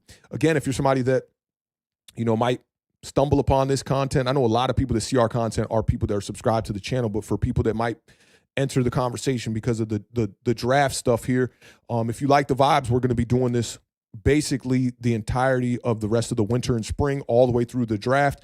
And then we'll be talking about the guys that get drafted as well, leading up to the beginning of the regular season. We try to stay as active as we possibly can on this channel. And during the regular season, we go live about 3 to 4 times a week. It was a little bit shaky this year with the Beard my co-host having his baby and whatnot. But next year we do plan on getting back to, basically every day over here on Authentic and the Beard. So if you like those vibes, make sure to hit the subscribe button. If you're new here during the live, hit the subscribe button on your way out. That's going to do it for me, man. Big shout out to everybody that joined this conversation, man, because y'all takes influence my perspective on some of these prospects as well. And I'm not somebody that comes up here with a mentality that's like, oh, I'm too good to learn from the people that are in my chat. I never call y'all fans. This is fam that is always in the chat. And if you want to, join the fam, go ahead and hit that subscribe button. Y'all know what it is over here at Authentic and the Beard, 2 or 2 million. We always going to try to deliver as much value as we possibly can. So that's going to do it, man. Thank y'all for y'all time. Y'all know how we end every show on Authentic and the Beard. Keep raising that bar. Keep living those dreams, because the universe flows in Technicolor and surround sound. And a life without dreams is a life in black and white. Rest in peace to the podcast GOAT, Combat Jack. And that is a wrap, y'all. I will catch y'all on the flip side. Hopefully it's this week and not next week, but let the games begin, y'all. The season is officially over. The 2026 offseason is officially here. We got free agency. We got draft stuff, y'all. We got OTAs. We got training camp. And then we're going to be right there at the 2026 season. Let's just hope that, I ain't going to just say for our team, the New York Giants, but just for all of our teams, for everybody that is invested in draft content, that your team goes out there and doesn't pull a Minnesota Vikings. If you looked at their recent draft history, it's been pretty pathetic. And hope that your team can pull a Sean McVay and find some late round gems. Again, man, I appreciate y'all time, man. Y'all enjoy the rest of your afternoon. I know I will. Probably going to get a little bit of Apex Legends popping and probably look at a little bit more tape here as well. Round off the wide receivers and round off the wide receiver conversation so we can pivot to the next position, man. Thank y'all for y'all time. And again, man, y'all stay blessed and enjoy the rest of y'all Tuesday afternoon, y'all. Y'all be good. Peace.